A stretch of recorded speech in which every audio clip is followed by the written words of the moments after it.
Guess I gotta hit him with an update. Okay. I been getting to it when I'm up late. Hit a nigga when you went the front gate. They act like that, no.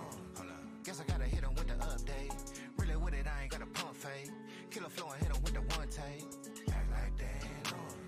Guess I gotta hit him with the update. Okay. I been getting to it when I'm up late. Yes, sir. Hit a nigga when you went the front gate. Act like that, no.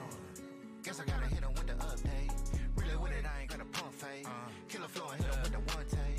Please tell me what's to them boys. I know they ain't talking about me. Hold up. All up in the nigga DMs for the feature. I know they ain't talking about free. Shorty, no lie, no leap. I ain't gonna lose no sleep. You don't hop in this Jeep. What you gonna sow, you gonna reap. Bet I'm gonna kill what I eat by the end of this beat. Put a little honey in my tea. Put a little pep in your step. I bet on my soul we feast. Bet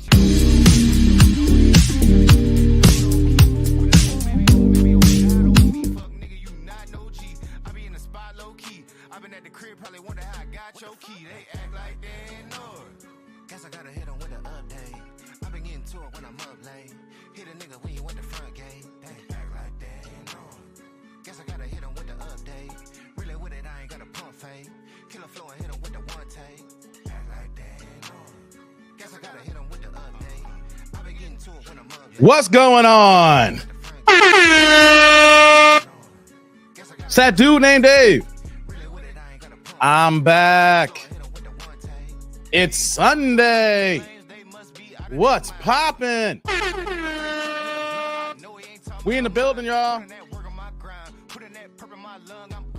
Give me 1 second.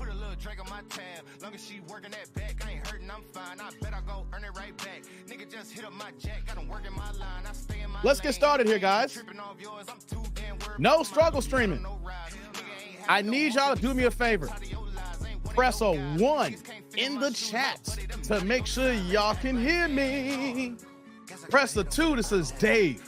We don't hear a damn thing, and all it do is just what's poppin'? I need the ones in the building. Where y'all at? Let's go. Today's theme.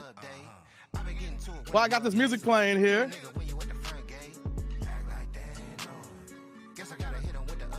Guess I had to hit him with the update. Yeah. What's going on? Today, we are doing another Delusional Sunday. Enough the music there. We're doing another Delusional Sunday, guys. How y'all living? Let me fix my mic here, guys. How y'all living? Delusional Sundays is back. You know, I'm building my consistency back up here, guys, so you know what time I'm coming on. Y'all see that here, right? I've been here the last few Sundays. I was here yesterday too. Hey, before we get started here, yo, if y'all missed yesterday's live stream, it was epic. Yes, it was. Because you want to know something? Some of the advice that I actually give works. It's not just a one-trick pony because that dude just got that swagger. I guess I got my swagger back. No. It ain't because I'm just me and I know how to move. I give y'all a little bit of info, and then y'all put it out there in the field, and then next you know, y'all winning. Y'all winning. Shout out to Rome. Like I'm saying here, shout out to my man Rome, man. He came up. I gave him the link. He cammed up yesterday. We talked about several things, but the main thing was on a live stream early in the week. We talked about mutual arrangements. And he was over there taking notes. He was like, my guy, Dave. And he was right out. He went on a date Friday night, and we talked about it yesterday. The last hour was epic. Yo, if you don't think that dude don't know nothing, that's cool. That's cool. Some people can go ahead and use my info for the greater good. So, yeah, I'll go a little recap it like that later, right? I'm glad I'm seeing some of the ones here. Also, TD&D roll call, city, state, zip, area code, rep where you from. You know me where I'm here on these Sundays here. 630 Chicagoland suburbs, stand up. Yeah, I said Chicagoland suburbs. I ain't in the city no more. I'm here in the burbs. You know what though? Y'all can stop sending me these comments and these emails. You ain't no real Chicagoan, Dave. You know, I am. Just because I lay my head in the burbs now because I'm 30 minutes out from the city now, it's a lot nicer. It's a lot more chill. So for all y'all haters out there, oh, Dave ain't from the Chi. Yeah, I am. I'm in the Chi almost every day, baby. Yo, I used to live out there too. So represent, baby, represent. Before we get into it here, no less than 200,000 What we got, man? I don't think that I'm gonna run out of content when we have modern women, let alone, of course, we're going to break it down to the subset where we are at right now. Shout out to my black folks here. You know, black women who are currently moving in a certain way. They don't understand what they're looking for. What they're looking for. So let me do this here, guys. Let me get into the chat. Let me see who's here rock with me, because if you part of the Anish crew, the AIC, tribe members, and you are here live and direct here, I got to recognize y'all because y'all showing me the love and y'all here. By the way, guys, yo, Super Chat Sunday. Come on, guys, show your love. Super chat, super thanks, super stickers. We also got one of the cheapest memberships in the game here, and as well as the Cash App. It's not scrolling right now. I took it off for a second, but you see it in the description box below. $, that dude named Dave. So before we get kicking here, guys, let me see who's with me, and then we're gonna rock on this Sunday. Welcome to the Church of TDND.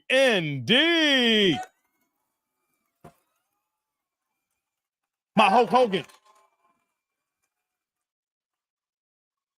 Yeah.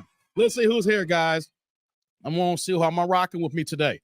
What's going on, Perfect Square? He says, I'm ready. That's good, brother. I'm glad you're ready, man. I'm glad you're ready. Pooh Man says, smash that like on the way. Yeah, baby. Yeah. Likes up in the... I've been forgetting to say that at the beginning of these shows here. I shouldn't have to, but you know what, though? I'm not the only content creators got to say it all the time, because y'all go ahead and click on the video, get y'all watching, get y'all laughing, take y'all notes, and keep it moving. So let me tell you right now, since we're here and we're going to be here for several hours here, likes up in the building. I don't even care if you press the dislike button. Just give me the acknowledgement in the algorithm, baby. But of course, I need them black thumbs up. Let's go, man. Let's go. What's going on, Thomas? Thomas in the building. I see you, man. We got Larry. What's going on, Larry? Pooh Man showing love to everybody here. What's going on? I see y'all. Roderick in the building. Good afternoon, tribe. And his tagline, from Bermuda. Yeah, we everywhere, baby. Shout out to you, Roderick. Hope you're doing well today, man. What else we got here as we getting started here? Let's see. Red Pill Jones. What's going on, brother? Let's go. Finally call a live show. What it do, chat? What it do to you, Red Pill? How you living? Hey, you know what? I gotta let you know that I'm slowly trying to get my weight up. I need to focus on other avenues of social media for this to grow. I'm just strictly on YouTube. I have an IG account that I don't even use. And so the other day, I started going to my IG and I saw all these content creators who rock with me, went ahead and added me under the follow. So I saw you, Red Pill Jones, and I followed you now. I know I'm sleepy on IG. It's just so much going on. When you got a full-time work schedule, you're trying to do this YouTube, you got a family, and then everything that YouTube comes in the back end, there's so much involved. So shout out to you, Red Pill Jones. I'm following you now on IG. I'm going to get my IG game right here. You know what I mean? So let's get it going here. Larry says, I bet she has single mother, several baby daddies with unrealistic demands. Oh, we're going to get into it today, brother. Don't worry. Perfect Square says, 200K or better? Yeah, okay. I feel the same way too, Perfect. Pooh Man says, she looks 45 to 60. Y'all going in already? We ain't got started yet. Y'all going in. I already know we got the Anish crew in the house here. Y'all just going in already. Man, oh, man. Who else we got here? Let's see. We go get on here. Shout out to my man, MOP. What's going on, MOP? Dave, I thought was Watkins and DJ Envy got you. Shake my head, return to Sims. Moist is Palpatine and Envy is Darth Maul. Hey, ain't no one got me, man. We might have a little slip-ups here, but we're going to keep moving, man. They can't stop me. They can't stop the rain. Remember that one song that Shaquille O'Neal had? Hey, yeah, I'm going back. I'm going to the time machine just to let you know that I am a pop culture connoisseur. I don't think that if you sat me down with anybody else who you know I would wreck shop and just mop the floor of anybody in this game here. Y'all remember when Shaq had the rap album and he had that one song like, you can't stop the rain. And he had the hook cut, can't stop, won't stop, you can't stop the rain. Remember, he had a brand called Twism, The World Is Mine. Do you remember that? Hey, come on. No, I know some of y'all don't. I'm going over y'all heads. Some of y'all too young for that. Or some of y'all weren't in the game like that. Come on. Remember that? The World Is Mine, Twism. He had his own t-shirt brand and that song. You can't stop the rain. Can't stop, won't stop. You can't stop the rain. Hey, come on, man. That just came in my head here. Shout out to y'all, man. You see, anything come in my head and I just make it work in the show here, man. I just love connoisseur all pop culture. Terrence can hear me the one. That's what's up, man. Thank you. You can hear me. Larry with the one, Roderick with the one, Lorenzo in the building. What's poppin', Lorenzo? Red Pill Jones is the one. Pooh, man, y'all can hear me. Perfect Square is the one. All right. I'm glad y'all can hear me. Jay's like, it's on now. Yeah, it's on, brother. It's on. It's on. Lorenzo's in East Hollywood representing the Cali. Good to see Lorenzo in East Hollywood, man. Perfect Squares are in the cut. Atlanta, Georgia. That's what's up, man. You in the ATL. That's what's going on, man. Red Pill Jones says, I'm good. Let's see here. New York City in the house. I know Larry be repping that NY. That's what's going on, man. Good morning, Sheila. Oh, yeah, it's my good old Sheila in the building. How you living on this Sunday, girl? How you living on this Sunday? Good to see ya. Let's see who we got here in the building. I'm just getting caught up here. Y'all saying, hey, everybody else, what's up, man? Derek's like, I'm back. Except my challenge day. If I want the belt, you Bears fan only, stop ducking me. I'll follow you around like Mr. T. Really, Derek? Ain't no ducking, man. Ain't no ducking. You want this challenge, you can get this work. All right, Derek? I'm going to be on my platform. I'm going to be on my Floyd Mayweather. You know, hard work. I'm going to do my Floyd. Don't make me laugh. Chat, don't make me laugh. Because Derek is starting something. Gonna be starting something. Gonna be starting something. Like anything, right? So let me tell Derek something right in the camera right now. I got the mic knocking on the door here, and let me do my Floyd with Derek. Look here, Derek. It's Money Dave, TD&D here. I want you to know that if you want this work in the ring, you can get it. You know, it's only a matter of time and opportunity. Hard work, dedication. Okay, hard work, dedication. Okay, so Derek, ain't no one running from you. You want Money Dave? You got Money Dave. Just know it ain't going past 3. I've already called 5 body shots, Derek. You don't want this work. Hard work, dedication, and plus, there's levels to the game.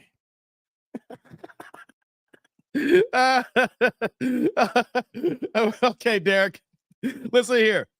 We about to get cooking here. We see the cities here. Where y'all at? East side of Detroit. Shout out to you. Pooh, man. The 216. Yeah. Good to see you in the 216. Perfect Square is like, Dave in Evanston? Nah, I ain't in Evanston. That's up north, baby. That's way up. That's Wisconsin. That's Wisconsin, baby. Nah, I ain't north. I ain't north. Larry in that 646. I see you, brother. Who else we got here? We got Charlotte, 704, Red Pill. Check in. I see you, man. I see you.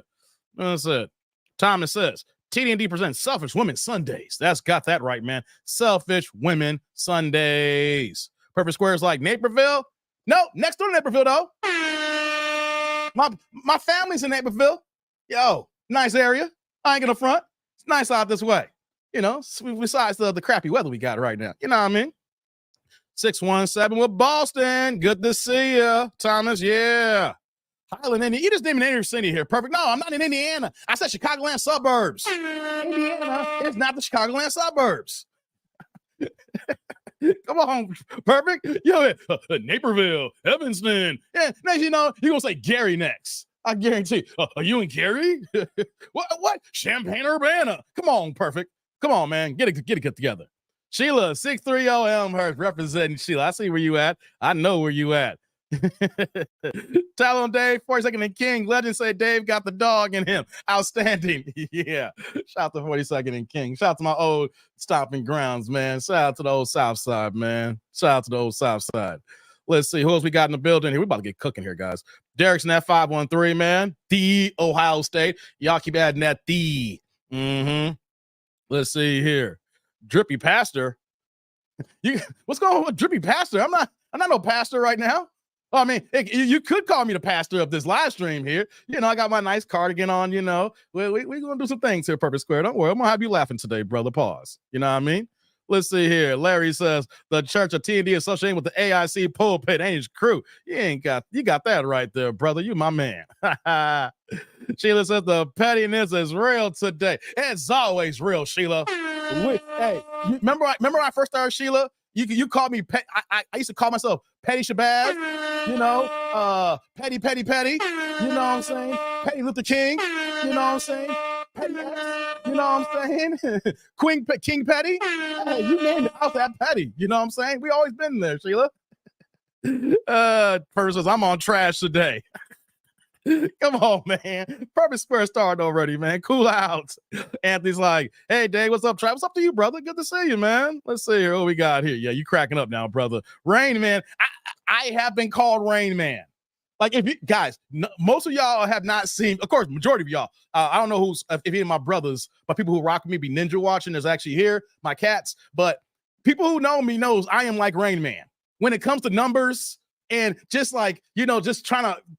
It's weird. I was born this way. Yeah, pause. You know what I'm saying? I was born this way. Pause. Right, but I don't know what's going on in my head here. Right, there's certain things that just make sense. And next thing you know, it's just starts cooking. You know what I'm saying? I ain't gonna front. I have been, yeah. So the probability of, see, when you got to do the statistics of this particular equation, and when you go ahead and apply it, you will see a different variable that comes into place. See, y'all only know the wild part of that, dude. Y'all don't see the nerd version when I gotta put the suit and tie on and I'm really in my element. You know what I mean? Y'all be like, damn. He ain't retarded. He ain't retarded, but he's on the opposite end of retarded. He's smart retard or something. I can talk about myself, y'all. Hey, let me see what's in the building, man. Shaq and Kazam. Oh yeah, Kazam. That was horrible. Yeah, I saw the saxophone pick, Dave, and I was like, damn, I didn't know Dave know how to play the sax. That's dope as hell. Yeah, that's Big Shirley you saw, man. That was Big Shirley. That was Big Shirley. She's a girl, never leave me. That is my professional Yamaha YTS 990 tenor saxophone there. I bought that on my birthday, my junior year in high school. Actually, when I got my first job at Menards, Red Pill, my first job ever, besides working for my pops, was at Menards. My very first day at work for that hardware store chain was the first day of school, my junior year in high school in August of 1996, right? I didn't spend no money except for lunch money at school. I stacked my coin until August of that next year of March of 1997, and I bought that home to help my parents. I remember this story so vividly because my old private lesson teacher, who's also a saxophone player, he worked at a store and gave me the hella discount. That is a $5,000 horn. I had people clowning me when I was walking home from school saying, Dave, you carrying your car. 5 G's. That's right, 5 G's. I didn't pay 5. I didn't. Remember, Martin? I ain't paying the 5. I'm not paying the 5 because I had a discount because of my private lesson teacher. So between what I was able to put down and then the discount, and then my parents knew how committed I was at the time, they gave me the rest of the balance. So I ended up spending like $3,100 for that saxophone. Of course, with my parents, kicking in. But here's the thing, though, how responsible I was and how they taught me. After I drained my savings to give them the money to buy that horn, and then they gave me the rest, you know what I did? I still kept paying them for the rest of the year to pay back what they gifted me here. I mean, they could have, it was the instilled thing in me. It's like, though they helped me out, but I wanted this more. So I paid them back. Yeah. So Red Pill, that is a professional, custom-made tenor saxophone. Even on the bell, it says custom. Oh, I love that. She know the room right now. Big Shirley, the one woman who will never leave me. She's been here since 1997, y'all, and she still looked flawless. Matter of fact, I pulled her out, pause, on a live stream so y'all can see her one time. Let's get moving here. Terrence says, another TD impression. You got that right, brother. Don't duck me like Tyson Fury, Dave. I'm not on the ban list, man. I can fly anywhere. Tyson Fury can't come to the U.S. That's his problem. He on a no-fly list because he associates with gangsters and human terrorists. Yeah. That's why, guys, the white savior, hope of boxing, can't come to the U.S. because he's rocking with gangsters and all other kind of guys, man. Yep, that's a fact, guys. That's a fact. Jay says, yeah, Shaq also did Stop the Ring with Houston rapper Zero a few years ago. He did? He did that Zero? Oh, I got to look for that online. I got to look for that one. Yeah, okay, who else we got here in the building? Has anybody ever seen Shaq's music video with him rapping? It's cringe. Yeah, I've seen them. I've seen them all, man. God, man, I'm 43 years old. I've seen every bit of Shaq's career. I'm 43. I remember my first basketball camp was my 7th grade year when Shaq got drafted. I think it was that year, 7th grade year, when Shaq got drafted. And I remember being the basketball camp and all of us watching the NBA draft and see Shaq go number 1. Yeah, man. In my era, I seen everything Shaq done. And those videos, that music, yeah, I get you, brother. I get you. MOP says, I think I was 8 or 9 when that song came out, Dave. Twism. Yeah, I rocked those shirts when I was a teen. See, y'all know what I'm talking about. Yeah. What's going on, Skull Nation? What's popping? You in Alabama? Salute to you, brother. Good you're here, man. Perfect Square is like, I think I want that belt too. Hey, y'all want the belt? Hey, y'all see nothing? It's nothing but space and opportunity. All right? Y'all didn't know the word if you want the green belt, all right? It's mine. I'm the champ. All right. You want some of this? Stay in your corner. Clifton, what's going on, brother? You might as well sing You Make Me Want to Say Ow. But come on, man. Clifton coming in starting mess already. What's going on, brother? Good to see you. Hell of a guy, hell of a fighter, Floyd. Yeah. Yeah. The champ is here. The champ is here. Look at here. You using too many big words. Hey, don't start me, Perfect Square. I know you got that from. Hold on. First of all, you're using too many big words. So I'm going to take that as disrespect. So watch your mouth and make the sale. Where's that from? Yo, do you know? Wait a minute. Do you know where I'm coming from? Rolling 20s, spoon. So we did it in the ass. Oh my, I'm messing it up right now. Y'all remember 40-year-old virgin, Kevin Hart, and I forgot what was like Romania Rauco. I can't remember pronounce his name. No, they were going in. Aim high, Willis. Aim high. All right, guys, who we got here? Skull says, read 7 pages of Cat in the Hat Money Day. Oh, come on, man. Stop with this Floyd Mayweather. I know I said it. Let's see here. Well, you ain't jumping nobody. Yeah, cool down, Skull. Yeah, Perfect Square. You're going to get yourself in a timeout. Don't worry. I'll time you out. I have no problem, brother. MOP says, Dave, I throw my name in the hat. All y'all want to shot the king. What did Floyd say? Everybody want to be famous, but no one want to put in the work. Y'all trying to be famous and don't want to put in the work. Y'all just think because y'all see the green belt that y'all can just hop in the ring and box with Ali. You got to build your weight up, baby. You're just killing. Oh, I want a shot at the title, Dave. I want a shot at the title. I want the belt. Well, you know what, though? You got to build your weight up. You think that Ali take every comer? Nah, he got to see what you doing here. Ooh, you ugly. Ooh, you look like a gorilla. I'm pretty. I'm the greatest, and no one can beat my ass. If you think you're going to beat my ass, I say we have Red Pill Jones and Derek and Skull Nation and Terrence Franklin and everybody else will fight each other, and then the last man standing and come at me because I'm pretty. I'm the greatest, and y'all need to shut y'all asses up. I'm feeling good this morning, man. I'm feeling good. I didn't even sleep good this morning. I'm feeling good right now. Oh, man, stop playing. What's going on, Ryan? Fort Lauderdale in the house. Good to see you, man. For the first sponsor of today's show here, salute to Terrence Franklin. It's just the Super Chat gang here. Salute to Terrence here. He's coming with the $2 holla. Guys, I love it when you turn the chat colors, all right? Especially the blue. Let's keep the plates passing. If all you can afford the blue, that is Dizzo. If you got more, come on, just bless your boy here. He says, 14 impressions already. Get to the chopper now. Yeah. What's going on, Terrence? Salute. Thank you for the holla. I appreciate you, brother. Thank you. Yeah, I'm on my Hulk Hogan today. I am a real American. Fight what is right. And hey, come on, man. Y'all know Hulk Hogan and his theme song. Hey, I'm on one today, man. I gotta slow down. What's going on, Flawless? Flawless in the building. Salute to you, man. Appreciate those words. Same to you as well, brother. Same to you. Let's see here. Southside says free bricks on Southbound 71. What's going on? South bricks? What y'all talking about here? Yeah, Evanston is nice, Clifton. It is nice. I don't live up north, but it is nice. Ooh, the homes are nice. That's a fact. I can't say nothing about Evanston. The taxes are high, and it's really nice. That's for sure. PA, what's going on, stranger? Where you been at? What up? Been busy, but I still rock with the channel. I rock with you too, brother. Good to see you, man. Yeah. Perfect Square said, not Gary. No, I'm not Gary. No.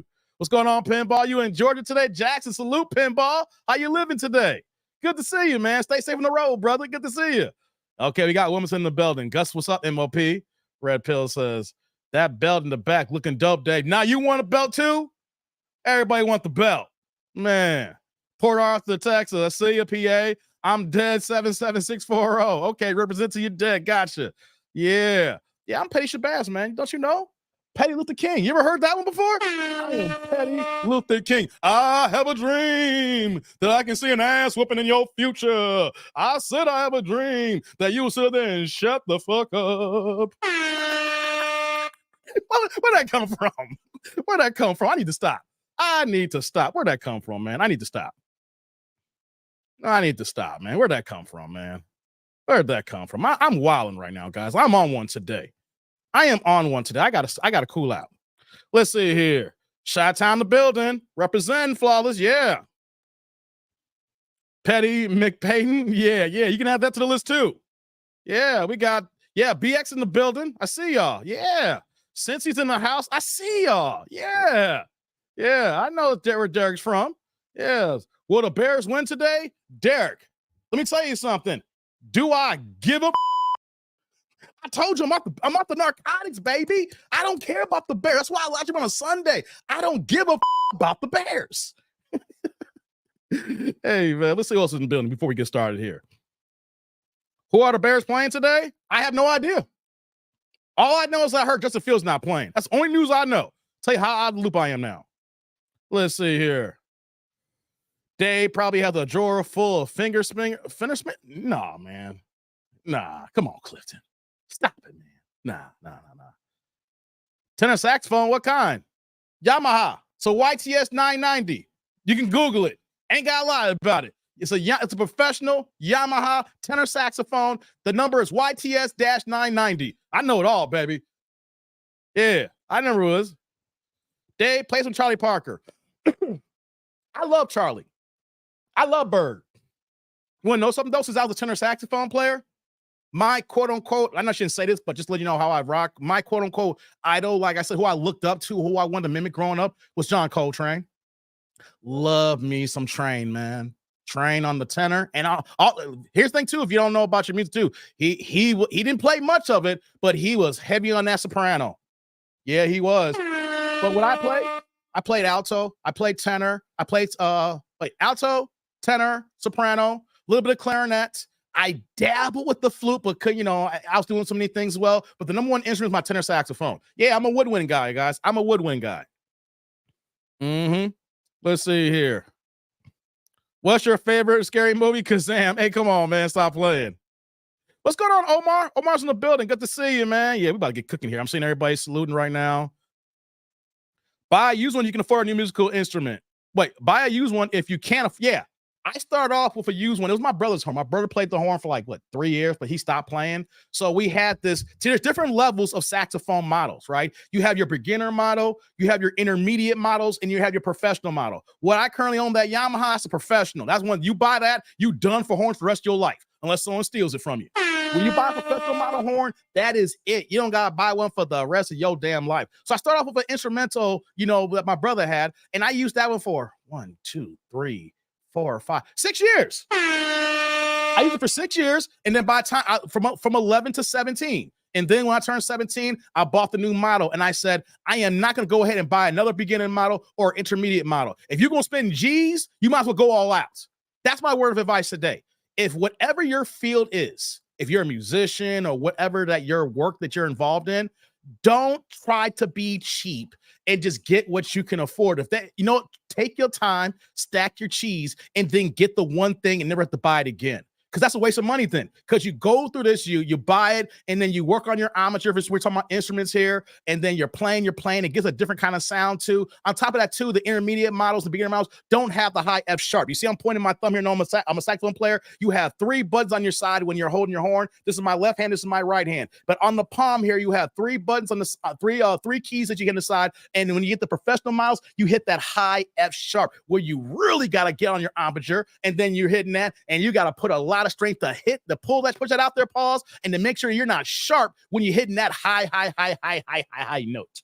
Yep, I know what I'm talking about. So anybody who's interested in being a musician, if it's your first time out, I get it by a beginner's model. But if you know you're in for the long haul and you got the coin and you're stacking your coin, get the professional model and cancel Christmas. There you go. I gave you my little 2 cents on that today. Let's see here. Who else we got here? I'm gonna get started here. So we about to have a Royal Rumble for that belt in the background. Yeah, y'all better duke it out. Yeah. Right, Jay? Who wants some? Yeah, it's 40-year-old version. I love that movie. Yeah. Perfect Square, you ain't getting the belt. What's going on, Raider? Raider in the building. Good to see you, man. Yeah. Def Jam fight for Chicago. Yeah, come out to the Shy and we'll finish it up. And I'll be the last. It's like Mike Tyson's Punch Out. So whoever's gonna be Lil Mac and all y'all duke it out, and then y'all get to see me at the end. And like I said, you get 5 body shots and it's over. Like I told Derek, 5 body shots and cancel Christmas. That's what's going to happen. You might get done in 4, depending on how many blunts and how many 40s you drink. If you're a regular daily consumer of blunts and 40s, it'll be done in 2 shots. Okay, what do we got here? Let's see here. Let's keep it going here. Hell in the Cell? Yeah, I like that. Y'all get that. Get your WWE on, baby. Yeah. Derek's like, Dave, I'll hit you with the funky drummer beat. Shout out to James Brown. Hey, I love me some James Brown, man. When I had my first jazz group I was with, I was in 8th grade. That's all we would play was James Brown. That's why the other day when I was joking around saying, I said, pass the peas, like we used to say. That was like our song. We like to close out our sets with pass the peas, man. When you got a band that we can play, and you got a little small horn section that can hit some JB notes, hey man, I didn't care if I played that song 2,000 times. When you hit that bass line with pass the peas, and you get the horn going, hey man, it's on like Donkey Kong, man. It's on like Donkey Kong.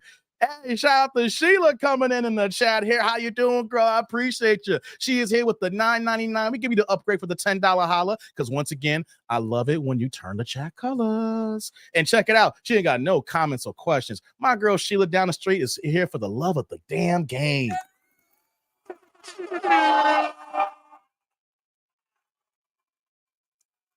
Sheila, salud. Thank you for the holla. I appreciate you, girl. Thank you, thank you, thank you. Thank you for coming through, girl. I appreciate you. It's all love and support here. Thank you, Sheila. Thank you.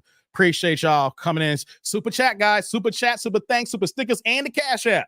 Y'all know how you can support this here, because we give you that content. You know, I'm a one-stop shop. You click on the video for me, you hear in the beginning, you hear for 3 or 4 hours. You don't got to worry about going from video to video to video. You get to be here, chat with your boy. We part of the A&S crew. We having a good time here. So when you click this link here, you ain't got to go nowhere, so you got something to do. Yeah. Let's see what else we got here. Terrence Clifton says, guarantees a Bears victory. She bets Matt Sui's life on it. Oh, come on, man. I ain't guaranteeing nothing, Clifton. Calm down, brother. Calm down. Finger spinners. Come on, man. No, I ain't got no finger spinners. Y'all tripping. You are tripping. Let's see here. I'm just getting caught up. You're all caught up here now. Yeah. All right. Let's do this here. 1 second. All right, guys. Appreciate everybody that's here. The little intro getting to everybody here. So shout out to everybody here. Shout out to the Wrench Gang. Shout out to the moderators. Shout out to the Ninja Watchers. Y'all part of the crew too as well. I don't get through without y'all as well. You know, y'all say nothing. Y'all still watching. Y'all consume this content. Shout out to the Replay Gang. I know y'all can't hit the live, especially if you're in the UK or certain off-peak hours. Some of y'all just waking up. Some of y'all at work right now. But check it out. When y'all come in the Replay Gang and then y'all send y'all comments, I appreciate y'all, because y'all need it too. I just can't go on the live crowd. Sometimes people can't be here, and then y'all catch me on later on the night. So shout out to y'all, the Replay Gang in the house here, man. Pinball says, Cannonball Adderley, Wayne Shorter, and Hank Mobley. You know something, Pinball? I'll admit this too. I was also a big Cannonball fan as well. Oh yeah. If I wasn't listening to Coltrane or Bird, I was listening to Bill Evans, listen to Cannonball Adderley. We can go down the list, guys. I love me some Cannonball Adderley. Man, he got hits, y'all. You into that? Yeah, man. Check out Cannonball, man. He got hits, brother. Yeah. I know the typo, Clifton. Yeah. Says he'll be hearing the sirens and the announcer be saying he's not going to make it. He ain't going to make it. Okay, guys, let's get cooking here. Appreciate y'all for being here in the building. We're going to get these reactions going in a second here. Like I said, if you guys miss any live streams or any content, you know what you guys can do here. If y'all been missing or been without, you've been lacking, like I say here, you probably like desert. You know what I'm saying? You lacking like in the Sahara Desert. All you can do is go to my channel.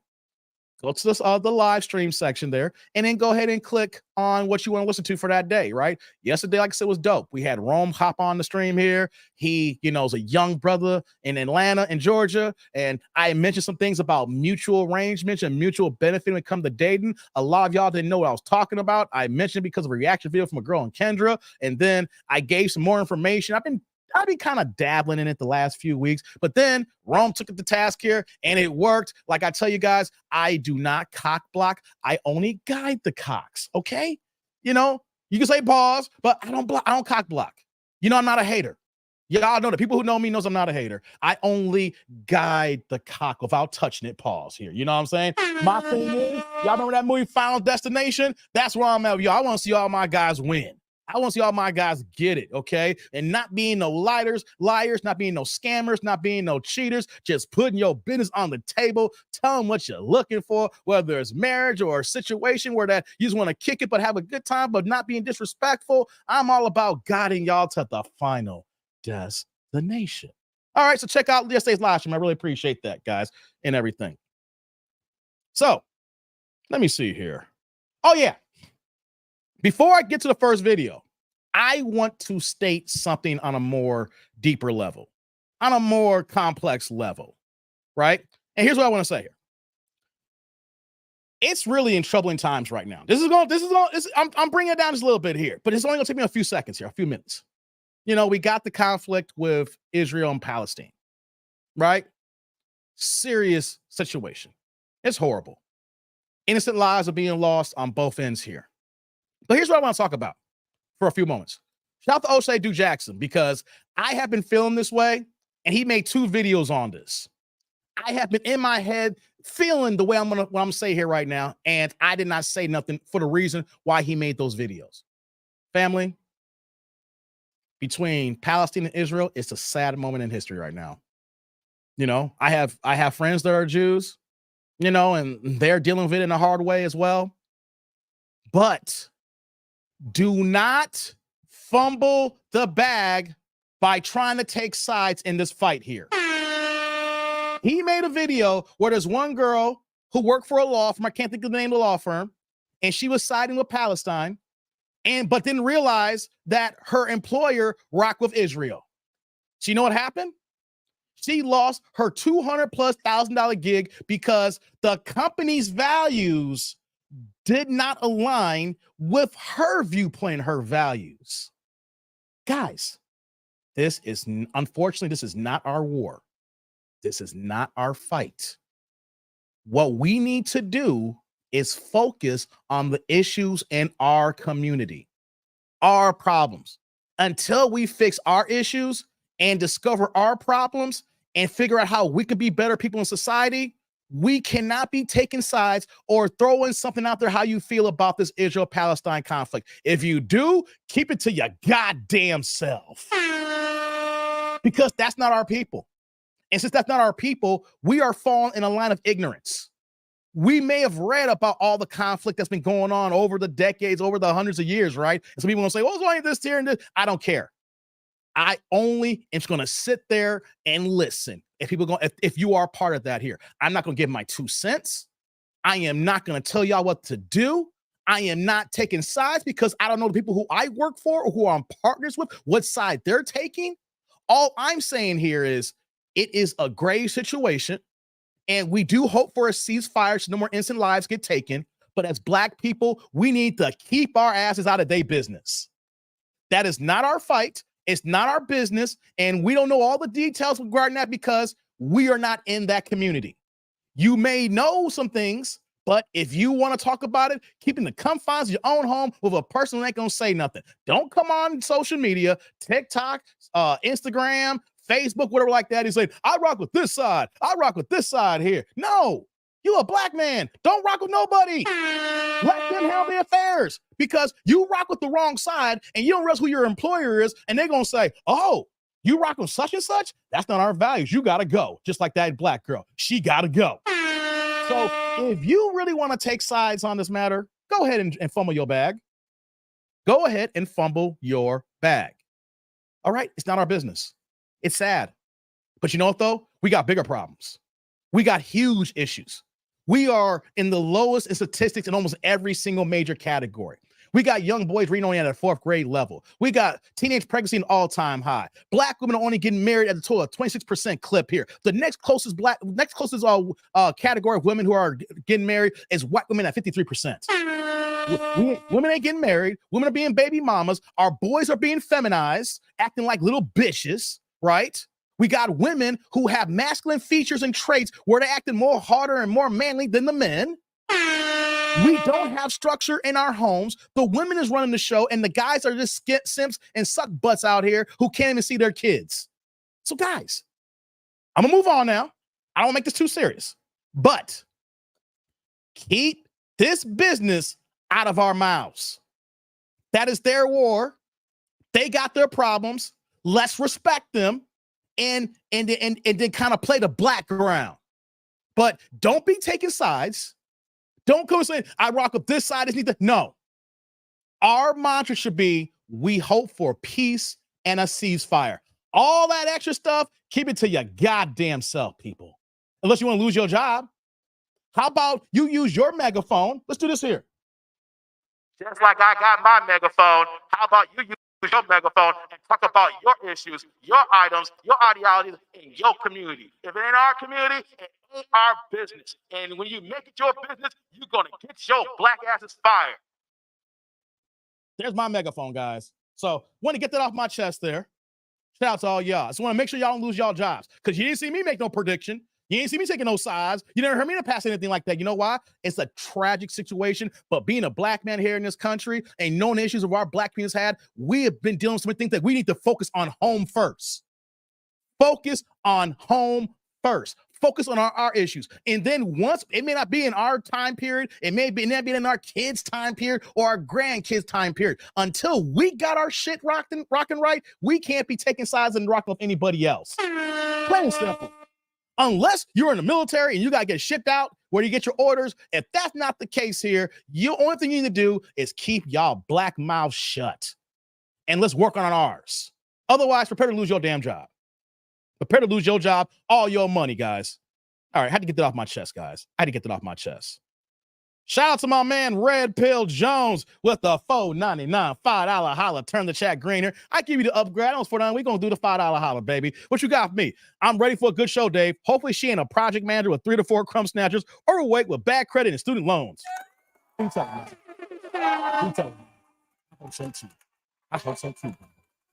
Hey, salud. Thank you for the holla. I appreciate you, man. Thank you. Thank you. Thank you. It's time to get this party started now. I had to get this off my chest, guys. It just kills me. You know? Jay says, Guiding Cox Pause, Volume 1. Yeah, I guide y'all. No, I ain't trying to hate. I ain't trying to see my guys on Desert Dick. No. Salute to y'all. Yeah. Juice says, you don't need to say pause when you communicate. We're not thinking nothing gay. No, I know. It's kind of funny, though, when I do it, though. You know what I'm saying? I know, brother. Appreciate you, Juice. What's going on, Pookie? Pookie in the building. Oh, say trying to bow down to Zionist power. Ain't no bowing down. It's called playing it smart. It's called playing it smart. We ain't bowing down. Pookie, ain't no bowing down because you want to know something here? Are you an owner? I'm not. Even though this is my channel, I don't own nothing.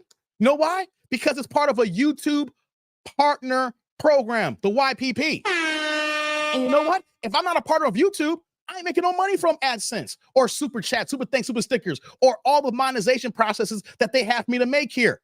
I'm not an owner. So it's not bound down. It's called playing it smart.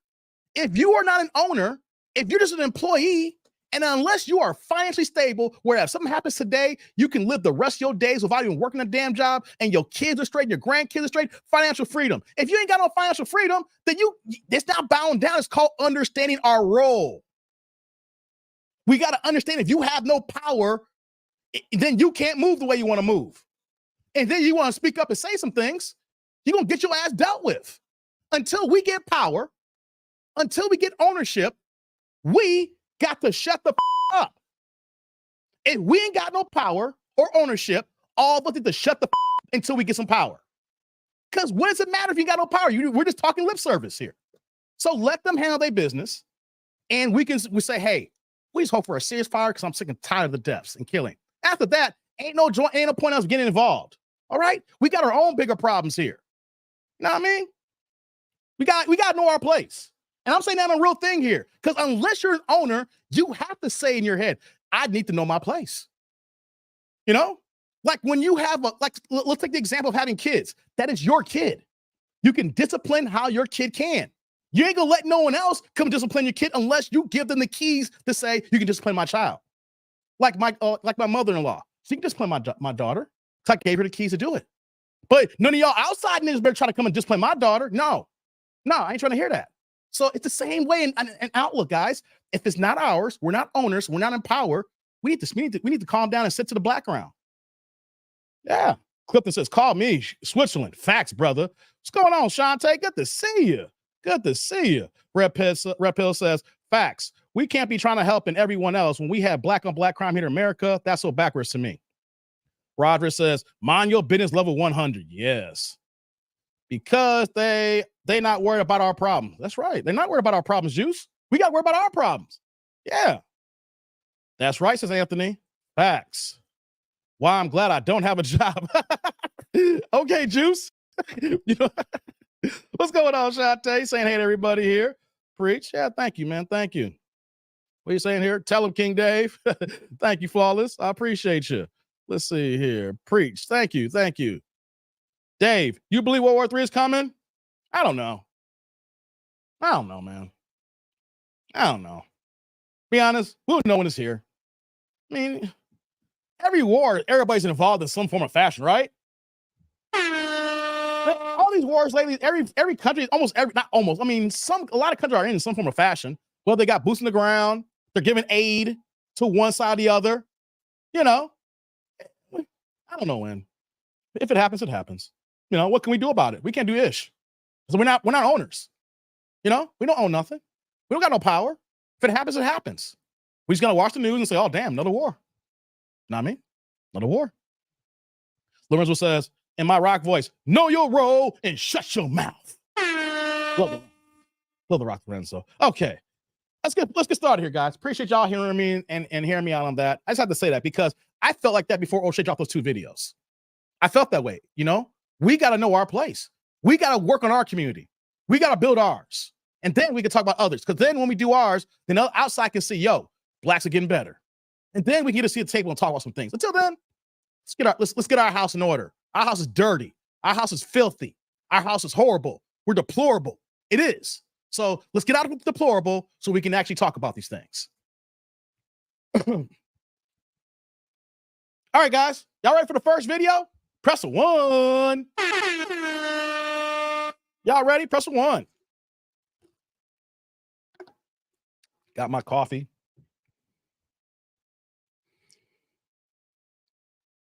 What are you saying here, Thomas? That's why I'm saying BLM marchers only do it when a white person does something, but black on black is every day where they are. And where are they at then? Mind your business. Let them Khazars and Palestinians duke it out. Yeah. And it's internal too. It's one country. It's internal, guys. Ain't like you got, Russia and what's his name running on right now? It's internal. I'm saying it's complicated, literally. So complicated. So, and a lot of y'all don't do your homework. A lot of you see one thing, I'll rock with this one side here. And if you ain't doing your homework, man, you're going to find yourself in a whole world of problems. What's going on, No Limit? Good to see you, man. Checking in from the post office. Salute to you. All right, I see the ones, guys. Let's get started here. Since y'all ready for the first video, let's get the reacting going. Let's get this rocking here. So, since y'all dropped the ones up, whoops, I forgot here. How'd this go off over here? Dang, I'm mad at myself now. Let's get this first video going here. There we go. God, Dizzle. I hate when this happens. 1 second, guys. There we go. Let's get this first video going now.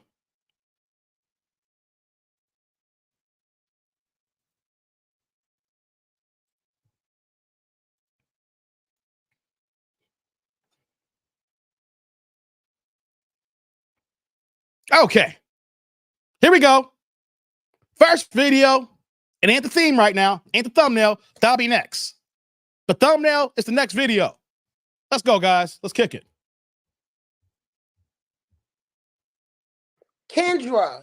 Yes. It's bad, girl. Whoops. It's bad. What's going on, girl? Who we gotta fight? Do you remember Cerise, the girl that was from Kokomo, Indiana? What the? Who said that she had a baby with the baby daddy, but she was a lesbian? No. What? What happened now? Girl. What the hell's going on? I thought she was cute. I know she came off like she had ADHD, but I gave her the time of day, okay? Okay. The lady, like, every time she stay in Kokomo, but she come to Chicago. Every time she come to Chicago, it's like she will always pick with me for me not to see her and then complain about What the hell's going on? What's wrong with this bitch? You know what I'm saying? Yeah, what's wrong with you? Sorry, Kendra. I'm sorry. Tell the story the way you want to tell the story. I gave her a benefit of the doubt. Now I started talking to her in like March. It was around my birthday. You feel me? So she kind of got upset because I didn't kick it with her on my birthday. But lady, you want me to pick your ass up on my birthday? No, I'm not picking your ass up.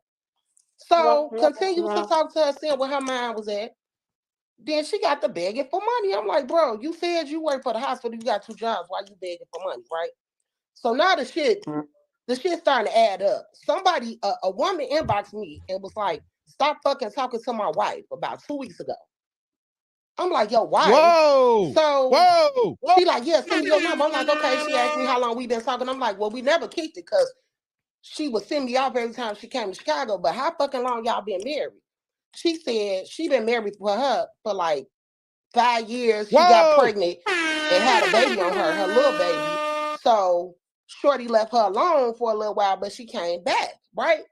Kendra, the bitch done been to jail for neglecting her kids, bro. This the bitch mug shot right here. What? I did a whole investigation on this bitch. Hold on here. Hold on. This is an update. Man, ladies, y'all can be just as trifling as these men out here in these streets. She's obviously been met. The update is she's out here talking to a woman, but she's having problems getting together and communicating. Then come to find out, look like she's been married for 5 years, had a baby, and then she acting like she part of the LGBTQ plus community as a lesbian. How this girl here, and she got mugshots. Guys, the internet's undefeated. The internet is undefeated. You out here run some jankiness, people gonna find some things to pull out on you guys. Pause. All right, let's get back into this here. The bitch done been to jail for neglecting her kids. She got a felony for a domestic committed in the presence of a child less than 16 in 2022. God. Then she served some time in 2022 for neglect of a dependent, resisting law enforcement, possession of marijuana, and furnishing alcohol to a minor. God dang! This girl got a rap sheet longer than my dick. Wait, I need to. So she was on my show. When was she on my show? She was on your show in March. March of this year? Yeah, Cerise.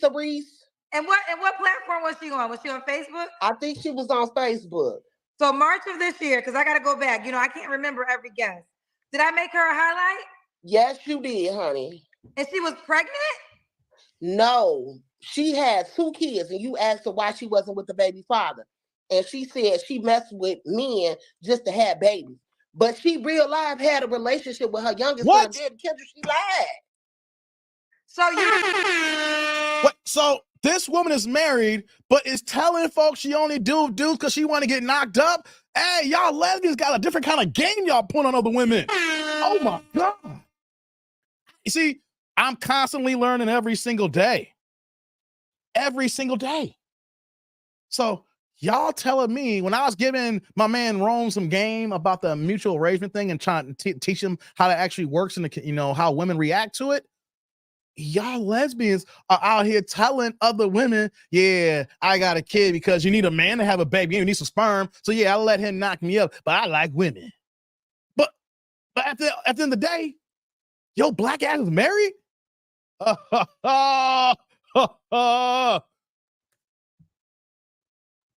a lesbian, I'm assuming. I go both ways. Oh my God. But have their cake and eat it too. Both ways. It's the worst of the worst. I'm not dealing with no man or no woman. I thought, she was cute. I'm like, okay, let me hit her up. But then she started being crazy. Then the wife calling my phone, asking me questions. I'm answering all the fucking questions. She like, I'm finna beat her ass. I said, okay, well, get me off the damn phone. I don't want no parts of no domestics. So have you talked to her since her wife reached out to you? She called my phone, but the wife snatched the phone out of her hand and was asking me questions. That was 2 weeks ago. I ain't heard from the bitch since, and I ain't trying to hear from her because I'm glad I ain't kicking with her, had her around my motherfucking kids trying to have play dates, and she be abusing her damn kids. Oh my, this is a lot to take in. Kendra. Who you telling, Kendra? This was just too much. I'm just gonna watch from the back from now on. I'm gonna stay in my motherfucking lane. So are you trying to meet somebody yourself? Are you trying? No. Kendra, I'm traumatized right now. So you just giving me the update of what happened. I'm just giving you update, telling every motherfucking body up in here, stay away from Cerise. Her name ain't even Cerise, it's Tamara. Y'all stay the fuck away from her. She ain't no good. Giving her real government out. And there you have it. Thank you for reporting back live and from, where are you from? Chicago?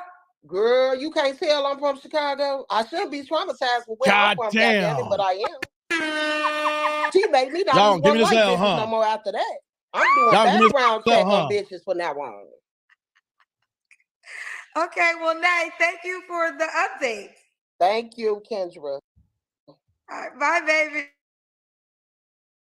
Okay, guys. Wow.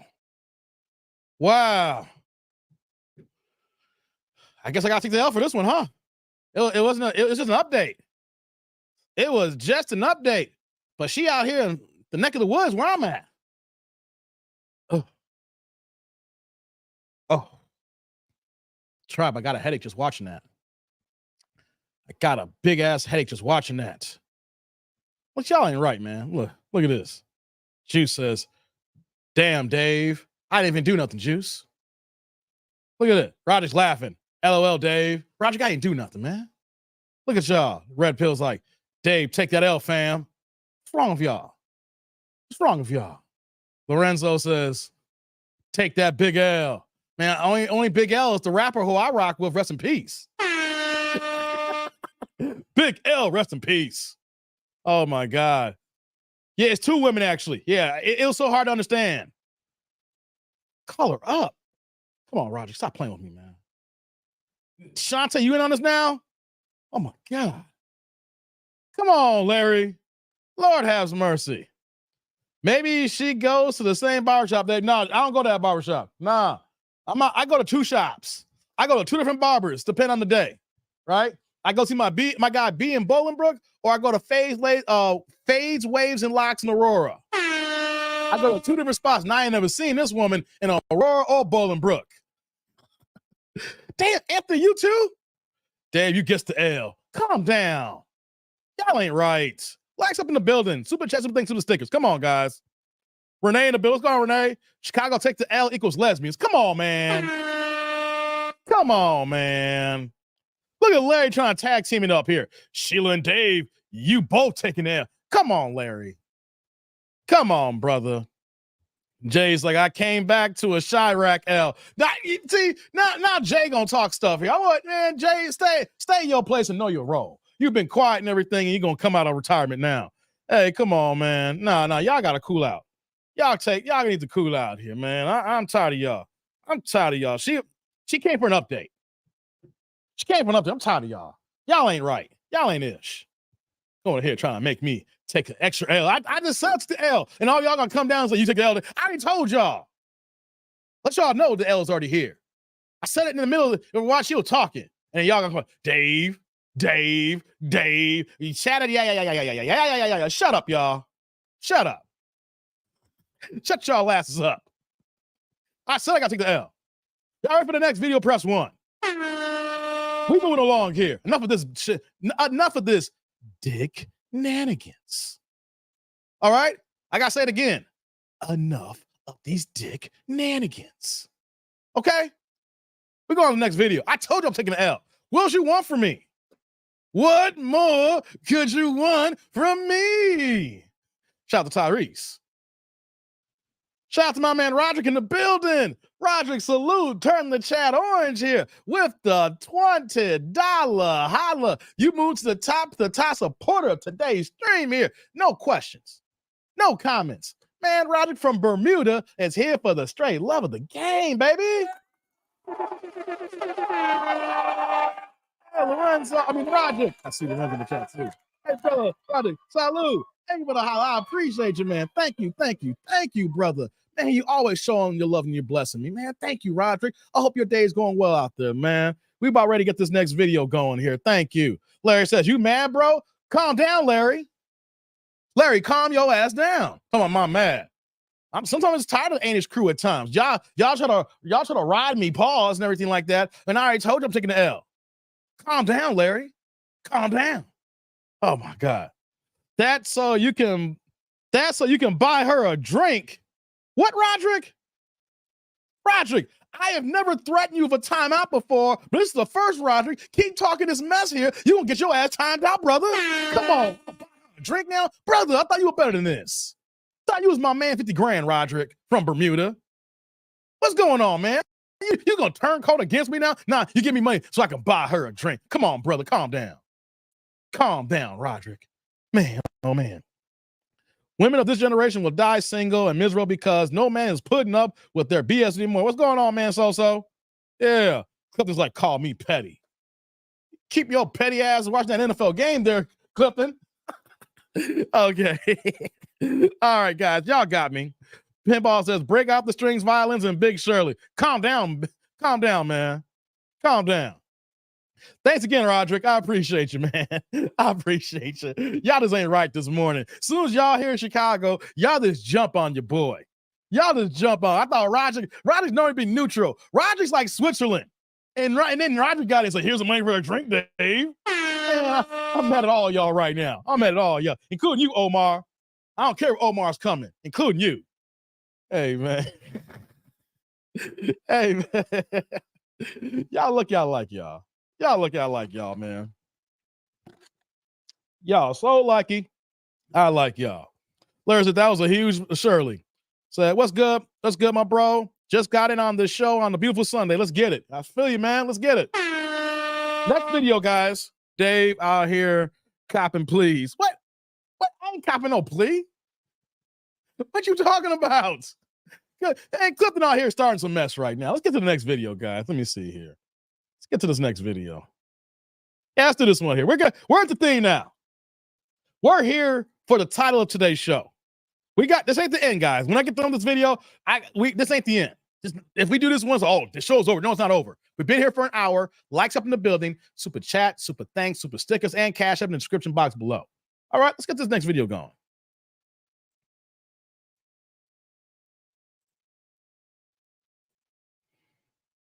All right, guys.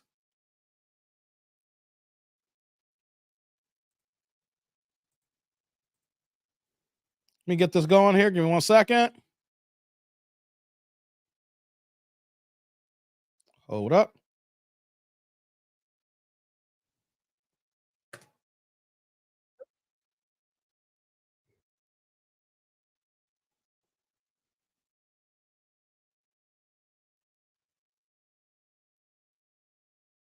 Hold on.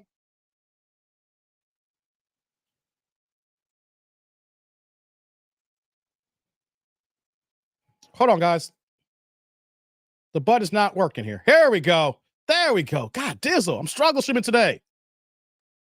The button was stuck in. Stuck there. There we go. Let's go. That's how people ask me. Hello? Here we go. Wait, I've been here before? You met me last night? Oh my God, you did meet me last. What? She's back in the day? Real life like this. Oh my God. So this is so Whoa. Okay, let me tell you this story though. Like, I think it's kind of crazy. Let me give you the backstory. She's so right. And I totally forgot. And I'm happy. Like, it's the luck of the draw. So stay in good light. Stay in good light. Stay in good light. So this is how crazy this is. Because I thought it was kind of crazy. So I was out last night with my guy, and he told her to come on my show. But what I thought was kind of crazy is was you not on a date with another guy? I was on a date. What? That's all right. So I'm thinking to myself, I told my guy, like, did you hear what your boy? He's like, nah, like, she to come on your show. So if my guy who knows your guy told you to meet somebody else, I was like, well, damn, you don't have no faith in your friend? It was. Wait a minute. So Kendra's dating somebody, and she knows this woman, and or the guy she's dating knows her boyfriend, and told her to come on the show. That ain't no friend. Hey guys, you gotta look out for people in Kendra's circle. That ain't no friend. If your homeboy is telling your girlfriend to go on a dating show, man, is this cock blocking or what? I told y'all, I guide the cock. There's no hate and there's no cock blocking. We got it to the final destination here. And this dude here is trying to ruin his man's girlfriend here. And now she on the show here. Oh my God, God. Hey, yo, look out for Kendra Circle. No loyalty. These hoes ain't loyal. Yo, shout out to Chris Brown. Even the fellas. These niggas ain't loyal. Lord have mercy. It was a first date and it... Wait. And you out on a first date when you called in the first time? Oh my. Guys, can we throw her away right now?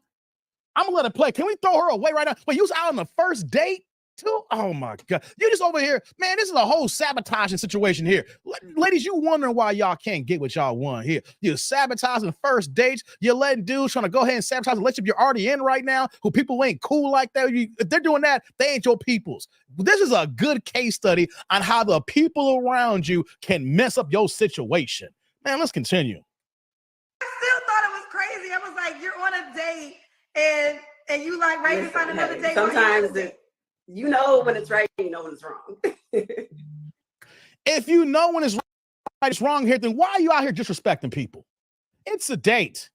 The man is spending money and time and resources here. How about if you ain't feeling him here, how about you be respectful for the time that you got, and then after he drops you off or you'll go somewhere, you keep it moving. You are actually on during a date being disrespectful here. And you're wondering probably why you're single.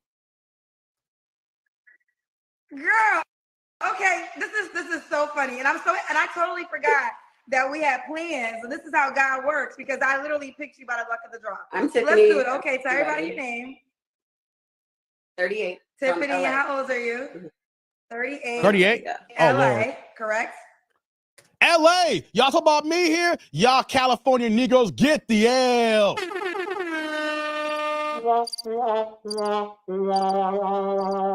Y'all Cali cats, get the L.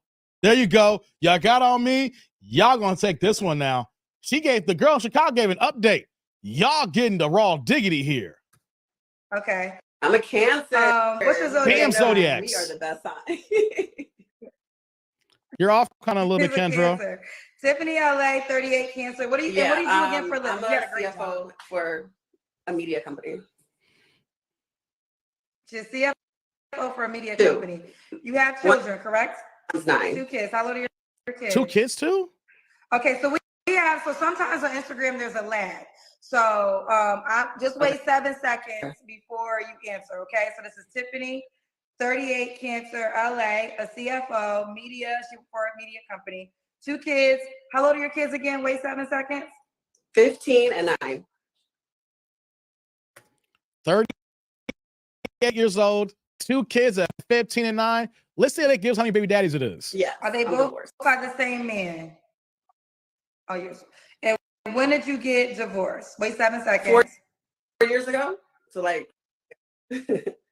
4 years ago. I cannot wait. So again, backstory, if you just tuned in, I literally met her in person last night, and she was on, I guess. Oh, you met her in person? I thought it was a date, but I guess it was, I don't know what it was, but my guy told her to come on my show, and I just thought that was very interesting that I'm like, she's here with your boy, and you're trying to set her up with somebody else. What is that about? But let's do it. What kind of man are you looking for? Wait 7 seconds. Here we go, y'all. Okay, for me, I want someone that's ready to be like a real partner. You have to know who you are as a man. You have to be stable in your life. I prefer if you have kids already, or if you've been in a long-term relationship before or even been married, because I feel like you understand, us divorcees, like you get it and you understand, like, we're not here to waste time. Like, I want a life partner. I heard you ask the other girl. I do want someone that is financially stable, and that's only because I am. So you got to be able to match me. What? Uh-oh. Here we go, y'all. So let's stay right there for a second. What does matching you look like? Like, what's the minimum? Wait 7 seconds. I would say, like just a 6-figure man. We live in LA, it's expensive, but you got to be able to afford like the lifestyle, like traveling and going out, have some sort of nest egg. I would say like above 200. It has to be above 200.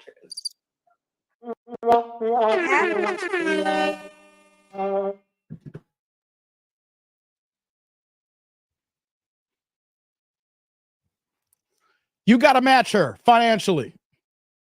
She claims she's making over 200,000, so you got to make 200,000. Ma'am, you can ask for what you want to ask for. It's a free world, free country. You can say that you want an astronaut.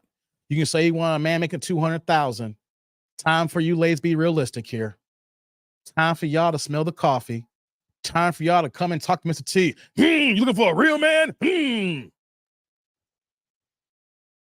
The man who's making over $200,000 a year is not settling down with a woman who's 38 years old with 2 kids at 15 and 9 by different daddies. What y'all ladies are missing is the fact that that man who does make that money, and if he finds you attractive, he has no problem spending time with you. He has no problem glazing those buns, but taking you seriously, no. And that is the problem that you guys can't comprehend. Either these guys are not looking at you at all anymore at 38 and 2 kids, because you are in the wall, you're past the wall now, you're knocking on 40. So either guys not looking your way no more, or they're only giving you attention because they want to hit it. But they're not taking you seriously. 15 and 9 means that he's got to be stepdaddy 2 kids. And the youngest one's going to be in your life paying, you got to be around, kind of help to raise a little dude for the next 10 years. Then you got a teenager, 15 years old. Since this is a new video here, if you're 15 years old right now, this kid's probably a sophomore in high school right now. So you still got probably another 2 more years of dealing with that adolescence crap with the kids here. A man of means is not going to take on a situation. He's going to keep it separate. You got your kids, cool. I'm just trying to smash. And if you don't like that because you want to be intent looking for a man, I'm telling you, it's going to be slim and none for the guy you're looking for, and Slim already went out the door. I'm not saying it's impossible, but you guys need to talk to men. You guys need to know the men in this caliber and what are they thinking. And their thinking is, your ass need to be fine as hell. You talking about bring something to the table. You need to showcase that you are worth even talking further than just some booty sex. You know what I mean? And here's another thing too, as we go on. You're 38 years old and you got this damn ass nose ring in your nose. Isn't it time for you ladies to grow up and take the goddamn nose ring off? I'm gonna be honest with you. If you're wondering why you don't have any successful relationships, you may say, Dave, it's a small thing. Guys don't like that ish. Guys will tolerate it just so they can get the booty. But if guys actually had the free will to say what they really mean and not worry about the circumstances that how she may react towards you, I guarantee you that every single man that I know will tell you that they do not like and they hate these nose rings and these bull rings. So y'all need to understand that the things that you like, the things that you're looking for may not be the things that the man that you're looking for sees and is caring about. It's not about you. Because if it was about you, you've been off the market a long time ago. But since you're knocking on 40 here, what you got to do here is the fact that you need to hear what men want. If you want to do what you want to do and don't care what men want, then be single. I can't understand how women these days will say, I'm just going to do me. I'm going to do what I want and expecting a man to go along with it. It's a two-way street here. We men also have needs and wants and responsibilities that go along with it here. But if you're only going to be about you, then you're going to see what all these other women are dealing with right now. Look, 26% of women that are not married. Black women only married 26%. 3/4 of y'all will never get the title of wife, and y'all gonna be out here living a hard life. Let's continue, y'all. To be above 200. Let me ask you, because you do have you work in the media company, you're a CFO. I'm assuming you're around men who obviously make that or more. Are you trying to date within your environment? Wait 7 seconds. You don't necessarily have to be in entertainment or media. That's not the question. Yes, I do. I do know a lot of people in the finance arena, okay, in the tech arena. So I just would want someone that can kind of keep up with that. Yeah. Then why are you not with them? Okay. So it's my preference. It's just I would prefer someone that, you know, they're stable with their What's going life. on, Eric? Eric Jordan, the building. Understand. So let's just be, so we're about to go to your deal breakers. So is a deal breaker a man that makes less than 200K? Wait 7 seconds. Is that a deal breaker? When I say a deal breaker, it depends, of course, what state you live in. For California, I'm pausing on purpose. It is when they do the see how she looked up in the sky and she gazed to the right. Guys, whenever you ask a question and it's got to be a and they got to think for a second, and then when they start the thought process, they're looking up to the corner and to their right hand side. The answer was already given. The answer was already given. It is a deal breaker. He's trying to say it's not a deal breaker, but it is. And here's the thing I can't understand. You make over $200,000 a year. Let's say you run into a man make $100,000 a year. That is damn good money. Only 7% of black men make over $100,000 a year. So if you're making 2 and he's making 1, and you really want something real, you'll pull your resources together. You're budgeting $300,000 combined. You still can travel. You can travel now $200,000 a year.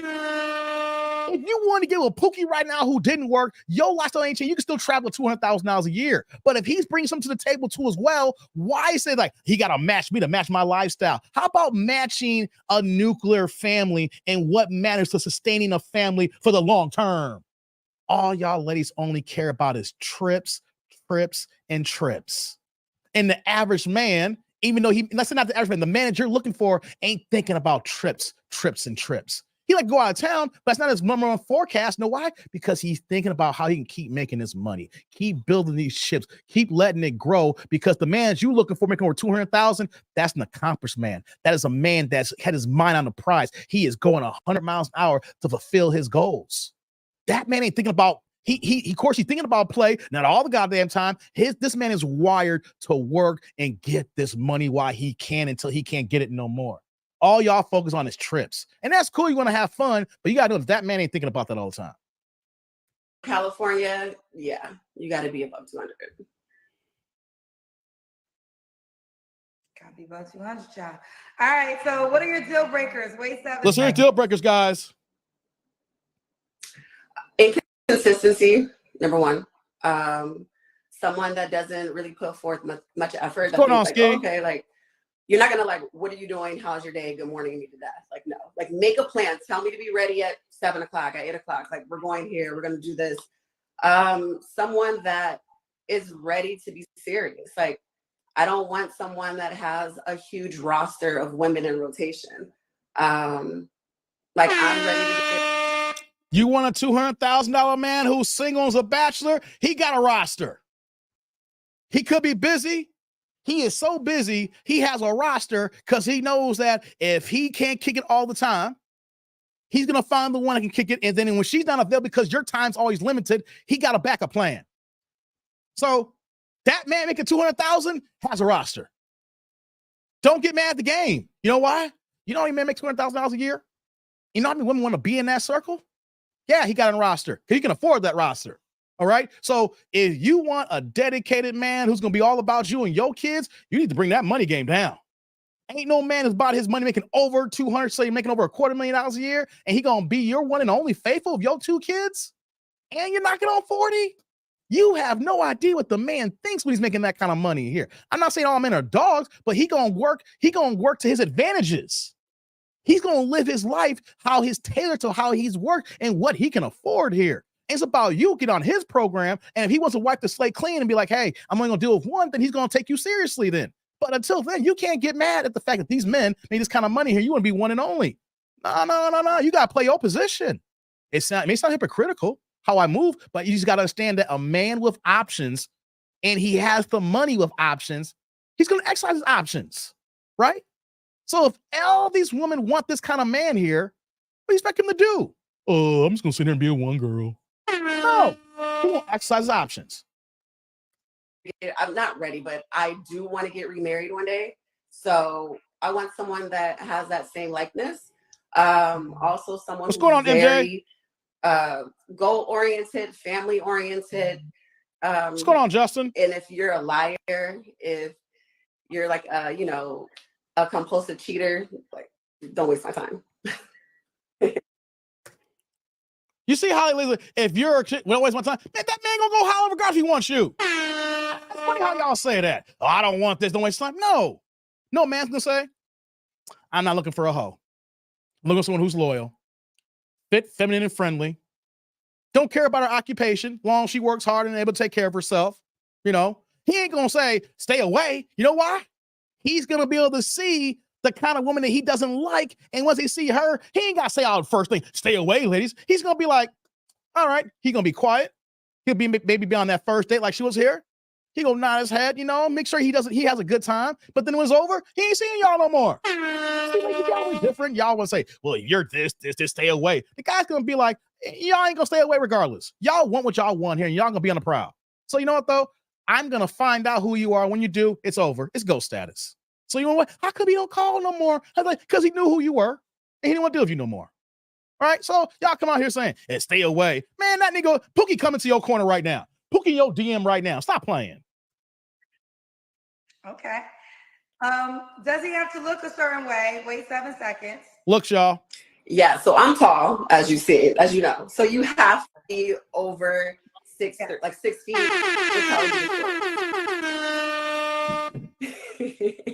Woo. Woo. And you got to be over 6 feet tall, the shortest. And she's probably going to black man. So you got to make over 200,000 and be over 6 feet tall. Man, oh man. This is what we call build a nigga.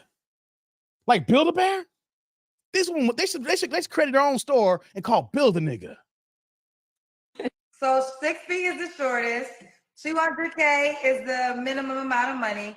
Are you open to black men only, or are you open to all races? Wait 7 seconds.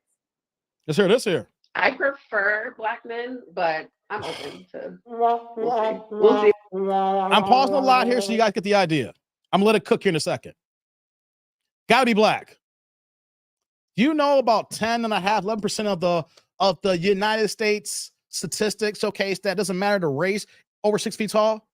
White, black, Puerto Rican, Mexican, Filipino, Chinese, whatever group that you're thinking of, all the men here in the United States combined as over 6 feet tall is over 11%.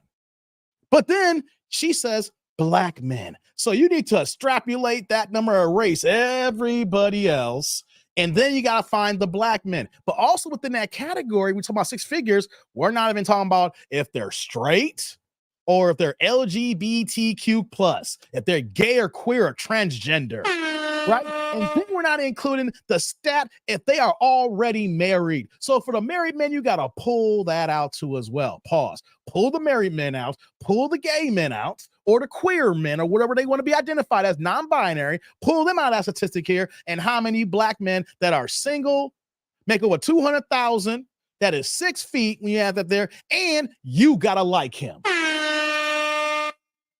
These women have no idea that they have been living in fantasy land and wondering why they single. Lord have mercy. You're open. What's going on, T. Lee? I want to say this because I think we have this conversation a lot of my show, and then some people even say that, oh, Kendra tries to stop black women for wanting men that make a lot of money. That's not the case. What you gonna say here, Kendra? Black women in particular who are married to men who make very well, 6 figures and above. So I know it's a reality. The challenge, and I want to say this too, I understand the desire of any woman wanting a man that either matches her or wants more. Like, I understand that with my logical brain. The problem is there enough to go for every woman? And then that's what happens. Like, is there enough men that every woman is describing to be equally partnered up with? And then also too, I'm assuming monogamy is important to you. Wait 7 seconds. For me, monogamy is very important. That's the problem that I will say I find in today's time. A lot of men, especially men that are of a certain status, they're players. They're, they have like a whole bunch of different women. It's like, I'm not here for that, especially being a mom. And I have my kids all the time. It's something that I don't want to get into that pattern of like, oh, okay, like, I'm with a man today, I'm out and about. And, when you start going to certain places, you run into like some of the same people over and over. And I've noticed that it's been difficult to find like men that want to be monogamous, but I believe that there's someone out there. Let me tell y'all something, ladies, for ladies in my chat here and for the fellas. I'll be honest, if I wasn't off the market, I'd be out here moving like that. I'll be honest. if I have options, I can afford to move that way, and I can pick and choose what I want to get through. What's going to be monogamous here? If your goal is not to get married, see, there are men who do want to get married.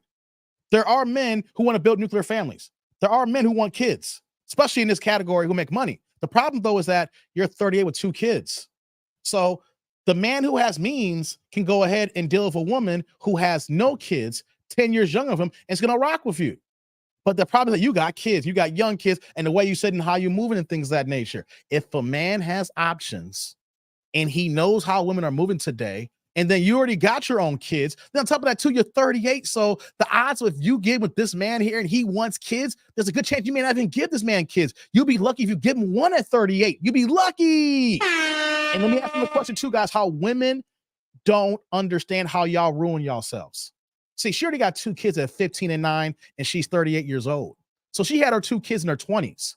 She ain't done with babies and diapers for over 12 years now, over a decade. So since she's knocking on 40, how many women do you know that's had kids early and a couple of kids, and they say, I've had my kids, I raised them, they're about to graduate, so I think I'm done with kids right now because I don't want to be doing diapers again. How many times y'all heard that, tribe? You see, women talk like that and don't realize that the guy that you're talking to, you don't know if he wants kids or not. But when he hears that, he found you got kids and you don't want no more kids, or you insinuate that you don't want to deal with it no more, deal with diapers. And if he wants shorties, you're wondering why he ghosts you. You're wondering why he don't want to deal with you no more. Or it's only about sex or maybe a mutual beneficial situation. You're wondering why he don't rock with you because you can't give this high value man. Or if he's not high value yet, at Henry, shout out to Kevin Sanders. This is not mine. Whenever I shout Kevin Sanders and take his terms, it's not me. But Henry, high earner, not rich yet. Man making $200,000, not rich, but he's a Henry, right? But we don't know about his background. Maybe he got resources and stacked back there that make him a high value man. The thing is, that man wants the best possible woman available. You don't got to be a 10 in looks. You got to be a 10 in the personality of how you rock with him. You got to be a 10 and you're fit, feminine, and friendly, the category here. You got to be a 10 and how you adhere and how you move with him and what he's looking for, because that man's a busy man and got to move the way he moves here, right? But if you got 2 kids, you're not even thinking, you may say you want kids, but you know you're knocking on 40, so we're talking about Mother Nature being involved in your baby-making process here. You can't give that man what he needs. You can't give that man what he wants. You could only give that man a few things that most men want here. Little sex and a little bit of time and a little bit of peace and quiet. After that, when you're this old here, you got to accept it. Unfortunately, you got to peel back the layers of what you're looking for and find the man who wants to deal with you. It ain't the fact that you going to try and deal with this man. You got to find someone who want to deal with you and your 2 kids.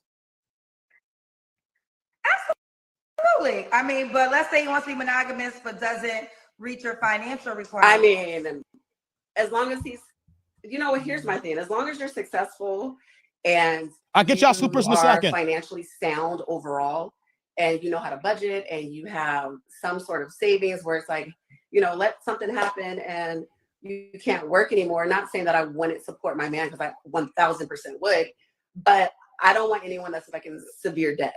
Like, I'm not trying to take care of anybody. You see how she goes, it's severe debt now, right? It goes to if you make a little bit less money, you know how to manage it, you got savings, I don't want no severe debt. I get that. No one wants no one in severe debt. Of course, because you marry that person, you take on that debt, right? Let me tell you something. How many men are out here volunteering their financial information like that? The simps are, and you don't want the simps. You don't want no beta man. You could have had a beta man by now. Women don't want a beta man. They don't want a blue pill man. They may see that nice guy. They may hang out with him, but you're friend zoned. You're friend zoned, right? But the man that you want is not going to volunteer all his financials. The people who I know, because I know more men than these women here, they'll say, I do pretty well for myself. You ain't going to get no dollar amounts. You're going to have to guess. You're going to have to assume. And it's going to take you to be really involved, that man, for him to feel open and up to give you what he's talking about. But y'all ladies acting like he's going to volunteer his information. The man you're looking for ain't going to tell you that.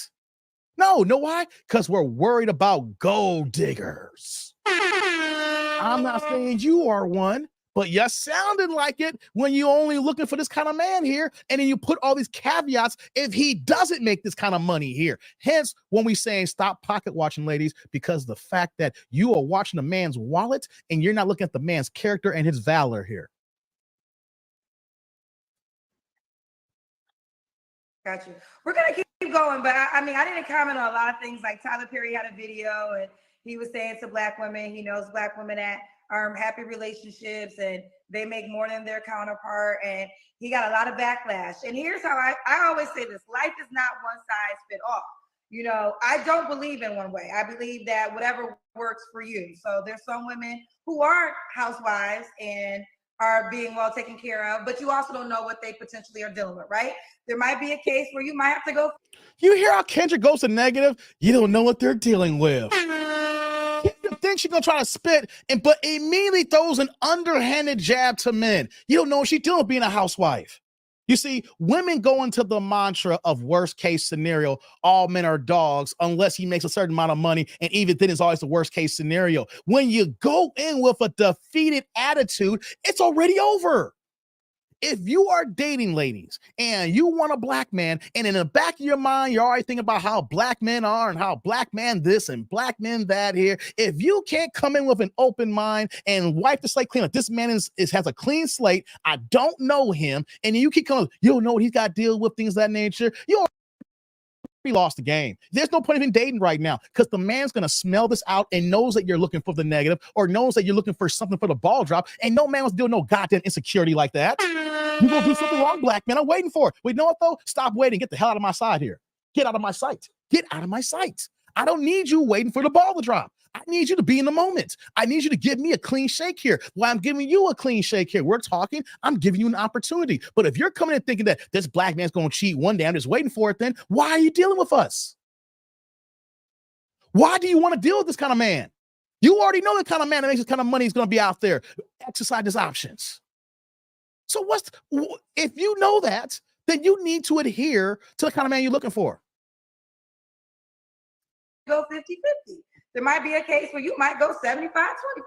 Who knows? I do know this, though. Everybody I know in committed relationships, everything changed. You know, I had a friend who married a football player, and then, you know, obviously he had money. Then he got hurt, and she ended up becoming the breadwinner. Like, you know, a partnership is what I think should be the most. She became a breadwinner? If he was playing pro football, how much money he had stacked up, Kendra? That'd be disingenuous here. If he was playing pro ball and got hurt, how much money he could have stacked up before she had to kick in? You see, that could happen. But if he's playing pro ball and he got hurt, he's still getting a check for about a year or so. Give or take the contract. If it's an NBA deal, he good for the life of the deal. If it's an NFL, he may got the sign-in bonus. I don't know what the case is. If it's baseball, oh, he Gucci. See, you give an example, Kendra, and I need a little bit more. Because, yeah, she may be paying the bills that he can't work no more, but he set it up so that she don't got to work as hard probably. Like, the house already probably paid off already. Like, the car's already taken care of already. They already got, so many things were already set in stone before he probably got hurt. I don't know. What was he? Was he a fourth-round pick in the football? Wasn't making no money? He was a fourth-round pick. He making six figures? He making over $400,000 a year? So, when you throw these things out here, Ken, we need more context. She may be working now because she has to, but did he set the foundation so that whatever she does, can maintain the fort? I want to hear the details of that story. Most focused. Shout out to E.T., the hip hop preacher who's been married for several years. And the one thing he said is, like, if you're a quarterback, you need a running back. You don't need another quarterback, right? So what happens is sometimes you're looking for the same position, and that's just not even necessary for the unit. I guess the overall thing is when you have, because I do think, I don't want to say it's superficial, I understand it, but at some point in time, and this is an individual, this is not really about you, Tiffany, this is an individual person assessment. Do you, at some point in time, can choose character and companionship over maybe some of the money requirements that you desire? And only you as an individual can answer that question. That is not for me to tell you how to decide. But there are going to be a lot of women, because there's just not enough of those men, that will probably have to consider nothing if they stay with that. As I agree with that. Yeah, like character for me is very important. So yeah, like I said, if I don't mind being a team player. I don't mind like contributing to my household, or if I'm with a partner. I was married. I have always worked. My husband worked. You know, like it was a team. So again, like I don't have a problem with that. But why'd you get it divorced? would be nice to just have someone that's like we're in the same playing field. Gotcha. All right, let's do it, Tiffany. Now I met her in person. So let's do the Kendra Cam. Let's see what she working with, guys. Girl. Kendra Cam, let's see what she's working with. Well, She's showing a little something here, guys. She's petite. I like to see, you look great. I always tell people, this makeup and this hair is for women and gay men. And men might like it at first, but ultimately, straight men like to see women in their purest form. And I say this because, and this is 3 years of hosting this show, I'm talking to straight men and the type of men that you guys describe you want. A lot of them like natural women. A lot of them want to see you, what they say, how you wake up in the morning. And the reason behind it is a couple. No, Kendra, she got it all messed up. She got it all messed up. We want natural, yes. We ain't trying to see you looking your worst when you first wake up in the morning. No, we got to build to you looking like that here. We don't want to see you all weaved up. We don't want to see all the fake lashes, those cumbrellas. We don't want to see the long ass nails. Yes, we want to see women in their natural state here, but we're not trying to see you when you first wake up. She's been saying this so many times here. I don't know who the hell she's talking to. Ain't no man says, I want to see how she looks when she wakes up. Man, man, none of us look good when we first wake up. Like, you gotta tailor that here. Ain't no man say, I want to see her when she looking, her eyes are red, long day at work. I want to see how she looks. No, ain't no man saying that, Kendra. And the men are telling you that they telling you some lies. They can laugh at you online here. That's what's going on with Kendra here. The guys that she knows is giving her some wrong information, and they laughing at her ass when she starts spitting this stuff here. Like, yes, we want natural women, but your definition of natural is not the same that we're talking about here. I know if I'm talking to someone here, I don't want to go FaceTime and then you looking all like you got your sleep voice. Hi, how's it going, Dave? God damn. Do me a favor. Get some coffee, brush your teeth, and call me when you're ready. You know? A couple of things that women don't want to talk about, but let's get into it. Your makeup, if you want a high quality man or whatever you want to call it, his clothes are expensive. So your makeup represents messing up his expensive ass clothes. So that's why a lot of these men don't really want you on so much makeup because they suit could cost $5,000. They don't want you. No, Kendra. I mean, yeah, who wants to get makeup on their suit? That's not the issue. We're sick and tired of you just throwing a whole bunch of gunk in your face. So when it comes off, we don't recognize you anymore. You can have makeup on. The thing is, does the makeup go excessive? So by the time at the end of the night and all the makeup comes off, you look like a totally different person. You are frauding people. It's not just about the suits. I don't want my $5,000 suit clean. I got me some dope ass suits in my closet. I got some dope gear when I go downtown, when I work in my job here. I'll admit, I am probably the best dressed man in my office. Ain't that many men though. There's only 2 black men in my office, right? So I had to make it a point that I make sure I look good. You can't say them about my locks when you see me in my suit and tie on. Oh no, right? But it's not about the fact that I don't want you to get makeup on my face. I mean, that's been in the back of my head, but I never made that number one priority. It was about that you have so much gunk on. I don't know who you are. I don't want you taking off all that makeup and you claim to be light-skinned and you darker than Manu Bowl. Okay? Kendra, who is telling you these things? Like, that's like the number one thing here. Men hate getting makeup in the suits, but that's not the number one thing. You need some new male people in your life. You need to stop dealing with the gay men in your life. You need to deal with some more straight men in your life. All right. I don't care. You ain't getting the right information. And then what you're spitting, you're telling these women the wrong things here. Want your makeup to ruin it. When it comes to wigs, let's get into it. Do it smell good? Do it smell good? Because guess what? That shit might be itchy. And when you in the bed at night with your man, he don't want your itchy ass wig or weave to scratch it. I'm just telling y'all the truth. Okay, back to you. All right, Tiffany, we got to it. You said you were once married. Was that your last relationship? Wait 7 seconds. No. So I dated someone in the middle of my divorce. As I was going through a divorce, I met someone. We were together for 2 years. We broke up in 2021. 2021. Okay. You don't have to answer, but I'm gonna ask. When's the last time you was intimate with someone? I was a couple months ago. A couple months ago. Okay. So Tiffany, what are 3 flaws you have to work on? Wait 7 seconds. One of my flaws, I would say, I need to learn to be soft. You know how they were saying like the soft girl era. I think I've you're not naturally feminine. You gotta learn to be soft. Just been so accustomed to doing everything for myself and being really independent and not allowing someone to lead. So I need to learn how to just like take the back seat and be, just be the co-pilot. Be the co-pilot. And that's one. You got my 2 more?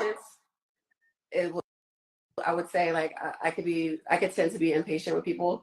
So that's another one. And then the third one, I would probably say just those 2 are like my biggest flaws. Yeah. Name a third one. Every human being has more than 3 flaws. If you can only name 2, that means that you are the biggest red flag. I'm gonna say that here. I'm gonna keep repeating it. If we're reviewing her videos and the people that come on saying they can only name 1 or 2 things, you can't name 3. If you can't name 3, then you as a whole is one big ass red flag. Everybody here that's watching me right now is live. Even myself, I can talk about myself. If you're part of the replay gang and you're the Ninja Watchers, all of us should be able to name at least 10 flaws. Yeah. Yep, I'm going there. Not 3, at least 10. We are born as imperfect humans. There is not one person here that is perfect and doesn't have any issues, any flaws whatsoever. You should be able to name at least 10 flaws. You may think this is a minor flaw or a medium flaw or a big flaw. The fact is, it's still a flaw in the red flag here. And if you can't name more than 1 or 2, then that means that overall you are a big red flag because you don't even have the hindsight to look at yourself and to see the things you need to work on. And that's the problem. People, especially when you get to close to 40 years old and you think that you're a finished product, and no, you're not. We have to strive to keep learning. We have to strive to keep getting better. We are not someone who needs to be sit in place and then this is you for the rest of the time here because you're going to get left behind. And these men are leaving you behind because you only got 2 flaws, which means that you are the biggest red flag there is. So if you can't name it, then you're the biggest flag and people are leaving you behind because you're not growing. You're not teaching yourself to be better. Whatever it is that you need to work on, you just said, forget it, out of sight, out of mind. And I'm going to keep moving because I don't think it's a flaw when other people can see it as day is light here. Those 2 are your biggest flaws. Those 2 are your biggest flaws. All right. And does the guy have to be in California? Wait 7 seconds. No, he can live anywhere. Okay. You're 38. What's the age range you want to date? Let's hear this age range, guys. I would say from 38 to 50. 38 to 50. And do you want more kids and can he have kids? This is a good question here. I'm open to having more kids. If he doesn't, I do prefer men that are active fathers that already have their own. But if he doesn't have kids, it's fine. And I'm open to having more kids. Time's not on your side. That's what men see when they let you go, ladies. You're older. If he wants kids and you're 38, you will be lucky to get one if you're going to get that. You will be lucky to get one. You got to remember, there's a whole dating process. You got to meet each other, then you're dating, then there's the engagement process, and then you get married. I'm naming 4 things before you should even think about before the kids come into play here. Unless you're trying to knock it up and make her a baby mama. And I don't recommend that at all here. So, okay, so backstory, and I said this at the top of our interview, that I actually met Tiffany last night because she was on it was a date. At least I thought it was a date with my guy's friends. So they want to know, I think I know this answer, but they want to know, was the guy you with last night? Yeah, he made a lot. At least $200K. Yeah. I could have answered that. Y'all hear that? She found a man that's making $200K because he was hooked up because she knows her boyfriend that she's dating. I guess that's like the lines that the picture they're painting here, the Kendrick. The guy that she's seeing knows her and actually knows the guy and is trying to get it and they say, you need to get on Kendra's show, right? So if you were out on the day of a black man and he already made $200,000 already. So he's hitting all the markers already, and you already throwing this Negro away. You see, women don't even understand that how many men make this amount. And then when you get your hands on one, you think you can get another one. You're thinking, okay, I can just keep running this train here. You can't keep running this play here. And especially to the man that hear this now that makes this kind of money, if he was actually interested in you, I'm saying this because I hear this now because I know what I'd make if I was interested. Like, yo, you threw away another high quality man who was making his money here because the friend told you to come on Kendra. The friend sabotaged it, basically. And y'all let people in y'all relationships sabotage things. You found the man that's hitting the bud, so you went on a date with him, and he already saying, nah, I'm good here. Y'all keep running this here, so you're going to crap out on Russian roulette. You find a guy here to go on a first date with, and instead of trying to cultivate that because the number is so low, you're just gonna throw him back out to the sea. And I guarantee you, some white woman will scoop that black man up and say, black woman laws. Me, Becky, gonna take this black man. We're gonna make our mixed babies, and he gonna be happy. I'm gonna make sure he's happy. You black women keep throwing these black men away. We're gonna scoop them up for you. Answer that, yes. Yes. All right. But he's not. So it's not. No, I know you just met him, but I just felt like it wasn't more so about you. It was more so to me about my guy actually trying to set you up with somebody else already. So in my mind, I took it. That's what I'm saying. I'm like, I felt like indirectly, like you looked at it as he was supporting my show because you were like, he's supporting your show. He's trying you come on the show. And that's one, and that is one sector. So much love to him in that way. But the other side is you saying your boy ain't shit. Because if you're trying to hook up a girl who your friend is here with somebody else, you're indirectly letting us know that that ain't the one she should be. That's what that's how I was really looking at it. But either way, but Tiffany, you know what? I thought you were dope. So that's why, guys, you gotta look out who's your friends and who's really not your friends, fellas. Don't put all y'all business out in the street. You got friends who ain't your friends. This friend set his guy up with this girl here, and then behind his back told her to go on Kendra. Y'all can have some hater-ass friends, guys. You got to look at the circle that's around you. You could have people there that's automatically sabotage the situation here. This goes for fellas here because the guy knew the guy that Kendra's seeing. And then on the date, you're going to tell her behind his back why he's there saying you need to go on Kendra's show after he just hooked you up with her? Hey, man, I don't know about you. Whoever Kendra's dating or Kendra in general, watch your back. Watch your circle. Hey, Kendra, you need to watch your back. You need to watch who you seeing. This man's someone to be trusted with here. You're going to go ahead and hook someone up, and then behind their back on right there is going to try to say, don't deal with him no more? Guys, this is how so many things go bad for us, not just in dating, but in professional business life as well. When we are out here trusting people who we think are our friends, in actuality, they just want to see the world burn. They want to see you not succeed.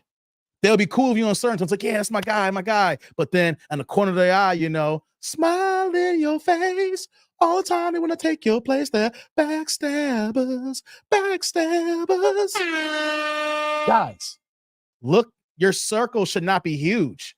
Your circle needs to be small as hell, because if you can't trust everybody, not everybody wants to see you win, black man. Remember that. Not everybody want to see the rainbow and the sunshine. So maybe we might not be with him again, but me and you can kick it again, girl. We can kick it. I like you. We had a good old time. All right, well, let's see how this works. So this is Tiffany, 38, Cancer, LA, CFO of a media company, 2 kids, 9 and 15, divorced, open to getting married again. She'll date 38 to 50. She does want a man that can date her. So, if you live in LA, she would desire a man that makes more than $200K. Yeah. That could change depending on where you live. Correct? All right. All right, now is the moment where the guy can reach out to you. How can the guy reach out to you? Where can y'all get her at? _ It's Tiff _ or email. I'll give you my other email. It's tiffany.acct1@gmail.com. Okay. You want them to do your Gmail. Say it again and wait 7 seconds. You want them to do Instagram? Wait. Okay. We can't hear you. Okay, so give the Instagram name and then in your Gmail, but just wait 7 seconds.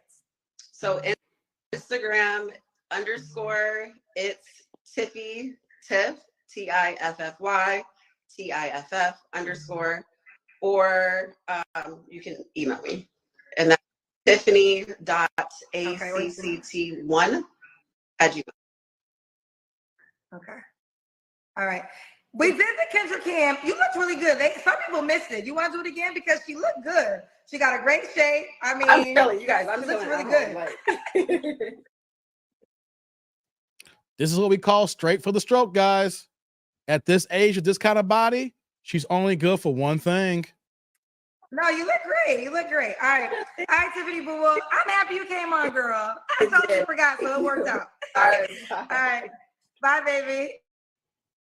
Shout out to everybody here. Likes up in the building, guys. I'm gonna get y'all supers here. Don't worry, I didn't forget about y'all supers. I just want to let the video play through here. You know what I mean? I didn't want to break it up. So let me get to y'all supers. Let's see here. First thing first, let me get T. Lee out the building here. T. Lee came in here with the members chat. T. Lee's been a member for 10 months. Salute to you, brother. Black women act like they can date different races at will. Yeah, T. Lee. You ain't lying. She out here thinking that she can move the way she moves here and just throwing black men away. Man, it sounds dire for her. I'm a man and I hear this here. Take away all the YouTube file that I may try again. If I'm speaking candidly here, ain't looking good for her. Ain't gonna look good for her. She gonna have to tailor her needs. She gonna be able to find the guys that make that kind of money because she's in that industry, obviously, because the way Kendra was talking and the type of work that she does, she is around those kind of men that make that kind of money, who are high value, who are Henrys. The issue is, once you get to a certain age, those men see you for what you are.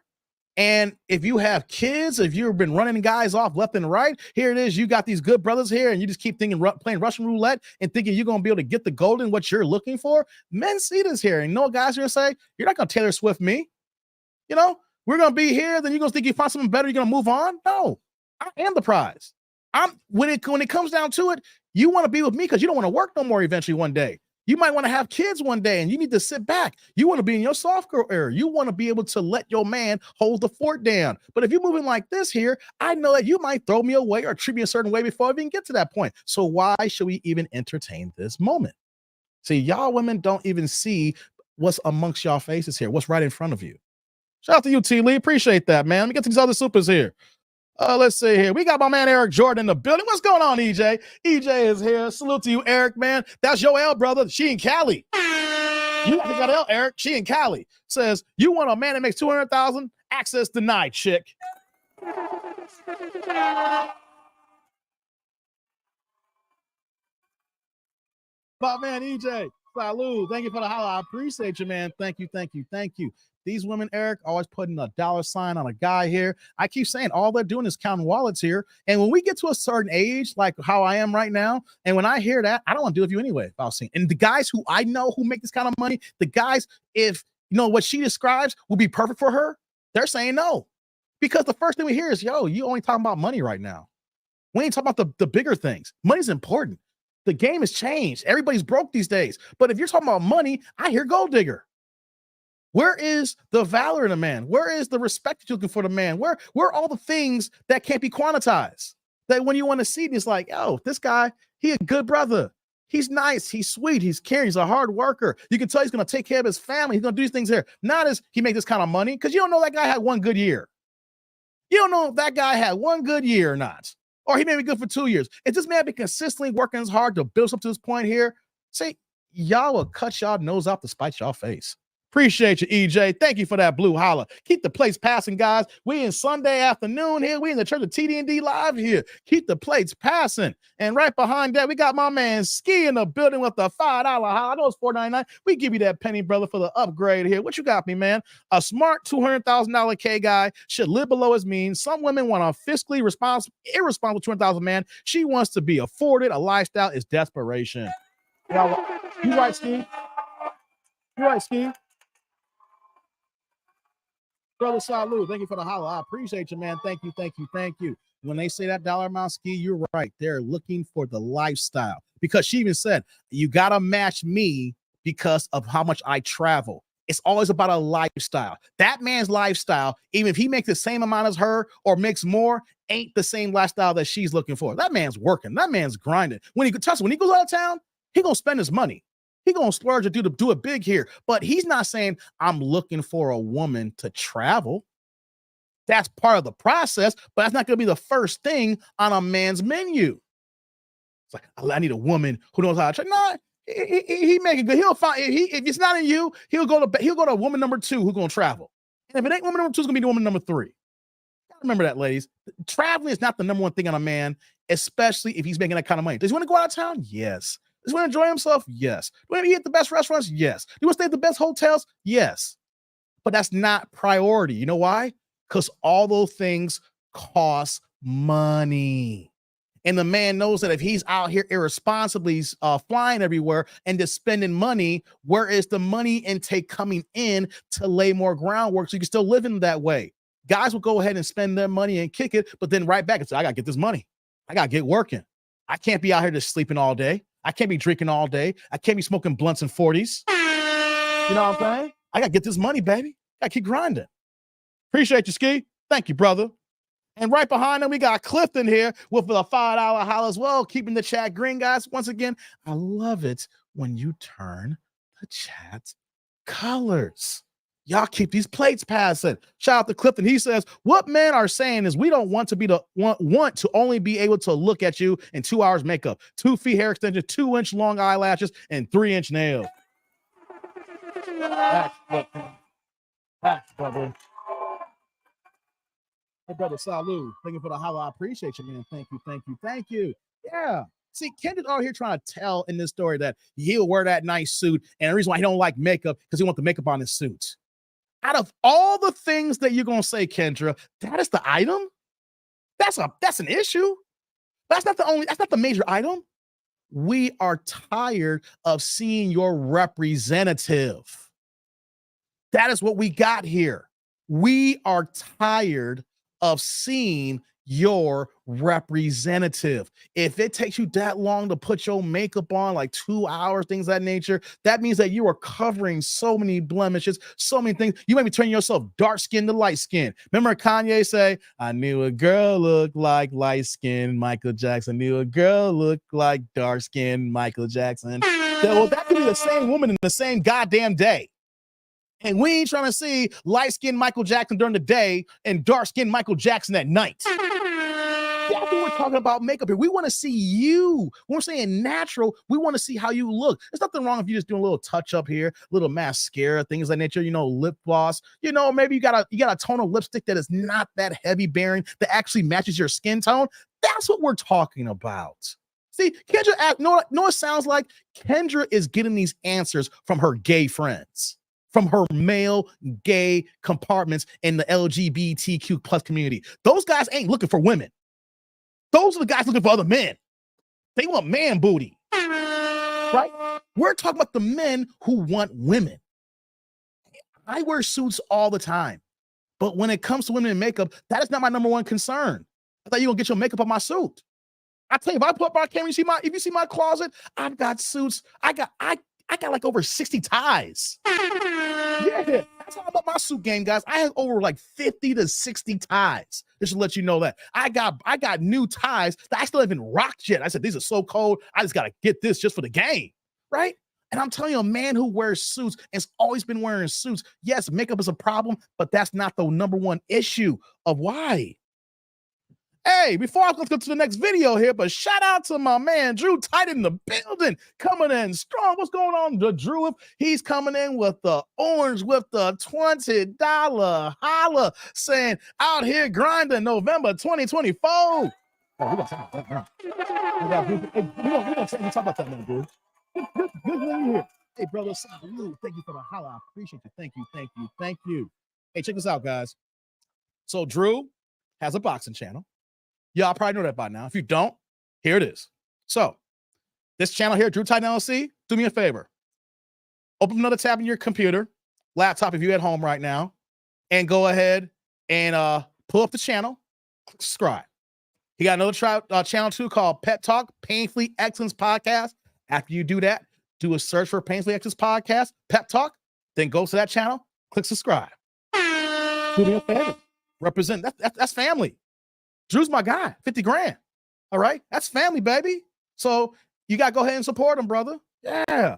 Thank you, Drew. Let's get caught up in these comments here. And we're going to keep it going here. Let me see here. I see a lot of y'all comments here. Eric's like, I'll take that L. Yeah, you did. Omar Lee says, around then you will already have them make sense. Yeah. They'll be 50 years old talking about God gonna send me a man. That's what kills me. He got out of this.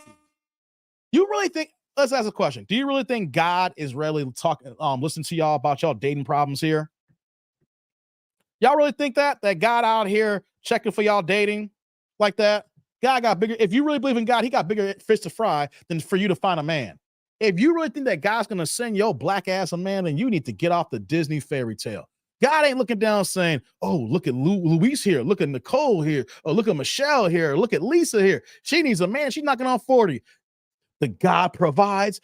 The God gives us here. Here's your man. Poof. Said nobody. How come all these women are still single right now? Because y'all think that the celestial being above listen to those goddamn prayers. No, if he's really alive, he ain't thinking about those prayers. He's thinking about the world about to blow itself up. He ain't thinking about some one-all black woman trying to pray for a man. Oh my God. Let's see here. Sheila's like, with the travel. I can't stand it, Sheila. I love the chat, Sheila. And Drew knows. Drew will tell you, like, when we was in Vegas in July, Drew saw my room. It was a nice ass 1,300 square foot suite at the Palazzo. Anyone know something? If I really had time to travel, I'd be doing that all the goddamn time. I'm not just spending all my money just for one trip. I can do it more. I don't have the time. I got to keep working, keep grinding. I can go and travel and do what I want to do here, but you know what that means? That costs money. And you know what, though? I make money, but I realize that I'm not trying to go ahead and just live a lifestyle. That is not the way I'm rocking. And if that's the way you moving, ladies, you need to know that you want to deal with a hardworking man. Shout out to one of my best friends. I'll ask him next time if he want me to tell his name. You know who he is, right? Matter of fact, I'll say my boy Mikey. My Philippine journey, right? He was married. I was groomsman in his wedding. And his ex-wife, now ex now, she saw what she was getting herself into when she saw him. A hardworking man who's a millionaire or close to a millionaire, making his money, got businesses and corporations. He's doing it all, doing big. And when they got married, she didn't realize that he was going to be working more. They got divorced. She thought they were going to kick it. They were going to travel more. And then she saw Mikey working even more. You know why? Because in Mikey's head, he says, I'm a husband now and I'm starting a family. So I need to build this up here. And she didn't want to deal with that. So they went ahead and got divorced. He made sure he got his lawyer on it to take care of the situation so she didn't rob him. But they got married and Mikey started working more. He started working harder because the man that you want, work is always on his mind. Now we got to have a balance. I get it. We're going to have but just trying to put everything on the table that all is about having a good time and working. That man knows that he can't do that. He has responsibilities. He knows that if it hits the fan, everything falls on him. My God, it's crazy here. Larry says, never said any man earning six figures. I want a woman on my page and she must enjoy traveling. You know, don't get twisted. If I go out of town, I want you to come out of town with me. That's not like a major priority. You know, maybe one day when I get rich or I win the Powerball and I get me 100 million, then we can talk about that. Even when I get the 100 million, you know what I'm doing? I'll be right here on YouTube working. I'll be right here grinding and still putting in the work. She was like, yeah, vacation once in a while is fine, but it's not the number one priority. Exactly, Sheila. Exactly. Let's see here. Omar says they'll be 7 years old talking about God goes to me. Yeah, I saw that one there. Yeah, no doubt. Let's see here. Shout out to my man Pinball. We got the next one here. The next holla, $4.99, $5 holla. We give you the upgrade. Turn the chat green here. What you got for me, Pinball? Says, what's the success rate for women on Kendra looking for six-figure men? It seems all they want is the same type of man.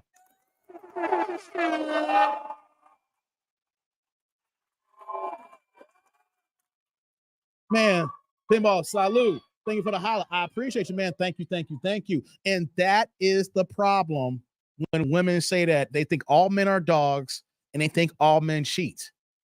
Pinball, these women are looking for the same type of man. And here's the thing, these men that are single who out here know that here. So since they know that, then like, yo, you want to be on this train, you got to rock of how I move here, right? Because I know all y'all want me. So if all y'all want me, why do I need to narrow down to one? It's like a kid in a candy store. If you're in a candy store, why do I only got to buy one thing? What if I could buy the whole damn candy store? And I can pick and choose what I want to eat here. That's the thing that y'all women don't understand. That's what it's like when you be a high value man or a Henry. You're like in a candy store and you can afford to buy it all. So why would I just stick with M&Ms when I can also have Reese's Pieces? I can have Milky Way. I can have whatever it is. You know what I mean? Why do I got to deal with a Three Musketeers bar when I can have Skittles and I can have Starburst and I can have chocolate chip cookies and I can have brownie fudges, things of that nature? Why I got to deal with one? I have the means to do all these things here. And when I'm ready, where like I get if I get this like this toothache in my head, so I can't do it no more, and I can only eat one thing, then I'll do that. I'm not saying all men think this way who are means, but you got to look at it in that fashion. If a man's in the candy store, do you expect him only to pick one thing out? Or if he can afford it, is he gonna grab a couple of things, take home so he can split up? I'm gonna eat this on Monday. Man, I need me a snack at lunch, so I'm gonna bring this candy for Tuesday. You know what I'm saying? I can't be eating sweets, so I gotta maintain my sugar. So you know, for the weekends, yeah, I'm gonna go ahead and wild out these other things too as well. Y'all don't think of men who are making this money living like that. Shout out to Drew. This is the other show here as well, the other channel, Pay the X's podcast. Do yourself a favor, subscribe to that channel, guys. That's the other one that Drew got. And then right now, I'm gonna drop the other. He got the other one too. Barricade Entertainment is his third channel. Barricade Entertainment, Pay the X's podcast, and Drew Titan. Salute to my brother, man. That's my guy. Some women are dumb, says Sheila. You got that right, Sheila. Some women are just straight up plumb dumb. Let's see here. I'm just getting caught up here. What's going on, Arthur? Good to see you. Yeah, who else we got here? I like Reese's peanut butter cups. Well, I don't. I'm allergic to peanut butter. But you get the point that I was using that, though. It's called a variety. It's called variety. Omar says, the age increases 50, 70, 85. Yeah, I'm getting to it, brother. Cash App, I see you. All right, got all the supers out the way. Hit the Cash App here. I'm trying to condense all the supers and Cash Apps in one session to kind of keep with me. If I'm reacting to a video, I don't want to break the video up too much here. Like, I want to talk about the video and not get the Cash Apps after the videos. But y'all can still comment on the video and drop supers. I kind of wait till after that so we can get a better flow going. I'm just trying some things out here, guys. So shout out to my man Omar. He in the Cash App. $10 holla. Says, for my hold on. Make sure I get this right here. For my GM, 85 years talking about, grandma talking about 85 years, God gonna send her a man. Yo, my man Omar on the $10 Cash App, y'all.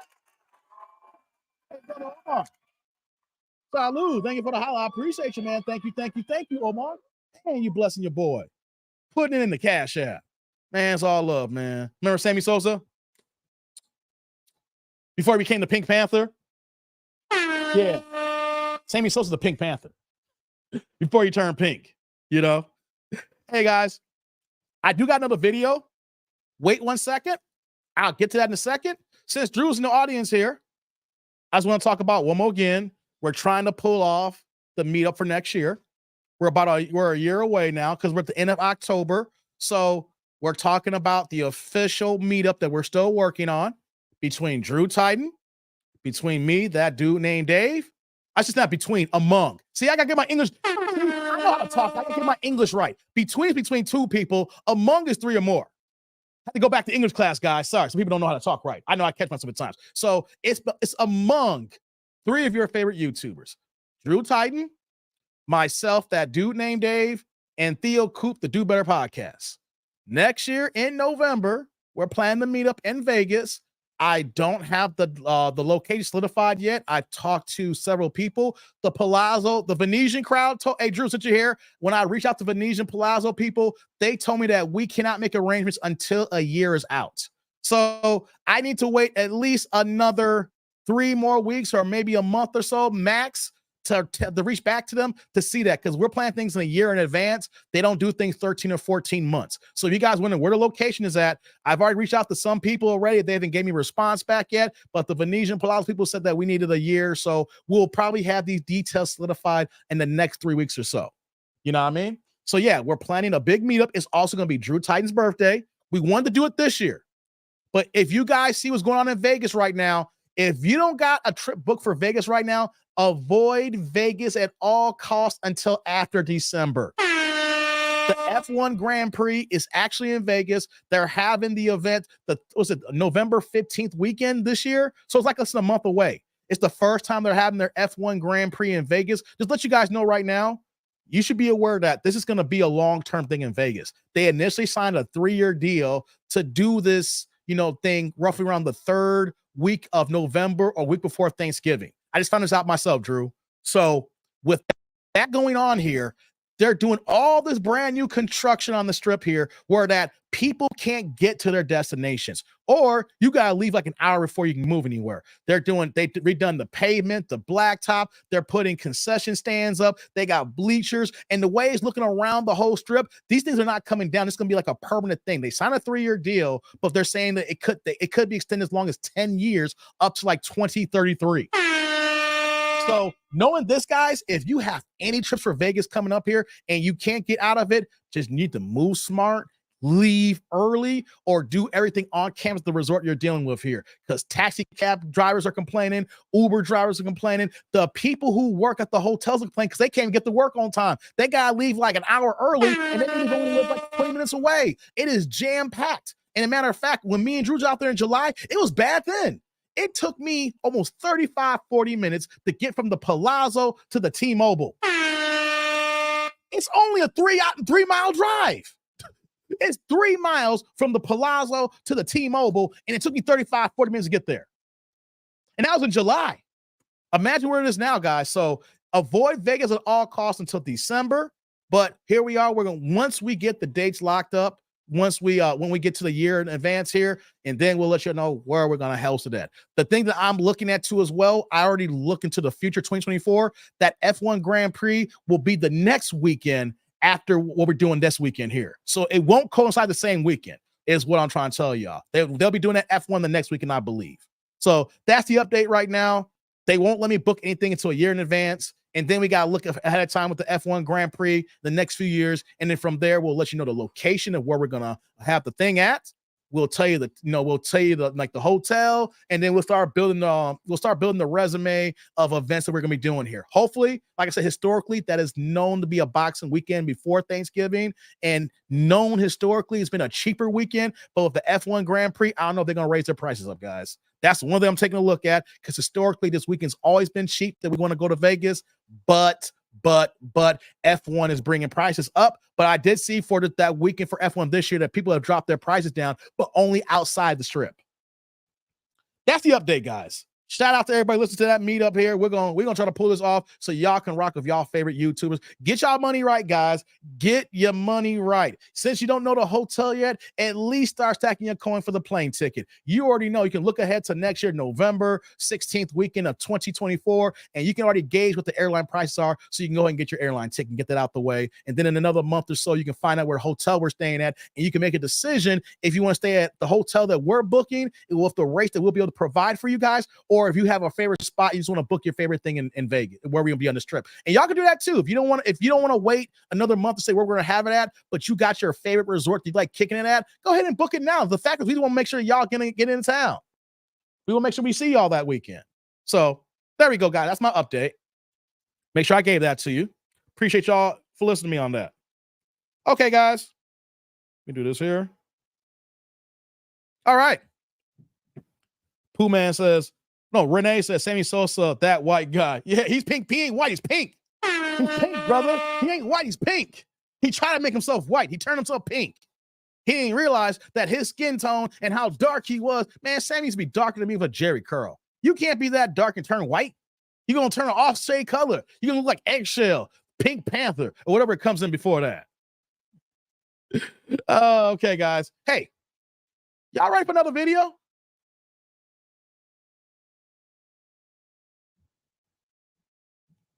Y'all ready enough for the video? Press 1.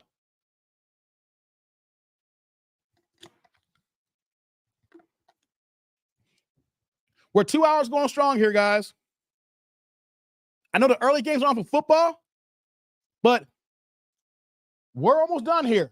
We've been here for 2 hours plus here. We'll see if we do 1 or 2 more videos. And I'm going to give y'all back y'all football Sunday. Okay, I see some ones coming in here. Dope. See which one we're going to do here. Oh, no. Oh, no. Oh, hell no. And another oh, hell no. I got 4 gotchas here. Which one do I choose? Well, let's get to it. Let's do this here. Whoops.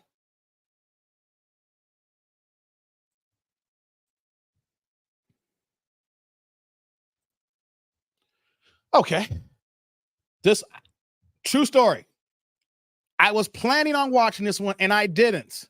This is a true blind reaction. Yeah. I wanted to watch this last night, but I didn't. After I got done live streaming, I went to Menards. I ordered the delivery for that bidet toilet. Yeah, guys, I'll talk about that at the end of the show here. Your boy is going to have his other bidet toilet by Monday morning. Tomorrow, if you're watching this here, you might be a little late here. Yesterday, I talked about bidets and keeping your booty hole clean. Pause.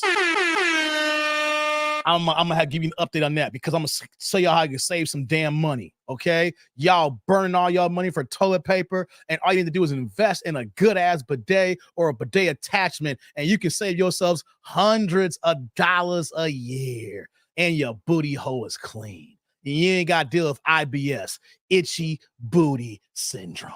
I'll talk about that later. I'll touch on that before I end the show. The boy got the other, but this house here is going to have nothing but bidet. All 3 toilets going to be bidet ready. Yeah, keep y'all booty hole clean. No more using toilet paper and depending on how y'all don't know how to clean right, getting little wires stuck in your ass or your little pubic hairs. You know what I'm saying? Clean your pubic area, and you don't got to worry about the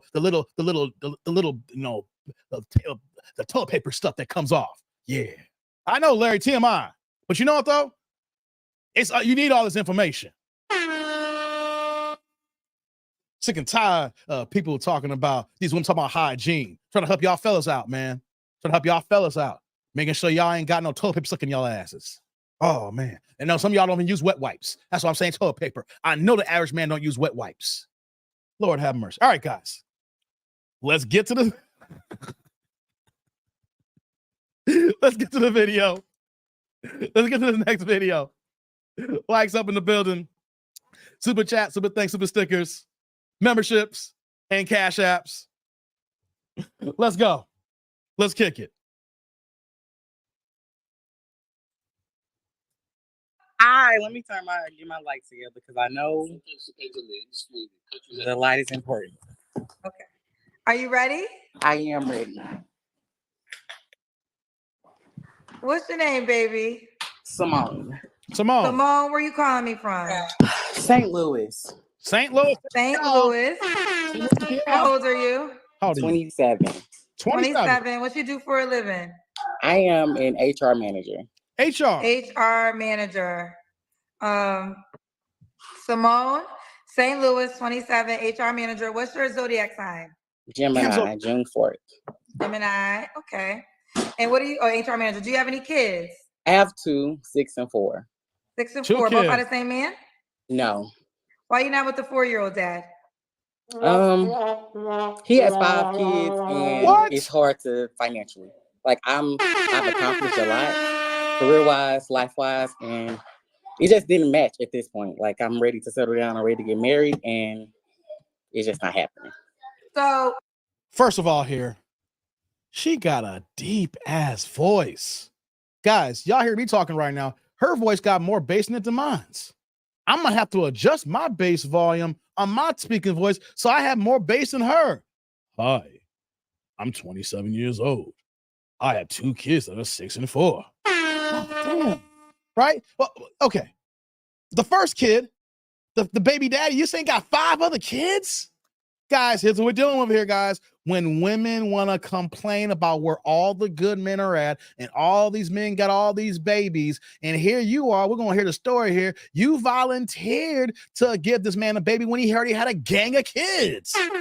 You can't get mad at men when this man, you chose this man. You chose a move like him. Ooh. Oh, are you baby mama number 5? I'm baby mama number 4. What? So 4. So you knew baby mama number 4. Wait a minute, wait. He got 5 kids, and that means that every kid that this daddy got has a different mama. She knew he had multiple women's babies. He knew he had multiple baby mamas. She knew this here. And then she's expecting him to settle down. Even if he wanted to settle down, you still got to deal with 4 other women. Ladies be choosing their own downfall. They can't accept accountability and then say, oh, it's the guy's fault here. How about you choose better? I'm going to say it here. If you ain't got no kids, stop dealing with Pookie and Ray Ray, Dusty, Daryl, and Chad and them who already got 4 kids. You chose this lifestyle. You chose the hard route here. And now you want to go on a dating show looking for a man that want to choose you. When we know that we got to have to deal with this man here, a Pookie and a Ray Ray, you're already done. You could be the best possible candidate for a woman. I want you ladies to hear this here. You could be the even with kids, you could be the best spouse possible that could be available. You could be a wife. You could have all the qualities that the next man is looking for. But the mere fact that your kids, their daddy has all these baby mamas, you got all these half siblings, the man that you're probably looking for is going to say, you know what? This is not for me. I don't want to see all these rudracks with my kid. I don't want to interact with this Pookie. You got all these baby mamas. Because once I have a kid with you, I'm associated with him, and that intense makes me, my black ass, dusty as hell. I don't want to be dusty by default. I don't want to be dusty by connection. I don't want to be dusty just because of my affiliations. I will cut off the dust before that even happens. But when you do this, ladies here, you are infested with the dustiness. You are rocking like Pigpen. I don't care how many showers you're going to take. You still going to be extra hella dusty. Now let's get back to the video, but you got to understand that when you choose Pookie, you are now a Pookisha. And the next man who is not a Pookie doesn't want no affiliations with a Pookie or a Pookisha. you knew he had kids before you. yes, he had one when we met, and then a lot. He has 3 4-year-olds. So my son is 3 of them.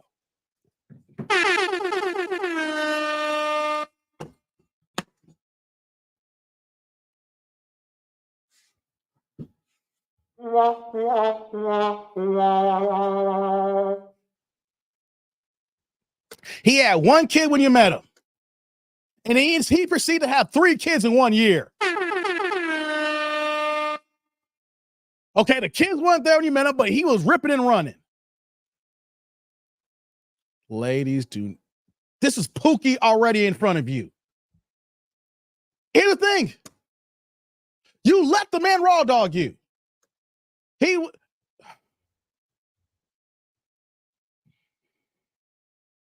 Yeah, she's 27, Sheila.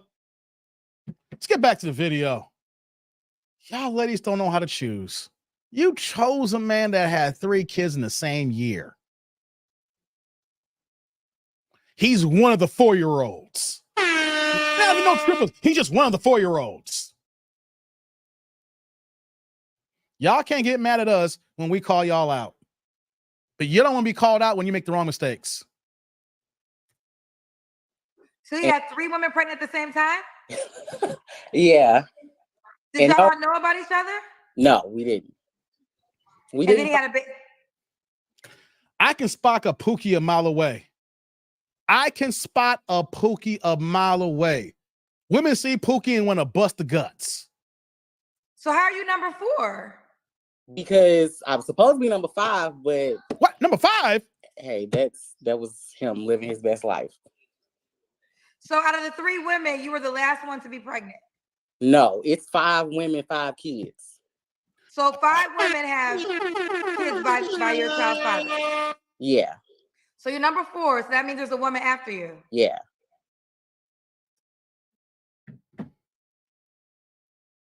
What man was assigned for this? I have a kid with you. My kid is half siblings with your child that's Dusty Manila Vanilla here that got 5 kids by 5 different women? Why do I want to be associated with dustiness? Why do I want, here's the thing, it's not just about me too. Why would I want my kids being exposed to dustiness this early in life? You're born, if you mess around with this woman, guys, or any woman like this here, you are bringing a kid into this world that's automatically being exposed to the worst case scenario of our Black culture. And these kids see this, and these kids these kids are smart, guys. They know what's up. Dusty beyond dusty beyond dusty. He already had one kid before that here, and you are over here letting this man raw dog you. Let's say you didn't know about the other baby mamas. You still over here having unprotected sex and got pregnant by a man who was pookie. That's on you. You didn't strap it up. You didn't carry condoms, or you didn't put on. You didn't look down and see if the condom was on. You just knew it felt too good. See, that's where I'm gonna get at here. Because you know what though? If this was a guy here on the show here, we will be giving him the riot act. Or women be saying, see this, look at this Pookie. He messing around doing all this here. We gotta talk about y'all because y'all choose Pookie. Y'all want to be with Pookie. Y'all try to change and reform Pookie because you already messed up. You gave him a kid and then you're gonna try to reform Pookie, and Pookie don't want to be reformed. So we're like December, my son February, and then it's like an April. What in the world, child? Yeah. So now let me ask you this. Did you know this? Like, was you expecting to have something serious with this man? So I was, because it was only 2 kids at first. So when I was pregnant with I thought he said he had one kid at first. Yeah. So when I first met him, he had a child. So that was like, he was like 6 at the time. He's like 14 now. So that was when I first met him. And then when I was pregnant with my daughter at 6, because I'm in the military. So I've known him throughout. You are also in the military? I thought the military teaches goddamn discipline. All you care about is the cheeks. The whole process, the time. But when I was pregnant with my daughter, he was in a relationship and he had his 6-year-old. And then wait, when you were pregnant, he was what? He was in a relationship and you got pregnant with him? Hold on, back that up. I'm gonna let Kendra wait. I know Paul. I just called me off. Wait. He already had one kid. And then by the time you got pregnant, he was let's let this play, guys. Come on. Come on. My daughter, he was in a relationship and he had his 6-year-old. And then wait, when you were pregnant, he was in a relationship with somebody else? Yeah. Like so you got pregnant by him by knowing he was with somebody else? No. You're not making no goddamn sense. He had, when I got pregnant, he had a 4-year-old and he had like a 10-year-old at the time. What? You just said he only had one. And when you got pregnant, this woman, now we know why she's single. She can't get her story straight. She just said he had one. And now she said that by the time, oh God. Let me ask you this. When you guys were dating, did you think you were in an exclusive relationship or was it an open relationship? I did. It was exclusive. How long did you think it was an exclusive relationship? Yeah, how long? The whole, I mean, I guess. So let me just ask this question directly. When did you find out he had 2 other women pregnant? I found out he had another woman pregnant after I was already pregnant. And then we was gone with the military in, let's say, May of 2018. And I knew at that point in time, he had another woman pregnant, but she was having an abortion. She was telling me that they didn't want to be with each other. So that was the whole thing. But she had the baby. Yeah, but she had the baby because I got pregnant. And then it was like, everybody just keeping the baby at this point. Everybody got a baby. Okay. All these dumbass women. I'm not telling y'all to get deletions or keep the baby, but it's your choice that you choose to be a single mama. Hence, by looking down and saying that he ain't got no condom on, or you're not in any form of birth control yourself, it's a two-way street. If you ain't trying to have kids at that exact moment, make sure he straps it up and you're on some form of birth control. Double the ish up. And stop the condoms help prevent from disease transfer. Right? But If one woman said, "Oh, I'm not gonna have this baby right now. He's out here being messy," and then you hear about the other chick that's pregnant, and then she sees you're pregnant, and she's gonna say, "You know what? I might as well keep the baby since all these niggas getting babies too."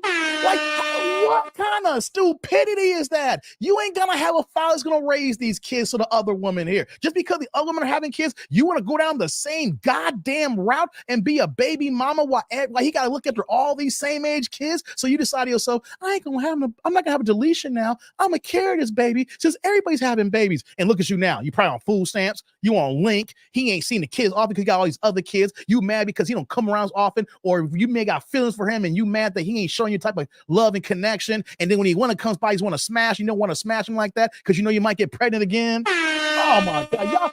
Y'all know about each other and y'all choose to still have these babies. You know, she said at first she didn't know about the other one, but now you do, and no one know about the babies and then decide not to have no abortions. Seriously. Y'all choosing y'all demise. Y'all choose the worst possible candidate. Then you make the mistake of not even using protection or being responsible.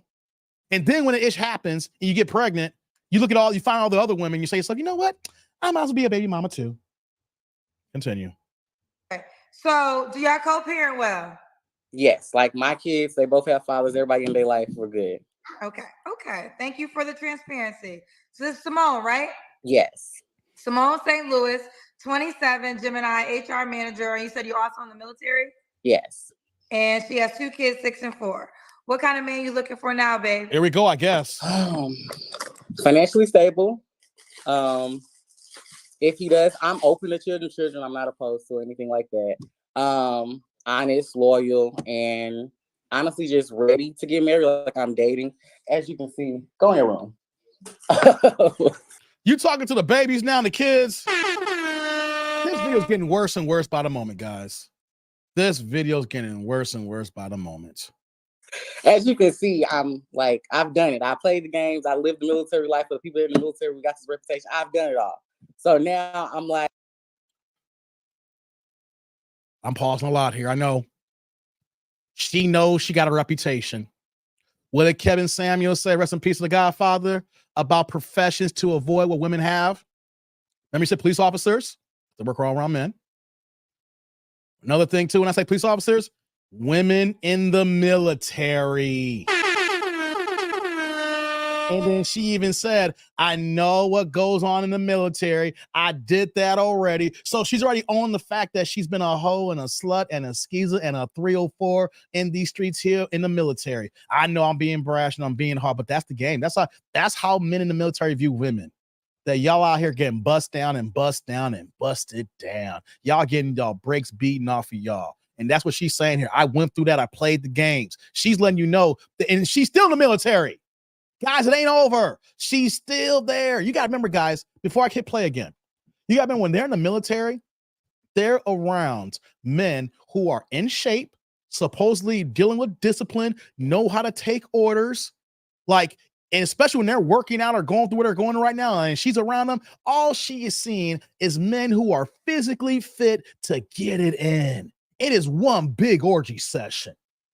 Anybody in the military in my chat here, I know some of y'all can concur with this here.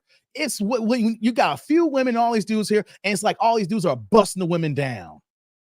I'm ready to settle down. Ready to settle down. Okay, what are your deal breakers? I don't want to struggle love no more. So I think you gotta be, not saying you gotta be healed, because I think we're all still dealing with traumas at some point in our life from something, but you just gotta be presentable. So some of these men are crazy. I know I'm gonna get some inboxes maybe from some men who's just not even half what I'm looking for, but I would just say be well-rounded. You are crazy. You hear how she's talking right now? This guy, yeah, you're talking about Pookie right now. You sound like you deserve Pookie because your baby daddy's is Pookie. You get what you get here. You are who you're around with here. When they say the old saying, birds of a feather flock together, you know what I'm saying? You are what you are. You can try to turn down Pookie. Pookie knows you're just one of him.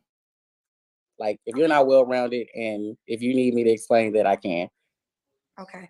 So I want you to respond to this for a man that might say, because you want to get married now, correct?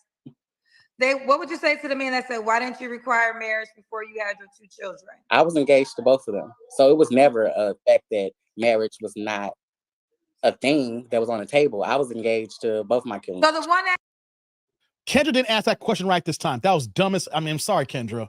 You knew about the first daddy. So how come you can't come in saying like, yo, okay, what do you say about the men who know that you were being dusty with the first baby daddy? You can say you engaged all you want, but you being dusty. the one that had the 3 women pregnant, he proposed to you. Yes. And you guys were engaged. And then he cheated and I called it off. So this was like 2 years ago.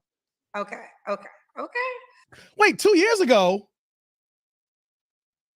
I'm confused about these ages of these kids right now.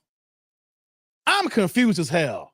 So were you engaged to Pookie after he got 5 kids now by 5 different women? This was 2 years ago. So are you telling me that Pookie proposed to you after the rest of the kids came?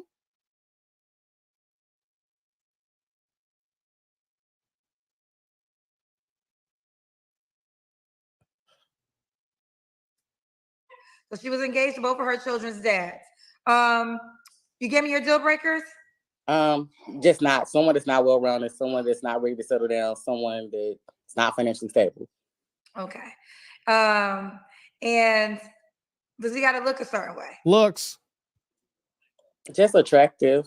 Like, I'm very much natural. I know I came on here natural for this reason because I could have did the whole dolled up. If you go on my page, my Facebook, because it's my name on here, it'll be all dolled up. But it was like, I just want someone attractive because I think I'm attractive, and I think it's just more when I do put a face on or something like that. Okay, I got you, boo. Does he have to make a certain amount of money? Money, here we go, guys. Okay, here we go.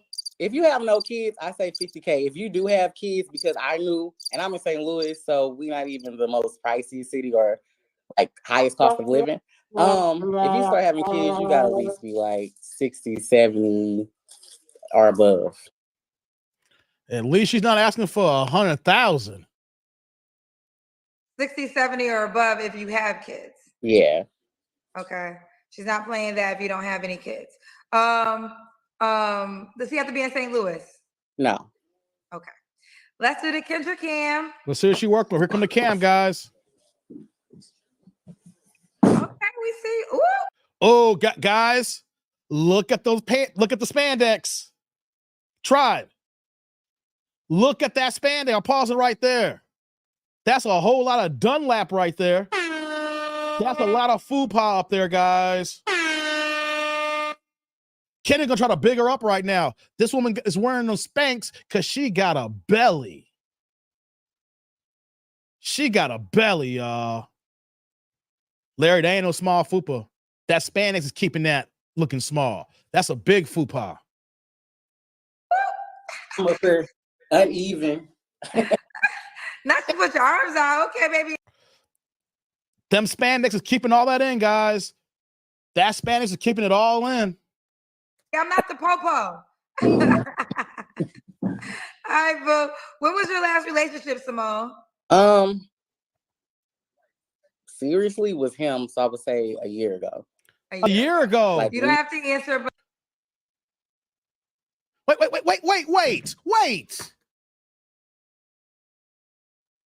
Wait. Guys, did you catch that? I thought she said just a few moments ago, 2 years ago, when she broke off the engagement. That's what she said. So are you telling me after you broke up the engagement, you were still dealing with him for a whole nother year? He ain't making things add up properly. This whole video has been one big ass lie. She is saying so many things here that doesn't add up properly here, y'all. I thought I was losing my mind here for a second. but I'm gonna ask, when's the last time you was intimate with someone? Prefer not to answer. Cause Pookie is still hitting it. He hit it this past weekend. She gonna say it was 2 years ago when she broke off the engagement. Then she just gonna say that, you know, she was the last person she dealt was like a year ago, last relationship about a year ago now. And then when he asked about the sex question, I ain't gonna say, cause you're still smashing Pookie. They still smash their baby daddies, guys. They still smash their baby daddies. See, the thing I talk about no stepdaddy season is not only because they want you to take on and pay for the kids that's not yours, that's not biologically yours, hence stepping up for stepdaddy season. When you are not on their best behavior, or if she got an issue with you, you got an issue with her, and nothing's going down, she gonna call baby daddy to smash some guts, guys. He still hits it when he wants to hit it, because he's still the daddy. He's still the pappy. That's the answer. Okay. Why do you think you're single? I think I'm single because I wanted that to work. So I was like fully invested. I was housewife. I was stepmom of the year. I was all of it. So it was just like I wanted that to work. And now I'm 27 and uh-oh. Oh no. Hi, Kendra. Now we got the kids on the screen. I'm not mad at the kids. The kids didn't ask to be here. Keep your kids in check. Men don't want to see the babes before you get started here. Get your kids off the camera. Kids. Oh no. Go away. Go in y'all room. Kendra kids. They daddy's gonna really be looking at me like I'm crazy. So what are 3 flaws we have to work on, Simone? Oh, let's get these flaws here, guys. Attitude. What's going on, quick? Attitude. What's on, millennial? Openness. Like being open to different things. Because I think I got in this situation because I was too open. Like I just need to work on it as a whole. Mental, like health, I guess. Mental health. Yeah. It's Simone St. Louis, 27, Gemini, HR manager, 2 kids. Do you want more children? Yes. You do want more kids? Yes. Okay. This is what I'm talking about, guys. She's young enough to have kids. She's 27 years old. She's already ruined her life. 27 years old. She's in the military, so she has her own career, but she picked the wrong career because know how men talk about the military here. I see your comments. I'm gonna get back to that in a second. I see y'all supers. I'll get to them in a second here. But if let's say that you want interest in her, guys, and you want to have kids with her, just know that your kids will be half siblings to this Pookie here. I'm gonna keep saying that here. The kids did not ask to be here, but you will be forever linked to this Pookie and Ray Ray. The same Pookie that she still has sex with, even though he proposed to her of all 5 kids by 5 different women. And then after she broke up the engagement, she was still smashing that guy for a whole nother year. And here's the thing that hasn't been cleared up yet. She has 2 different baby daddies. The oldest kid, who is the baby to that there? Or she lined up both kids by him. Right? I'm trying to figure that out here because she's saying that, oh, you know, there was 1 kid already there. And then next, you know, all 3 kids got pregnant at the same time. But now she's saying that it's not adding. Okay. She wants more kids. Okay. Why would a guy be lucky to be with you? I'm a good woman. I'm nurturing. I'm caring. I'm all of that. But I think I got my shit together. So I say that to say, you ain't got your shit together. You need to stop that lie right now. If you had your shit together, you wouldn't be messing with Pookie. You wouldn't be double backing with Pookie, and you would not be letting Pookie slide in them guts the last couple of days ago. Stop saying that. You ain't got your stuff together. Your stuff's together. Pookie should have been removed from the equation a long time ago. You should have been like, I messed up. This guy got me pregnant. He got 3 other women pregnant. I'm moving on. He gonna see his kids. We're gonna try to co-parent, but I ain't gonna deal with this man because this man's out here. No, you still rocking with him. And you say you got your stuff together. As a man, I'm saying, no, you don't. You are 27 years old with a lot to learn and live here, and you need to take a step back. To say that I'm not gonna play games with you if you don't play games with me. And I think it's a lot of women my age still who just you hear all these kids in the background too? Doesn't have it. You guys hear all the kids in the background? Pause. And I'm sorry I pause so much here, but I gotta this is how I do my videos, right? You hear all them kids in the I don't know about you. I'm trying to date no woman. I come over your crib and I gotta hear all these kids in the background. No. Ladies. Y'all don't understand how the kids are a turn off to the man that you want. Sometimes you got to deal with who you are. Pookie, who's your baby daddy, that's who you deserve. You deserve Pookie or second shift at the plant. Normally I would say you need to work it out with Pookie, but he got 4 or 5 other baby mamas. So he got to figure out how to work with other baby mamas. So you can't really go back to him because we already know what's going to happen. You're going to go back to him. He goes match other baby mamas. You're going to get mad because he's not being faithful. Then you're going to be back to single again talking about all these men can't be faithful. No, it's your Pookie who can't be faithful. You chose a Pookie who wasn't faithful in the jump street here. Don't say all these men are. They don't have it together. Yeah. Okay. Simone, what's the age range you would date? So this age range, guys. 26 to like 34. 26-year-old to 34, leave. Stay away, guys. Stay away. I got cats in this age bracket right now. No. Why you want to sign up at 26 years old? You're younger than her. You ain't even built for this here, guys. Mentally, you're not built to handle this here. 34 years, about to enter your prime here, and you want to add 2 kids to your stable? I say in that age group, stay the hell away. That's right. You're pretty young. You're 27. Okay, so Simone, 26 to say it again. 26 to 34. And tell me again, would you have children? I mean, yes. Do you want to have children? Yes. Okay, yes. She wants to have children. I'm sorry, I was trying to pin the link to join the show. So let's do it. Simone St. Louis, 27, Gemini, HR manager, 2 kids. How can the guy reach out to you, baby? My Facebook name is down here, so it's just Simone Clark, my first name, last name. Your name is Simone, first name, last name? Yeah, so Simone Clark. So Simone, but it says Simone Clark. Yeah, so that's my first name, my last name. So that's how you can find me on Facebook. Okay. That's how you follow her on Facebook. All right, boo. Well, you keep me posted how it goes, babe. All right. Thank you. You're welcome. Bye, boo. Lights up in the building, guys. We're done. Lights up in the building. Let me get to y'all supers. Shout out to my man T. Lee in the building. What's going on, T. Lee? Keeping the color in the chat. Keeping it green with the $5 update. No need for the upgrade. T. Lee, what you got for me, brother? Boo-hoo. I volunteered a baby to a man that I knew didn't take care of his kids. What was me? He tricked me.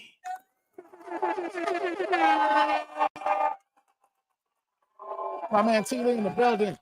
Salud. Thank you for the holla. I appreciate you, man. Thank you. T. Lee and everybody in the chat here. These women have no idea. They have no idea of how they look towards men.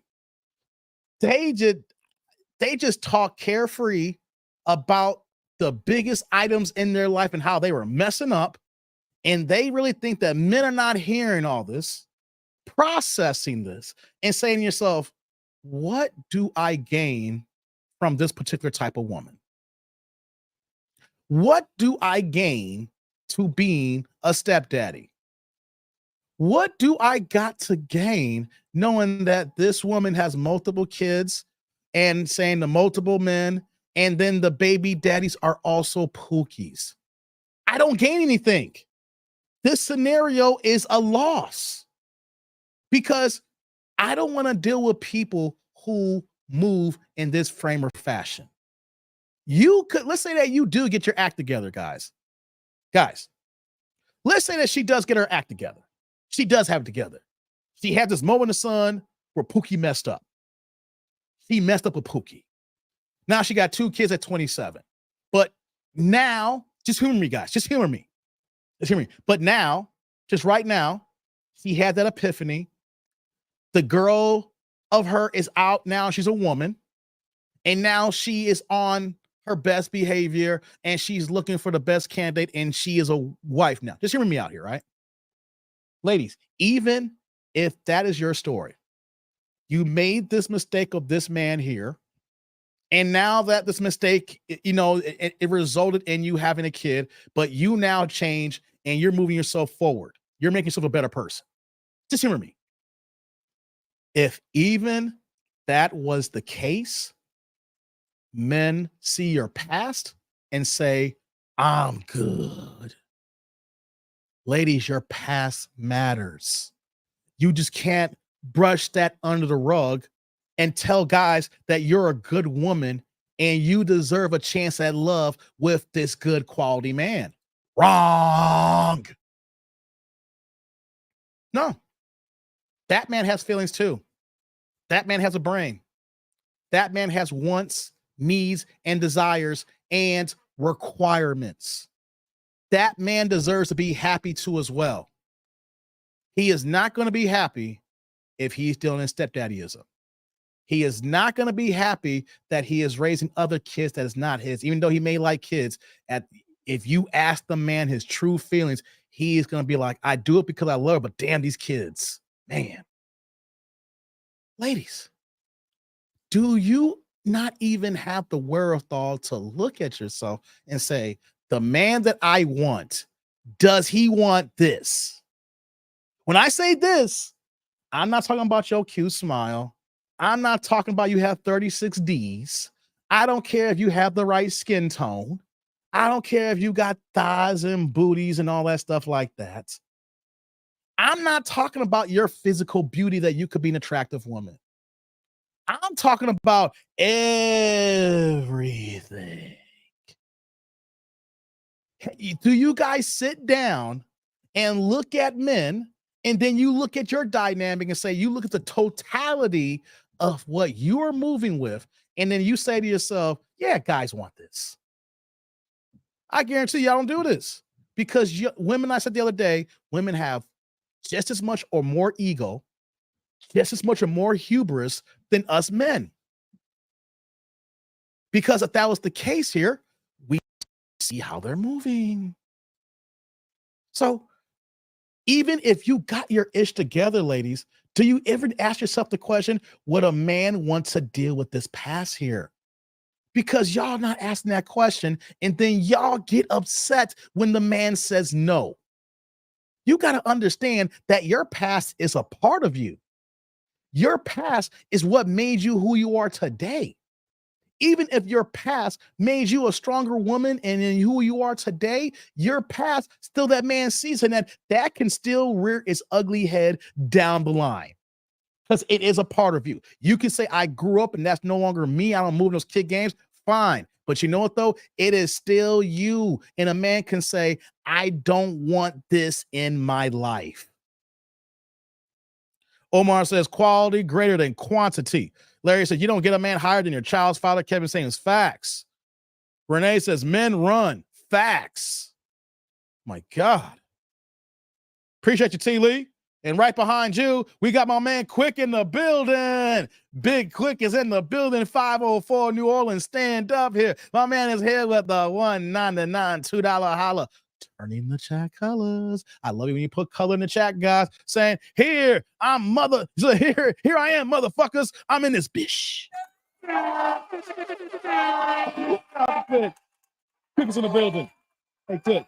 Salud. Thank you for the holla. I appreciate you, man. Thank you for coming through. Man, I appreciate the holla, man. Quick up here in the building, baby. Quick in the building. Appreciate you, brother. What the hell happened here? There we go. Now we got it fixed here. Appreciate you, Quick. Thanks for stopping on in. Let me get some of the other comments here that I see here. Jay said she looks like Project Pack of a wig. Back, chicken. Wait, back, chicken. Oh, come on, man. Project Pack. Oh, damn, man. You wrong for that one. Be Real says that's Big Shirley rerun. God damn, Be Real. You got to be that horrible, man. It's all good. Randy over here cracking up. Quick says that's a womb graveyard. God damn. Y'all wildin'. She been like what's going on? Millennial says this here. She been lying the whole time. Yeah, guys. Like, I am very in tune with my listening skills. Like, I had to learn on my own. No one taught me this. No one told me this. I had to learn to listen. Because a lot of times I would hear you listen and I would want to respond. And now what I do is I listen and I listen and I listen, I digest, and then once I gather, then I respond.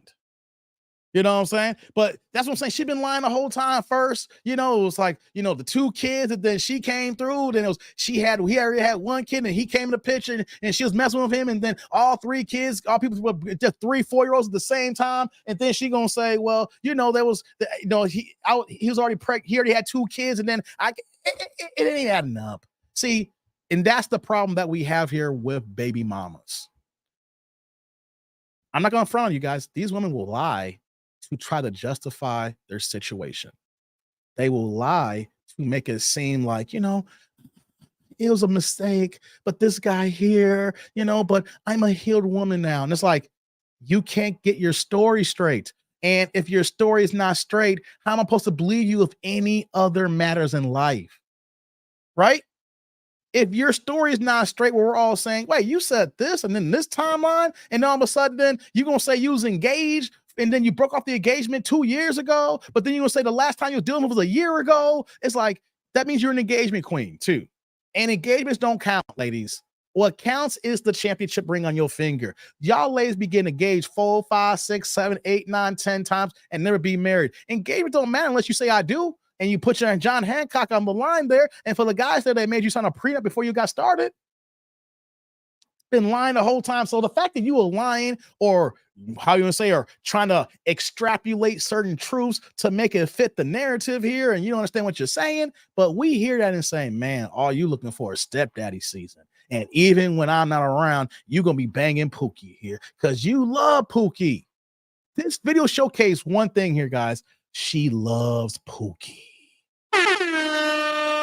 And this is what I'm talking about, guys. When women have kids with a guy here and it doesn't work out, that is a horrible scenario for us men, because we may want to come in and try to be, Captain Save him, push a cape on, and act like Joe. Do all the things your man won't do, I do them for you. I know I can't sing, but the player, hey, Joe, all the things that your man won't do. That's Joe. Remember you saying, I'll take you out on a night cruise on a yacht. You just can't lose because we got so much work to do. 1, 2, what you gonna do? That's Joe. Joe up here hating. Joe out here singing, playing hate anthems, right?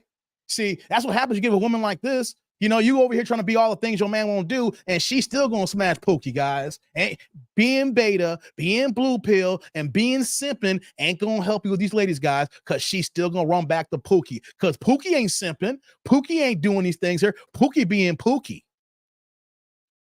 Vince says, I don't mind a little tummy, but damn. Well, exactly.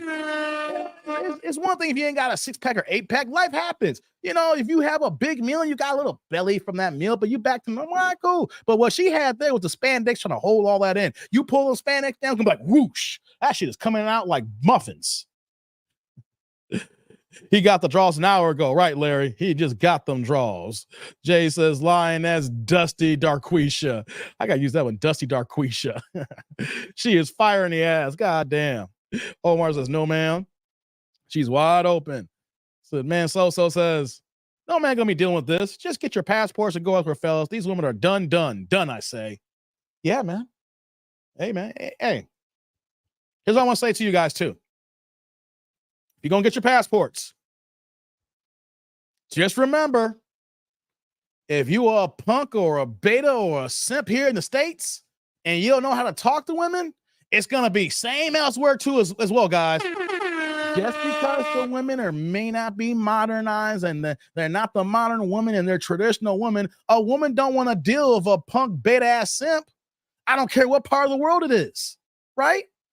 So yes, man. So I represent I got so many cats who's in the passport bro community. Salute to all y'all finding y'all options outside of this country here if the women ain't rock with you. But you got to make sure, guys, that you ain't on no punk shit. You can't be acting like a crying ass simp. No woman wants to deal with an emotional beta man unless she has no goddamn choice. And even then, she gonna treat you like Jada treats Will, with the ultimate disrespect if she does choose you to stick around. Right? So for my passport bros, don't think it's just like you get your passport, you go to Thailand, you go to Malaysia, you go to the Philippines, you go to Colombia, the DR, and think that since I'm an American and I got a few dollars in my pocket, it's going to be better. No, if you don't know how to talk to women, you ain't going to be able to know how to talk to women in general. It don't matter if it's here in the States, doesn't matter if it's another country, doesn't matter if it's another state, regardless here. You guys have to get your weight up. Financially, mentally, physically, spiritually, and emotionally. Now, some of y'all may not be in the religion, trying to say spiritual part here, but about, if it's not spiritual, you're trying to find your inner peace, your inner being, whatever that is. But until you find yourself in the space that you are mentally, physically, and, socially able to deal with women, then you'll be able to handle your things off overseas, right? But if you're shy, you refuse to go talk to a woman, if you can't even say hello, You can't even, do the things that is needed at the first jump here. It don't matter if you got a passport or not. You're going to be in the same gumpy, simpy situation as you're here in the States. So salute to the passport bros, but make sure you get your weight up. Otherwise, you're going to be complaining about the same shit you got going on here. But the women over there may not be acting like a modern woman. They'll just keep smiling. They'll be silent and keep it moving on your ass. Guys, you got to build yourself up to the man that you're supposed to be. And you can't assume that you're already there. We got to make sure we put in the work. We got to make sure we put in the time. Remember, otherwise, your examples and the things that you're looking for is going to be the same elsewhere, guys. You got to change your perception. You got to change you before you think you'll get different elsewhere. Because if you're still a punk, you're going to be a punk everywhere. You can't let people punk you, guys. You got to build your backbone. You got to be strong and secure in yourself here. If you ain't got no backbone, it's going to be the same elsewhere, guys. And people are going to punk you and play you. Appreciate that, man, So. Larry says, yeah, so this, I like to put that on the screen here. You don't get higher than your child's father. Exactly, ladies. I mean, only a few women are in a certain space that if they have a high caliber man, they get another high caliber man, That's only a few women. Y'all, I'm showing my age, but y'all remember Zsa Zsa Gabor? Man, she was running through these men left and right, but she's Zsa Zsa. You know what I'm saying? She has access to men. If you're moving on that circle, that's a whole different ball game. But women, most of y'all ain't moving like that. Most of y'all just banshees. Most of y'all weaving and sailing up. You know what I'm saying? So y'all can't move like Zsa Zsa Gabor. Renee says the only thing adding up to her is her kids. God damn, man. Who you telling, man? Don't forget about Ray Ray. Right. Jay's like, facts, Dave. Don't take that beta-ish overseas. Exactly. And you beta or not. You know that. You know how you know that? Because even with the men who are tired with the women here, they still can pull women here. The issue is they're not working on the accord that they want. So if you know how to talk to women and you already say, nah, I can't deal with this here. See, the men who know how to do it and then they go overseas, that's a different ball game.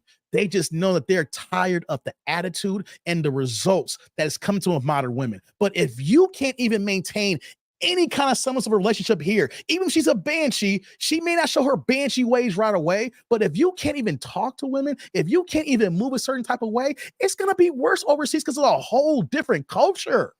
You got to remember that. It's a whole different culture. So if you can't even move right here, you can't move right over there.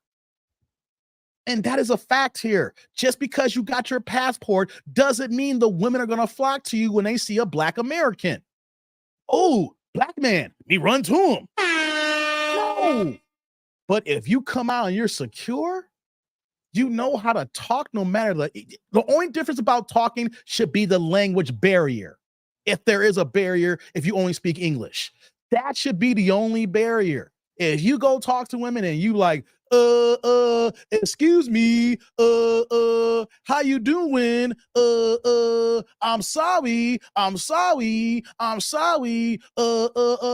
think you look beautiful. How you doing? Man, that woman's gonna look at you like, what's wrong with this retarded American? It's bad enough that other countries don't like us as it is, and then you come up sound like a retarded American, and you're like, oh my God, get away from me, retarded Black man, get away from me. Exactly. Real ish. Learn the language and culture. Guys, you got to do that. You got to learn the language. You got to learn the culture, because just because you're not getting the results here, you still have to have the knowledge, information, and at least the confidence to talk to any woman, no matter where they're from. It's the matter of if you're not getting the results here is why you fly over there. But you still have to be confident. You still need to get your weight up. You still need to build yourself in your career. You still need to be a man. You still need to talk to ladies. No ladies want to deal with a man who can't talk. He's going to be the silent, quiet type. It doesn't matter what culture is. Women are going to be women. And women are attracted to men who are confident, who are, of course, attractive, who are secure in themselves here and knows how to move like a man. And even those other cultures too, you have to be an alpha male. You have to be red pill because those men are alpha and red pills. It could be the fact that they don't want to deal with their own men because they know how their men's machismo moves and they rather deal with an alpha from a different culture and community. But if they're submissive and in their cultured ways, they still want to deal with a strong man. It's just the fact that you can't find your results here. So fellas, remember that. Come on now. Can't be no punks in the game. Can y'all hear me? Press a 1. The chat's been kind of quiet here for a second. Can y'all hear me? I just want to make sure. I ain't see the chat moving here on my StreamYard here, right? Are y'all still out here? Press a 1. Because StreamYard be acting funky here, guys. And I've seen other content creators who I watch, and they got the same problems too when StreamYard start acting like this here. I haven't seen any updates on StreamYard in a second here. You know what I'm saying? So, okay, I see a few ones here. Okay, it's starting to update now. Thank you, guys. Yeah, StreamYard's acting funky right now. StreamYard acting funky right now, man. I love using the platform, man, but, you know, sometimes it has its issues. Yeah, Jay says, okay, I saw that there. Learning. Okay, I see the ones here. Thank you, guys. Appreciate y'all. Oh, I didn't see this one here. See, it just updated. I didn't see this comment here. It's running super slow, guys. Omar says, we don't want tattoos, tears, trauma, 304 records, stretch marks, other than babies and attitudes. Yeah, man. I'm gonna see y'all lay something else too here. I'm gonna add on that point here before I move on. All them tattoos is not your best friend. If you got a couple of tattoos that are hidden, the man can't see unless he gets you butt ass naked, that's cool. If you got tattoos that is evident, that could be seen everywhere, no matter where you're dressing here, you are putting yourself into the RUO category, and you may not be an RUO type of girl. You could be a type of girl who loves ink and you're part of that ink culture and you want to get tatted up, but you don't realize that that ink culture, and of course, it's also a male-dominated culture, but men look at you as a plaything. You are a toy. You're here for recreation use only, here for a good time and not a long time. And that may not be a mantra, but I'm just telling you guys right now, if that's what you're doing here and you may be a good girl, you may have to sullied yourself before it even got started. Stop the tattoos, ladies. Stop tagging yourselves up. And if you ain't got no tattoos, you want one really bad, you make sure you get in a place that's not evidently going to be able to be seen, except it's between you and your loved one. Okay? The more tattoos is the more you're dropping down your chances on that kind of man that you want. We're not talking about the fact that you got guys that slide into your DMs and hound you. We're talking about what makes you fancy, what makes you wet, what makes you get off here. And the minute you like, it's not always tattoos unless you find someone in that tattoo community. But the question is, do you want a guy with a whole bunch of tats as well? Or you are you the type of woman who just get tattoos because she's like the couple of cute ones? See how that works, ladies? If you ain't looking for the guy who's out here tatted up and runs his own tattoo shop, you know, and you love the tattoo culture, you love the ink culture. If that's not you, but you just want a few of them so that you can rock with, but you got them in the wrong spots, you just sullied yourself for the men that you can get. I appreciate that, Omar. We don't want them tattoos. You know, that trauma comes because you out here being a banshee out here for so long. So by the time you get to your 40s, you look at all men the same way. Ladies, for the young ones that listen to me, you need to get your black ass off the market as soon as possible because you will be branded as someone who's just a playgirl. You know what I'm saying? 304 records, like the first video we did here. The girl put the woman's mug shot on the goddamn screen on Kendra. That's some crazy ish, guys. Ladies, why are y'all moving like men? How come y'all out here moving, talking? Y'all calling us bro. Hey, bro. Hey, bro. What's going on, bro? We don't want you to be our bro. We want you to be our ladies.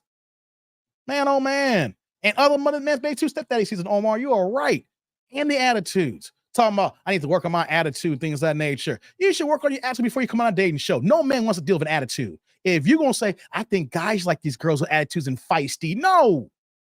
Guys only tolerate that because maybe that's the only ass they can get. And they tolerate it. The man that you want ain't dealing with that crap here. You go, man, get your ass out of here with that crap.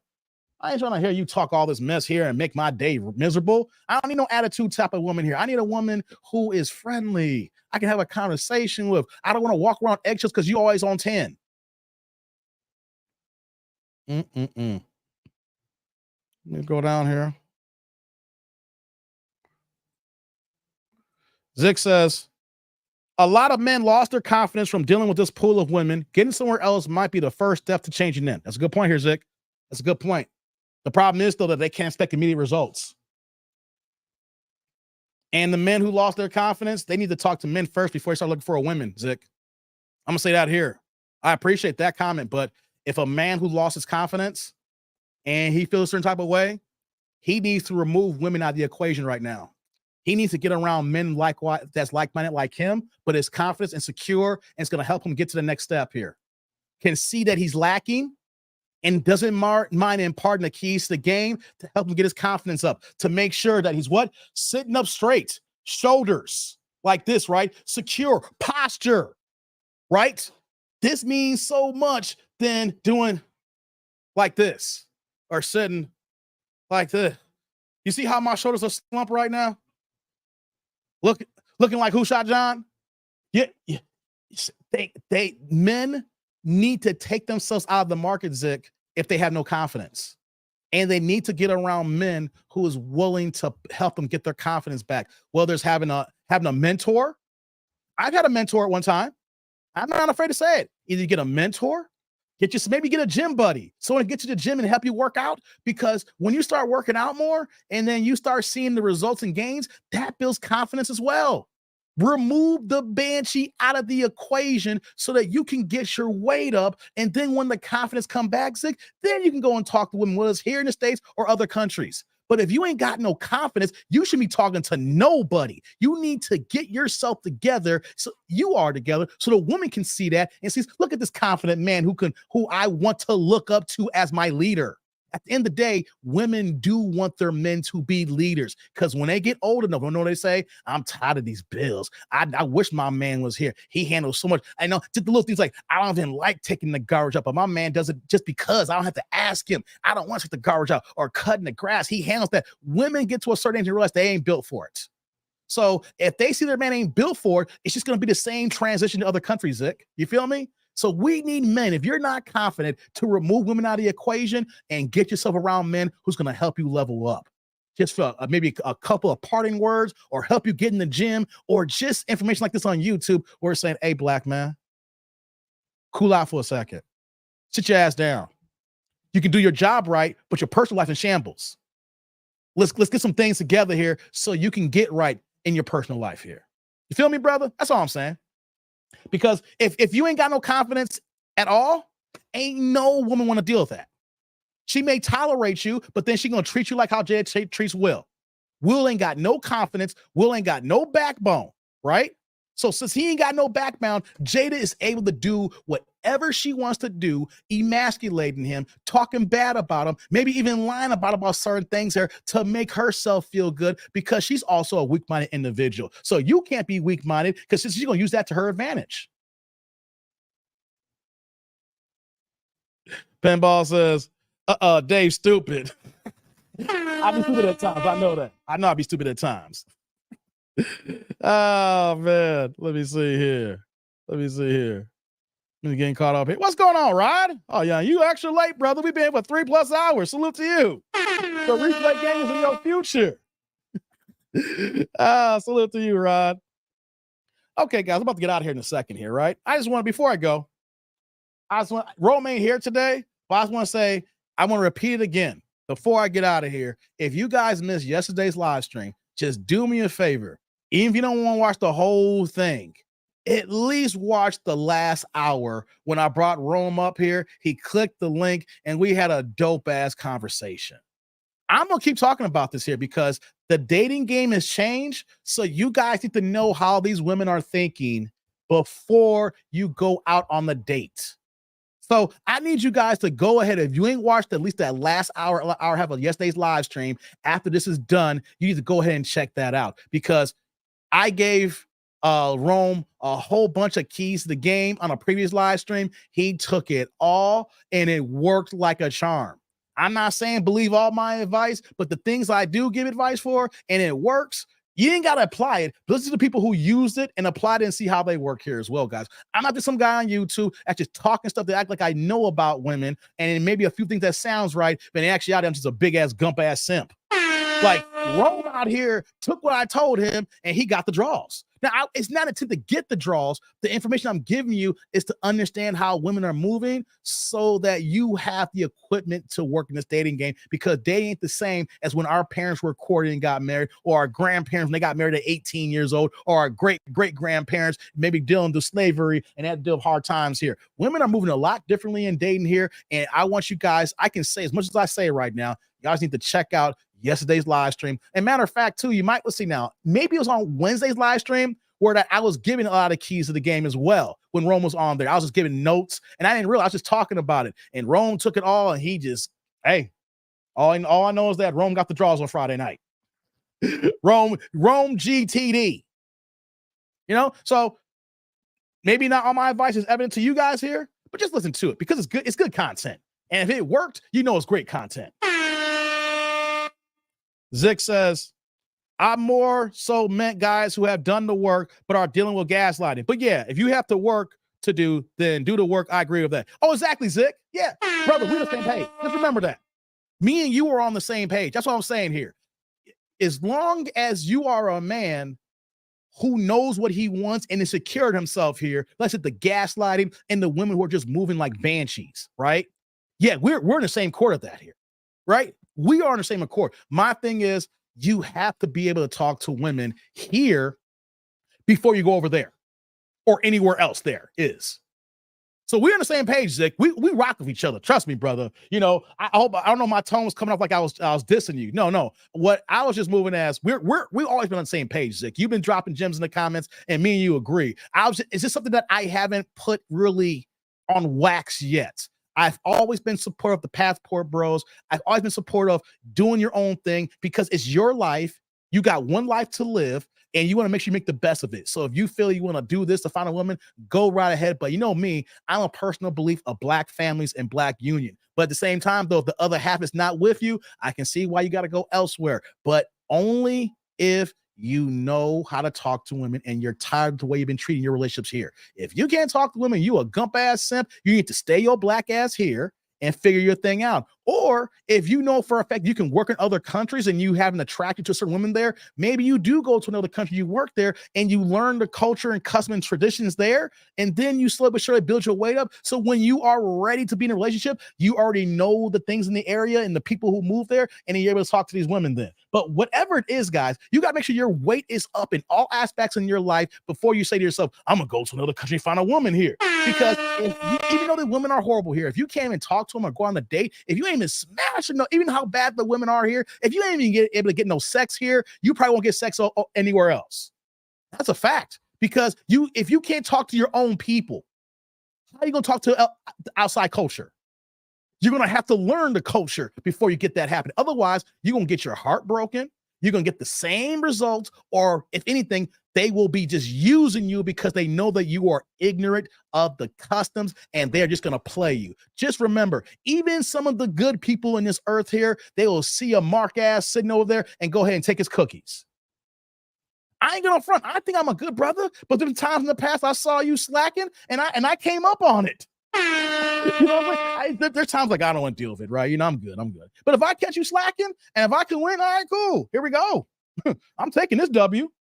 You know, and that W can mean so many different things. I'm not just talking about women. I'm just talking about in general, guys. So yeah, we on the same page, Zick. We got to have men get their weight up. We got to have men build confidence. We got to have men listen to their OGs. We got to have men saying, you know what, though? I know it's not working here, but before I can find success, I got to make sure that I am top caliber where I can be. And then when I'm there, then I'm just going to keep adding on when I'm adding on and when I'm adding on as I move forward here. You know what I mean? So that's just the game there, guys. We got to make sure that we are at our best before we could bring any woman to the fold, or we're working ourselves to be the best who we are. If you are at your lowest point, what woman want to deal with you? She may see you as a reclamation project, but then at the end of the day, she may see like, yo, this guy cries too goddamn much. I'm good. Oh yeah, one more thing too, guys. Stop crying. Stop crying. The more tears that come out of your tear ducts, the faster that pussy dries up. Stop crying. No one will deal with no crying ass, sensitive ass man. Remember Ralph Trammer said, you need a man, that's what I can give. You need a man, I'm a gentleman. You need a man with sensitivity. A man like me. No, want no sensitivity. That's why she's doing Pookie. Pookie's hard, rough around the edges. You don't gotta be Pookie, but you need to judge how Pookie moves around these women here. Why women love Pookie? It's nothing wrong with saying I don't rock with Pookie, but look how Pookie moves when it comes to women. Look how Ray moves when it comes to women. Look how Dixie Darrell moves when it comes to women. Look at all the chats how they move when it comes to women. Are you interested? Are you in networking or programming, Dave? It's about my job in IT. I'm a quasi everything. It's quasi for me, right? My job is right. The one I'm in now is a jack of trades. It's a jack of everything, right? I do with some development work with the developers. I do with the app support. I also deal with QA. You know, I deal with the allure environments, whether it's our integration, QA, our pre-prod, and our prod environment. I'm all over the place, man. You know what I'm saying? Networking, yeah, I don't physically work on the routers, but you got to know networking to understand the connections that's going past between the applications and what we're trying to troubleshoot here. You have to have a level, you have to understand the networking components that we are using to support our customers. So I'm all over the place, Roderick. You know what I'm saying? Like, I'm not just siloed into just being a developer. I got my headphones on. All I'm doing is writing code every day. I'm correcting code. You know what I mean? No, it's literally, I could be working on this item for 2 hours, and then we're doing this project for several hours. And I could be on another project where I'm actually a project manager and I'm leading the forefront and building out the script. And I'm putting out all the information, all the meeting invites, and then coordinating everything for the big event that we got going on here. Man, I'm like a project manager. I'm an application support, you know. It's so many different layers in my job, man. The thing is, what I do, you have to have a level of knowledge of almost every single thing to do the job. Renee says, build yourself up and do your research and vetting. Facts, brother, facts. You gotta build yourself up. Because if you're not building yourself up, the woman's gonna see you as someone's less than. And here's the thing too: other men can recognize that too. The one guy can say, you know what, though, I can help you out. Other guys can say, I don't want to help guys who don't want to be helped, or you know, they need a lot of something before I can come into play here. You know, so yeah, you got to build yourself up and then research and vet. Stop raw dogging these chicks, and next you know, you at your best possibility here, and you raw dog the wrong chick, and now you gotta deal with Pookie as your kids' half siblings' father for the rest of your life. Okay, guys. On that note, I'm gonna get out of here. I'm gonna give y'all the rest of y'all afternoon back. What time is it here? Y'all get to watch the rest of the early games, guys. You still got about a good hour to an hour and a half of the early games for NFL Sunday today. You see, I came on early enough for that. I know that I'm going to tiptoe into the early games here, but y'all, if y'all ain't got it on the dual screen on the Tizoob, you don't have to worry about it. I'm getting audio lives for the rest of y'all afternoon here. So all y'all football junkies can go ahead and get y'all fixed to make sure y'all team lose. Shout out to the Green Bay Packers, knowing y'all probably going. I was giving y'all props, and now y'all looking horrible right now. Oh man, you know what I'm saying? There's a whole bunch of question marks in the league right now. God dizzle. No limit. What you saying here? Before I get out of here, you're saying, Dave, at what age did you start planning to own a home? And what's some things you wish you would have did in 20s that you had done differently? Oh, good ass question. I like this. Is this going to be the question hour? I can stick around for a few extra seconds here. I like that question, no limit. Let me tell you something. I didn't think about buying a house or owning a property until it's always been in the back of my head. I knew I always wanted to own. How about that? The planning part didn't start right away, but I had to do my homework on where I want to live and what I want to afford and things of that nature. So I got to be honest. I think I started getting the bug in my head that I knew I wanted a crib at 26. I was about 26 years old. One thing I realized though is that I didn't have good credit when I was younger, but I didn't have bad credit. The problem was I had no credit. And with me having no credit, no limit, I had a couple, also like 2 medical bills that went onto my credit reports.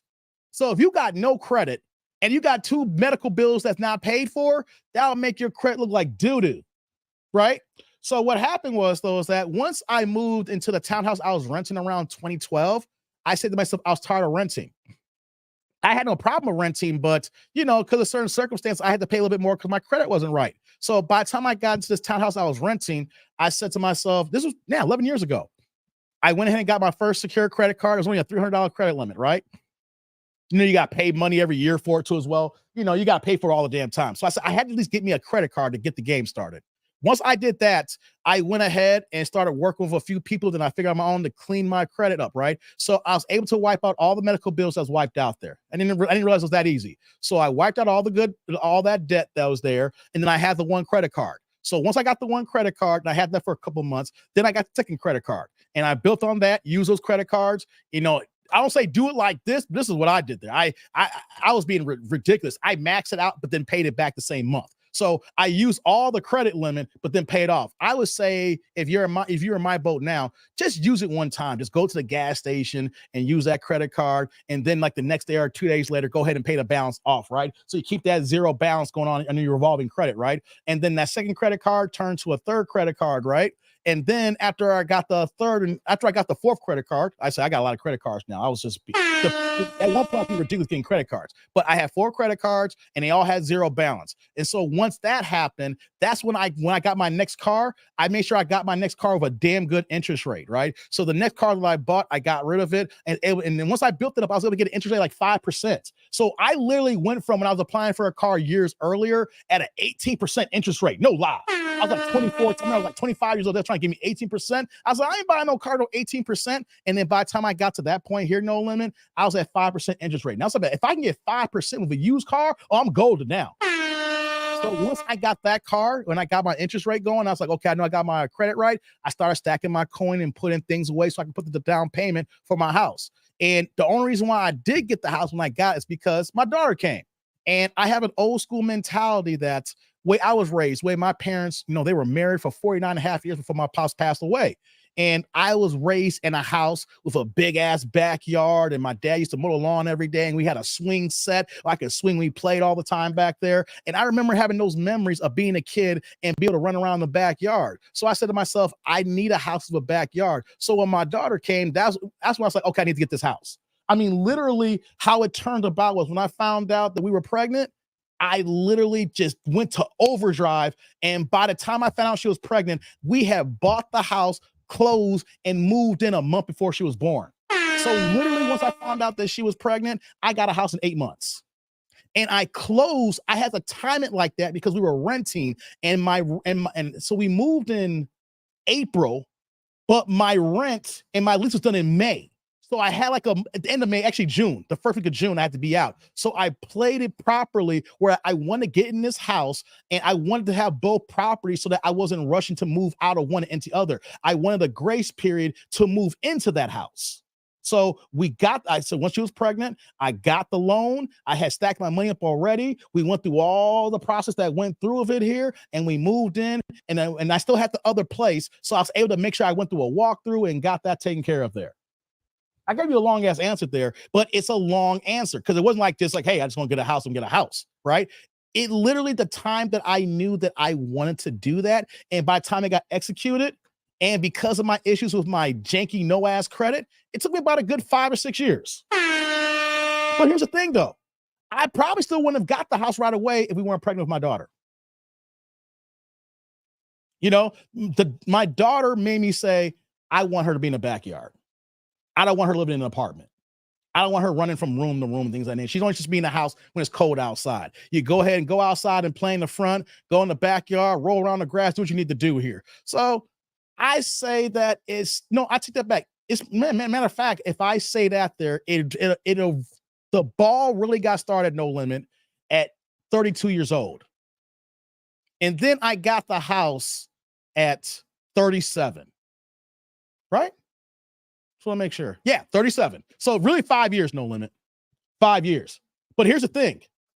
It would not take 5 years to get that house. It was about me when I was ready to move then at that point.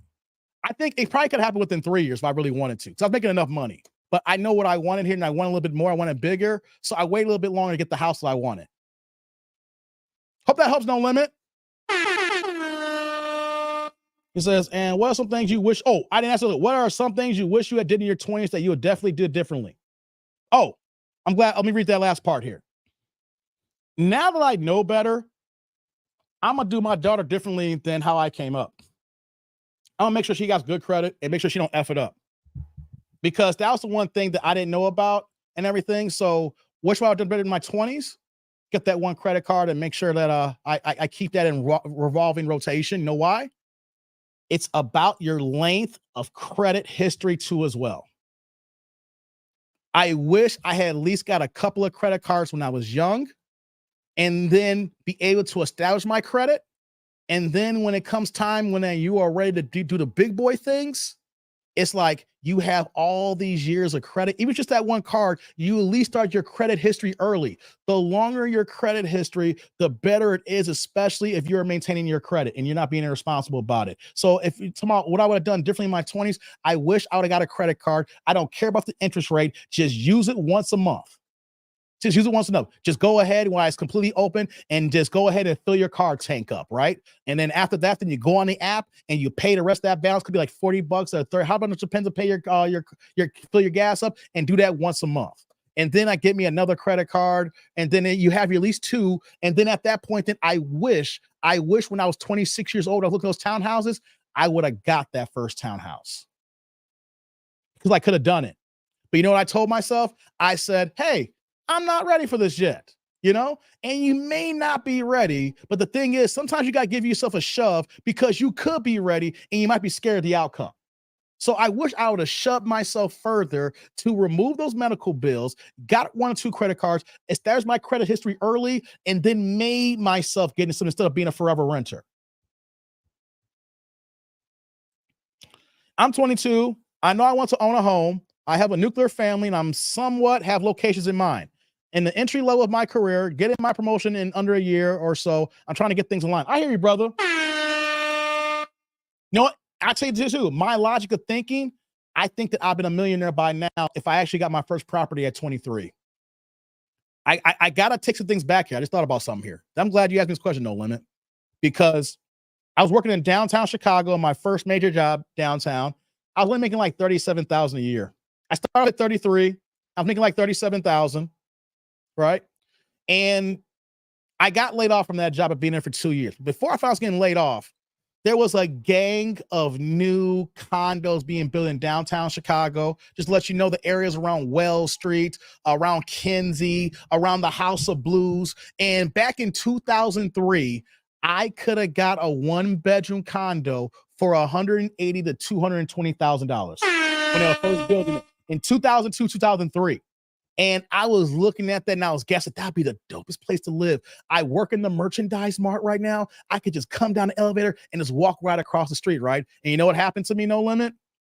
They let us know they was laying us off. They gave us a 2-month notice we're laying us off. And I just completely eliminated the idea of getting a spot. And the crazy thing is, I found another job making more money north of 41,000 that time. And then the next job, it got to be like 50, right? I know that you ain't got no job. You're supposed to be doing that, right? I wish that, and I got the job. I was working under 2 months after I got laid off here. I should have done the right thing and jumped on that $180,000 condo because that bad boy's $500,000 right now, minimum $500,000. So if I had got that 20 years ago, I wouldn't miss. I would just sit on that. I would have been able to rent that bad boy out. And over 20 years by now of rent coming in, that place would have been paid off by now. That means I could work downtown and stay at that spot if I didn't want to come home, or I can go ahead and cash that or use the equity to give me another property. And so by that time period, by the time when I said I was really looking for a house, I could have 3 properties by now. So I got to tailor my answer saying that the first time was in 2002, 2003. I was 22, 23 years old, but I didn't think about it because I lost my job. And by me losing my job, I completely eliminated a thing about buying anything.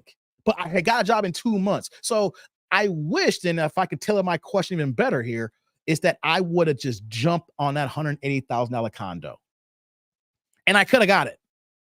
And here's the thing, even though my credit wasn't that good back then, my pop said he was going to help me out with that. But I was too prideful to say, Dad, I don't want you to co-sign this here. I don't, because by the time I found I was getting laid off, I didn't want to put my dad in a bind, but my dad wanted to see me win. And I should have been like, you know what? I've always done right by my father. He never took an L with me here. I should have took him up on that offer. And I ended up getting the job 2 months later, and I could have been sitting pretty. Yeah, put your data down as an authorized user. That'll give her a major head start. I'll have to say that, Zick. Yeah, you beat me to it. So with my daughter, like I said, I'm going to change up here. It's already been in my head here, right? She is going to be an authorized user on my best accounts. Not those janky credit cards I got a long time ago. She's going to be an authorized user on my best accounts. For example, my American Express Platinum, American Express in general, I have no limit on that card. That thing is, I could buy a goddamn car right now with that card. I just got to pay the balance, right? So I'm going to add her as an authorized user of my American Express plan so that she starts building credit history with American Express. And then eventually I'm going to get her own credit card with American Express. She ain't going to know it. I ain't going to use it. She ain't going to know it. I just want that there to get her credit history up. And then when she realizes it, I'm like, yo, you had this for a while, right? And then when she gets 18, we're going to have these conversations. And when she gets 18, she's going to realize that she's going to have so much credit history already just by rocking with me. And she's going to know about it. And then we're really going to be sitting down and going back here. She will be an authorized user. She'll have an 800 credit score before she's 18 years old. I already got a game plan of her. So that she's going to move this way here. You know what I mean? And we're already going to have conversations before I even do that about financial literacy. I'm doing that now with my nephew. My nephew is 16. He'll be 17 years old. He's a junior in high school right now. He'll be 17 next month. Me and him are sitting down talking about math. We're talking about credit cards. We're talking about credit history. We're talking about investments. This is last Sunday. I was taking him driving lessons, and we went to Aldi to get some things here, and we was having that same conversation. So I'm going to, more than likely, they'll probably be as authorized users on my account too as well, so I can help them build their credit history. And then I'm going to monitor them to make sure that they know how to spend properly. Then after a certain point, I can't watch them over anymore. They're going to be adults. They're going to do what they're going to do. But they'll be off my authorized user accounts by the time that happens. But one thing I can do is give them the keys of the game. And since I know what I can do, give them the head start. And then once they get the head start, see where they're at there and then hopefully they take that baton and run with it. And then because they're the next generation, they're the remixes. So by the time they get to their 20s and 30s, they're doing way better than me. And I'm doing pretty damn good. That's the whole idea that I want to get here. It's the whole family builds. And so that we all become generational here. And it starts young and it starts early with financial literacy here so that they don't do the dumb mistakes and then they got to play catch up. No Limit says, I got my first credit card this year. Good job, brother. Good job. Do yourself a favor since you got your first credit card. Use it every month. Only one transaction a month. Just use it, fill your gas tank up, and then go on the app and pay it off right away. Just do that once a month. Build your credit history up. Build a rapport with that credit card company there, and then get your next card. Yeah, my home path would have been way different had I not got married early. I was cool renting for a while. Yeah, that was my thing too, right? Since my credit wasn't that good, Rod, I didn't have no problem renting, right? So I was renting for 2 years at this one spot. Then, whoa, my mic fell. Wasn't thinking. So I was renting for 2 years this one spot here. And then the next spot, I was there for 3 years. And then by the time, so that's 5 years of renting history, right? So by the time I got to the next spot, I was there for 2.5 years. I was in the process of buying my home. But I wish I had done it in my 20s. I did it in my 30s. Luckily enough, though, I did things the right way at the time period I had to do them to where I'm at right now. But you're 22, No Limit. So the goal is for you to start now. Make sure you keep your credit clean and you start now. Don't wait like me at 32 years old. You're 22, get it going now and be responsible about it. Don't spend the money you don't have because you're going to feel that later 10 years from now when you're like, damn, I shouldn't have fucked up my credit buying this and going trips doing here, not paying my bills on time. You know what I mean? Yeah, I agree. Sometimes I'm scared to make moves because I don't want to jeopardize the present, but not realizing that I'm cutting myself short in the future. Exactly, man. As men, sometimes we got to go to the edge and jump off. If our family has taught us right, No Limit, if you have you said you have a secure family, nuclear family within your realms here, and if they raised you right, and I know being young, and then here's the thing too, being adult sucks. Like when you first become an adult, it's like, damn, right? We want to be as kids as long as possible. And I tell people, if you have the opportunity to be a kid as long as possible, be as a kid as long as possible. At the same time, though, if you are ready, or if everybody around you think you're ready, you got to jump. You got to jump right in. Because remember, life is longer as an adult than as a kid. Enjoy your kid life as much as possible. Once you become adult, you're adult until you stop breathing. So enjoy your childhood, No Limit. You know, you're a young man here right now, but if you're making enough money, you start building your credit history, make no late payments here, and you see something within your means, and then you do your due diligence by talking to people around you that has more knowledge and information about the situation here. And if they feel you're ready, jump. Don't hold yourself back. But you have to make sure you do the due diligence. Don't just jump and just be jumping. But if your peoples who are already there see that you're ready and you've been doing the building blocks, go ahead and get ready, brother. Jump on into the deep end. I appreciate your perspective, but I was working hard instead of being efficient and using my brain to make money. I hear you, No Limit. It's life's the learning curve, man. You're young, so you're going to only know what you know. But the thing here, No Limit, I'm glad you asked that question. Don't just ask me this question. Talk to more older people outside this live stream and get their perspectives too as well. I don't want you guys just to take my word for it or everybody who's talking here. I want you to have a well-rounded balance. You hear what I'm saying here? I hope I can put the battery in your back. And then once we get done here, then the next coming days or weeks or months here, talk amongst your inner circle. Talk with the people who are already there. Talk to your parents, talk to your aunts and uncles, and get their perspective too as well, so you can gain more wealth and more knowledge. I can only give you so much right now, but talk to them around you as well, so you can keep building on that knowledge, because the knowledge is going to help you get to that next path here. Once you understand where you got to go, then it's up to you to execute those actions. If you don't have the knowledge, how are you going to execute? Rod says, it's not that I have bad credit. I didn't have a credit history until my parents co-signed for me to have a car at 23. When I got married at 27, my wife had a couple of cars and added me on. That's dope, Rod. Yeah, it wasn't like I had bad credit. It looked like it's bad credit because Rod, you can agree with me. You probably heard this before, Rod. No credit is almost equal to bad credit, right? Because you have no credit history. And so creditors want to know if they going to lend you this money, you're going to be responsible to pay it back. Hence why when you get your first credit card, it's always like 25, 30% interest rate. But now it don't matter. Credit card's like 25% interest rate now. Unless you pay it all off in the same month, we don't worry about the statement balance. You pay it off so you don't worry about the interest rates. But yeah, I had no credit and I had 2 medical bills. And check it out. When I got those medical bills off my credit report, man, I got that credit card just like that. And it just kind of snowballed from there. So Rob, me and you kind of same boat here. You know what I'm saying? Like, I didn't have the credit history. And now that I got the credit history now, and I've been doing everything I've supposed to been doing. I'm 43 years old. Like I said, I'm not the best guy in the world. I'm not the richest guy in the world, but I know I can impart some information. Like now I can get what the hell I want within means. You know what I'm saying? I go like, I can go buy this now. So I'm not being responsible. The credit chat's was useful, Dave. Thanks. No, hey, Pinball. You OG too, Pinball. You can drop your 2 cents in here too, because I'm still learning. Even though that I work in the highest form of banking, sometimes I could be in my own silo and hearing certain things here. And I don't mind hearing older cats here too who talk about their stuff here. No, Pinball, I know you got some gems here too as well. So don't be scared to drop your gems in the chat, brother. This is all helping all of us here, no matter the age here, because you'll be surprised how some people are just late to the game. No Limit's early to the game right now. And that's dope that he's asking these questions at 22. Some of us could be still in our 40s and not where we're at yet. But it's all about all of us talking this out.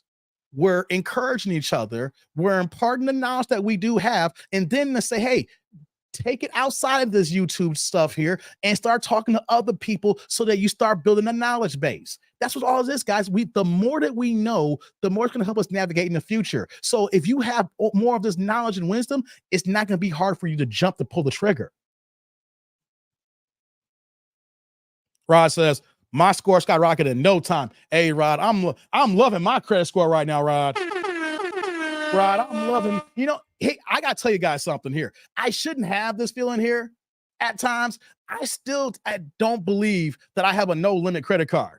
Shout out to No Limit, but no limit, right? There are times when I make big purchases, I think it's going to go ahead and fail. I've had good credit for a good time period now, guys. Great credit for a good time period. You can't just get a house and get a $100,000 car, and do the things you're doing about decent credit and have money back there as well. And you stay with them in money, right? You know what I mean? So it's like, even when I make big purchases now, I look at them and say, it's going to fail. it's gonna decline me. It's gonna decline me. It's like accepted.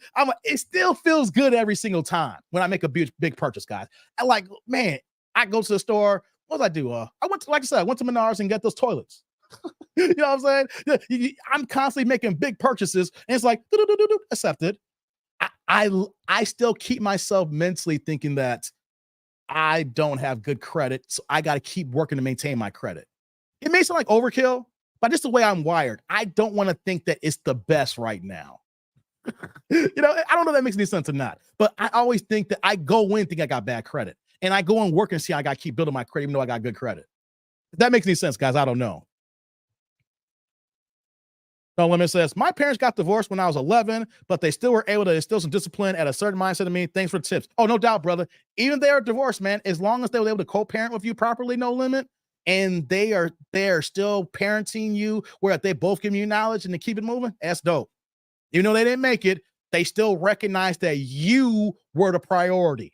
And that's what we got to deal with when in the Black community it comes to culture, when the relationships break down. We're talking about these banshee ass women. You two got to come together to make sure, because marriage is about honor and duty. Even though that it may not work there, you have that duty to make sure that your shorty is better than you. That's the mentality that we got to have. We build ourselves up to be the top caliber person that we can be. And then when we have kids, we add extra to them so they're even better than us. The whole key of family structure is the next generation does better than the previous. And if you keep building and building and building and building on that, the family that you are building and that nuclear structure is going to be one big ass movement.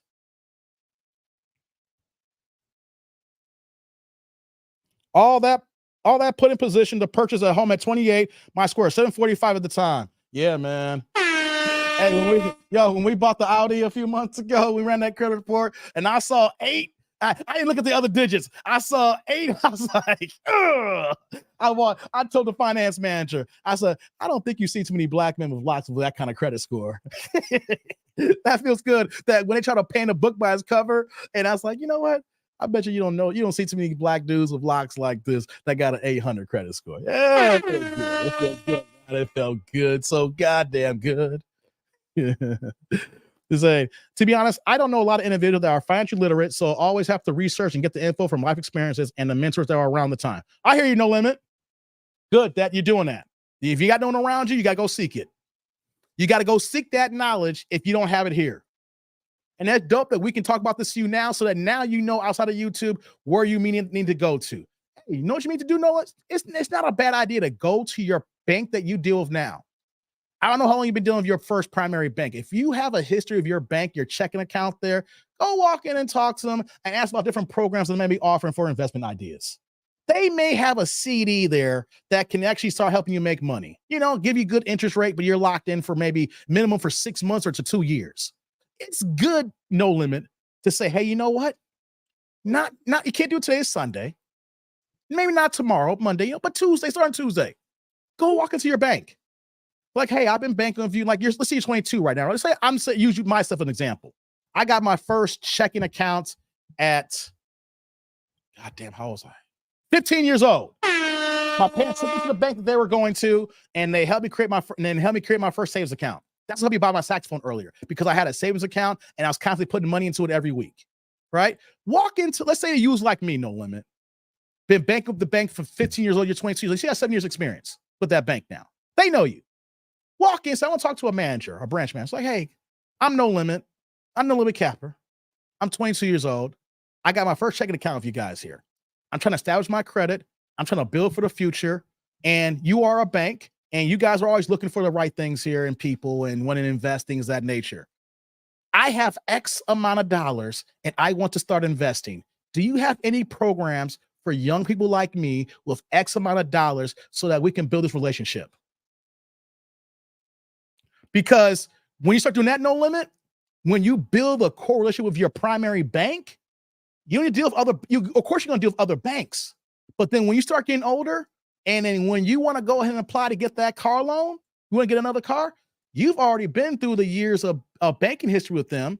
You reach to them early and start building rapport with them and start investing in other things they may have as far as CDs or et cetera. So when it comes to that car loan, you walk in there, it's like, hey, hey, manager Mike. Hey, how you doing, Mike? Hey, how you doing, No Limit?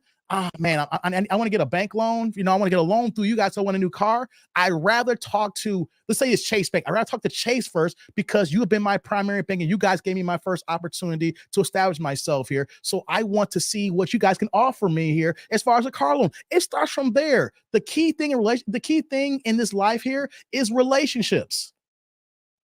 That is the key thing in life is relationships. The more people who you are connected to that can make things happen, the easier life can be.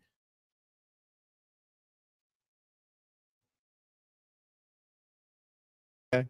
I'm back, guys. Hold on. My earpiece went dead. It's got a 4-hour limit and we're at 350. Hold on. Let me check something out really fast. All right, cool. So like I was saying here, it's about relationships.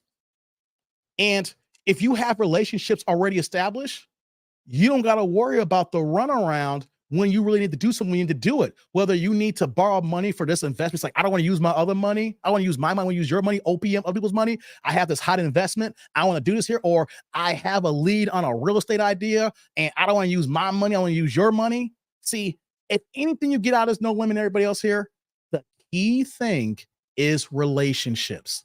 The more people you know who do what you need them to do, the easier life can be. And at the same time, you make yourself available to other people as well. Remember, if you can be used, you're useful. Don't let people use you the wrong way. But if you can be used, make sure you are useful so that the same way can apply to other people. If you can't be used, and who are good to you for someone else here? Some people may use you to try to steal things, but you also need to situate yourself where that, can I be used for a bartering system? Can you offer something, service or goods? And I offer service or goods. Relationships are key, guys. And that's one thing about Black people in our Black culture, in our Black community. We don't want to build on relationships. We don't want to look at things saying that person has something that I want, or I got something that you want here, and we can come together so we can make life easier for all of us here, whether it's going to your bank, whether it's talking to your best friend, or whatever it is. Remember, you have relationships, it will work. Relationships will work.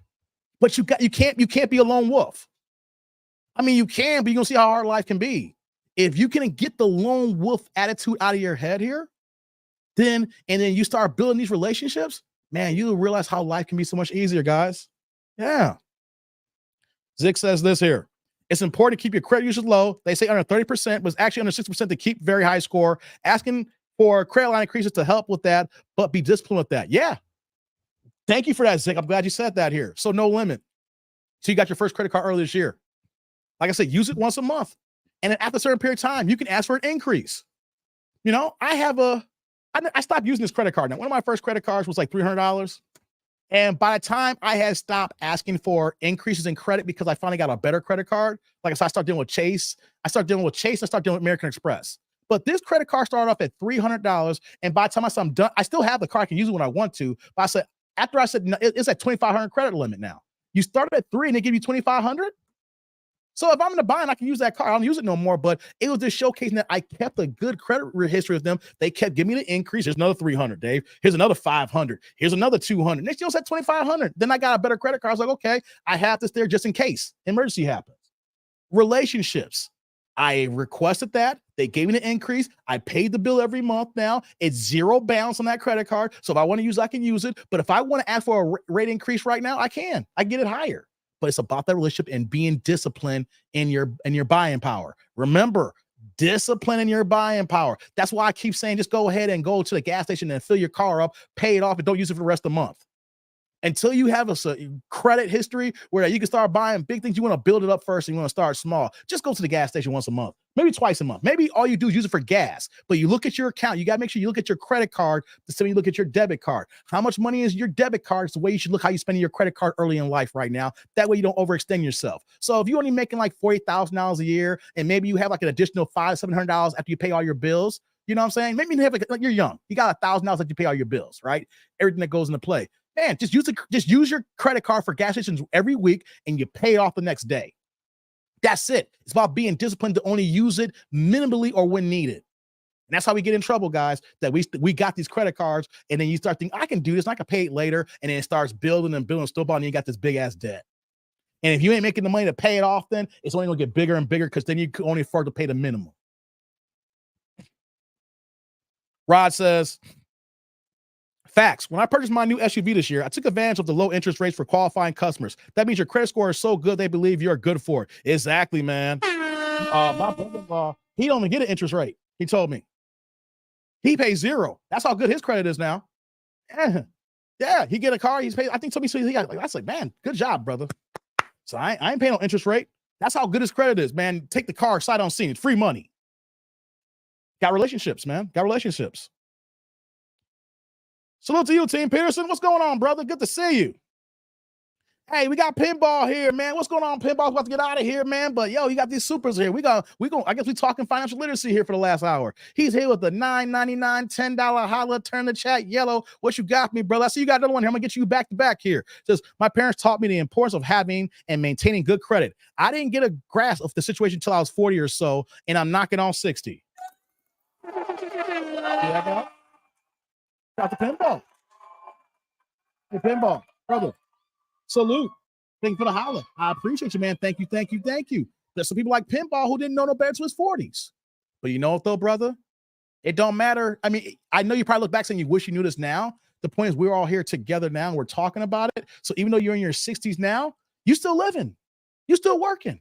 You're still rocking and rolling here. So it's good for us to talk about no matter our age group here so that we keep ourselves disciplined to keep doing the right thing here. See, that's the thing about I want to have this YouTube channel about is building a community no matter what we talk about, and no one's going to feel upset or someone can be embarrassed. Doesn't matter what level you are at. You could be 22 years old like No Limit. You could be in your 60s like Pinball. But if we're all talking amongst each other, if we're all giving each other keys to the game, does that make all of us stronger as a people?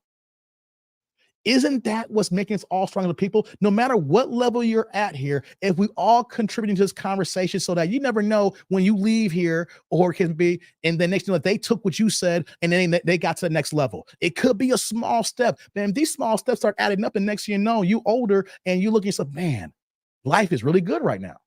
Or life can be better if I just move this way here now. Instead of saying, damn, man, this shit sucks. I'm tired of living in the hood. I'm tired of living paycheck to paycheck. I'm tired of, playing for this place here. You know what I'm saying? We all contribute. So Pinball saying, I'm not going to say that's cool, brother. But we all still learning. And that's the thing about the Black community. We all got to keep learning. We always got to be students of the game. It's nothing wrong with being a student. It's nothing wrong with saying you don't know. Right, Pinball? You're ordered to say, if you can work yourself to say, I don't know, and then someone can tell you that, sometimes that's the good ignorance so that you are willing to get that information to be partaken into you. Thank you for that holla, brother. Thank you for that holla. Whoops. Let me do this again. Do that. And you came right back to back here. Let me get you again, Pinball, with another $9.99, $10 holla. Turn the chat yellow here. Wait a minute. Is that the same one? Did you drop it twice here, Pinball? I got two ones with the same one here. Hey, Pinball, you dropped that twice here. Hey, do you want me to refund you the first one? If you send out a mistake, I'll refund you if you give me your Cash App. Or if you're going to let me keep it, it's all good. But just let me know, brother. I can, you sent it twice. So if you only meant to send it once, I'm a good brother, and I have no problem saying, give me your Cash App, and I'll give you your money right back. If you want me to keep it, cool. But I see that you say you corrected it here, so I just want to make sure. I'm not a scammer, guys. I mean, I appreciate the money and everything like that. Help keep the lights on. I'm working here. But the one thing I don't want to do is take y'all money if it was an accident here. So, Pinball, let me know if that was a mistake. I'll give you your $10 back through Cash App. Let me know, brother. I appreciate the holla. But if it's the same message, you didn't mean to send it here, I had no problem getting your money back to Cash App. Just drop your Cash App or whatever like that, and I'll give you $10 right back, brother. I appreciate the love, though, for the first one.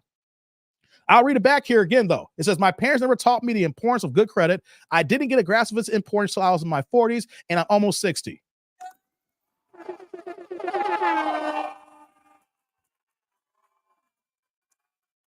Hey, brother. Salute. Thank you for the holler. For the first one. Appreciate you, brother. Thank you, thank you, thank you. Thank you for that holler, brother. Appreciate you, man. Let's see here. Team Peterson salute. Yeah, so you have to correct it. Right.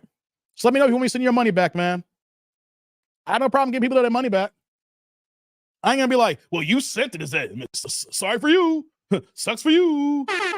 No, but just let me know, Pinball, if you want me to send that money back. I just don't want you to be like, damn, I gave 20. I put him to give Dave 10. He's stepping into my play money.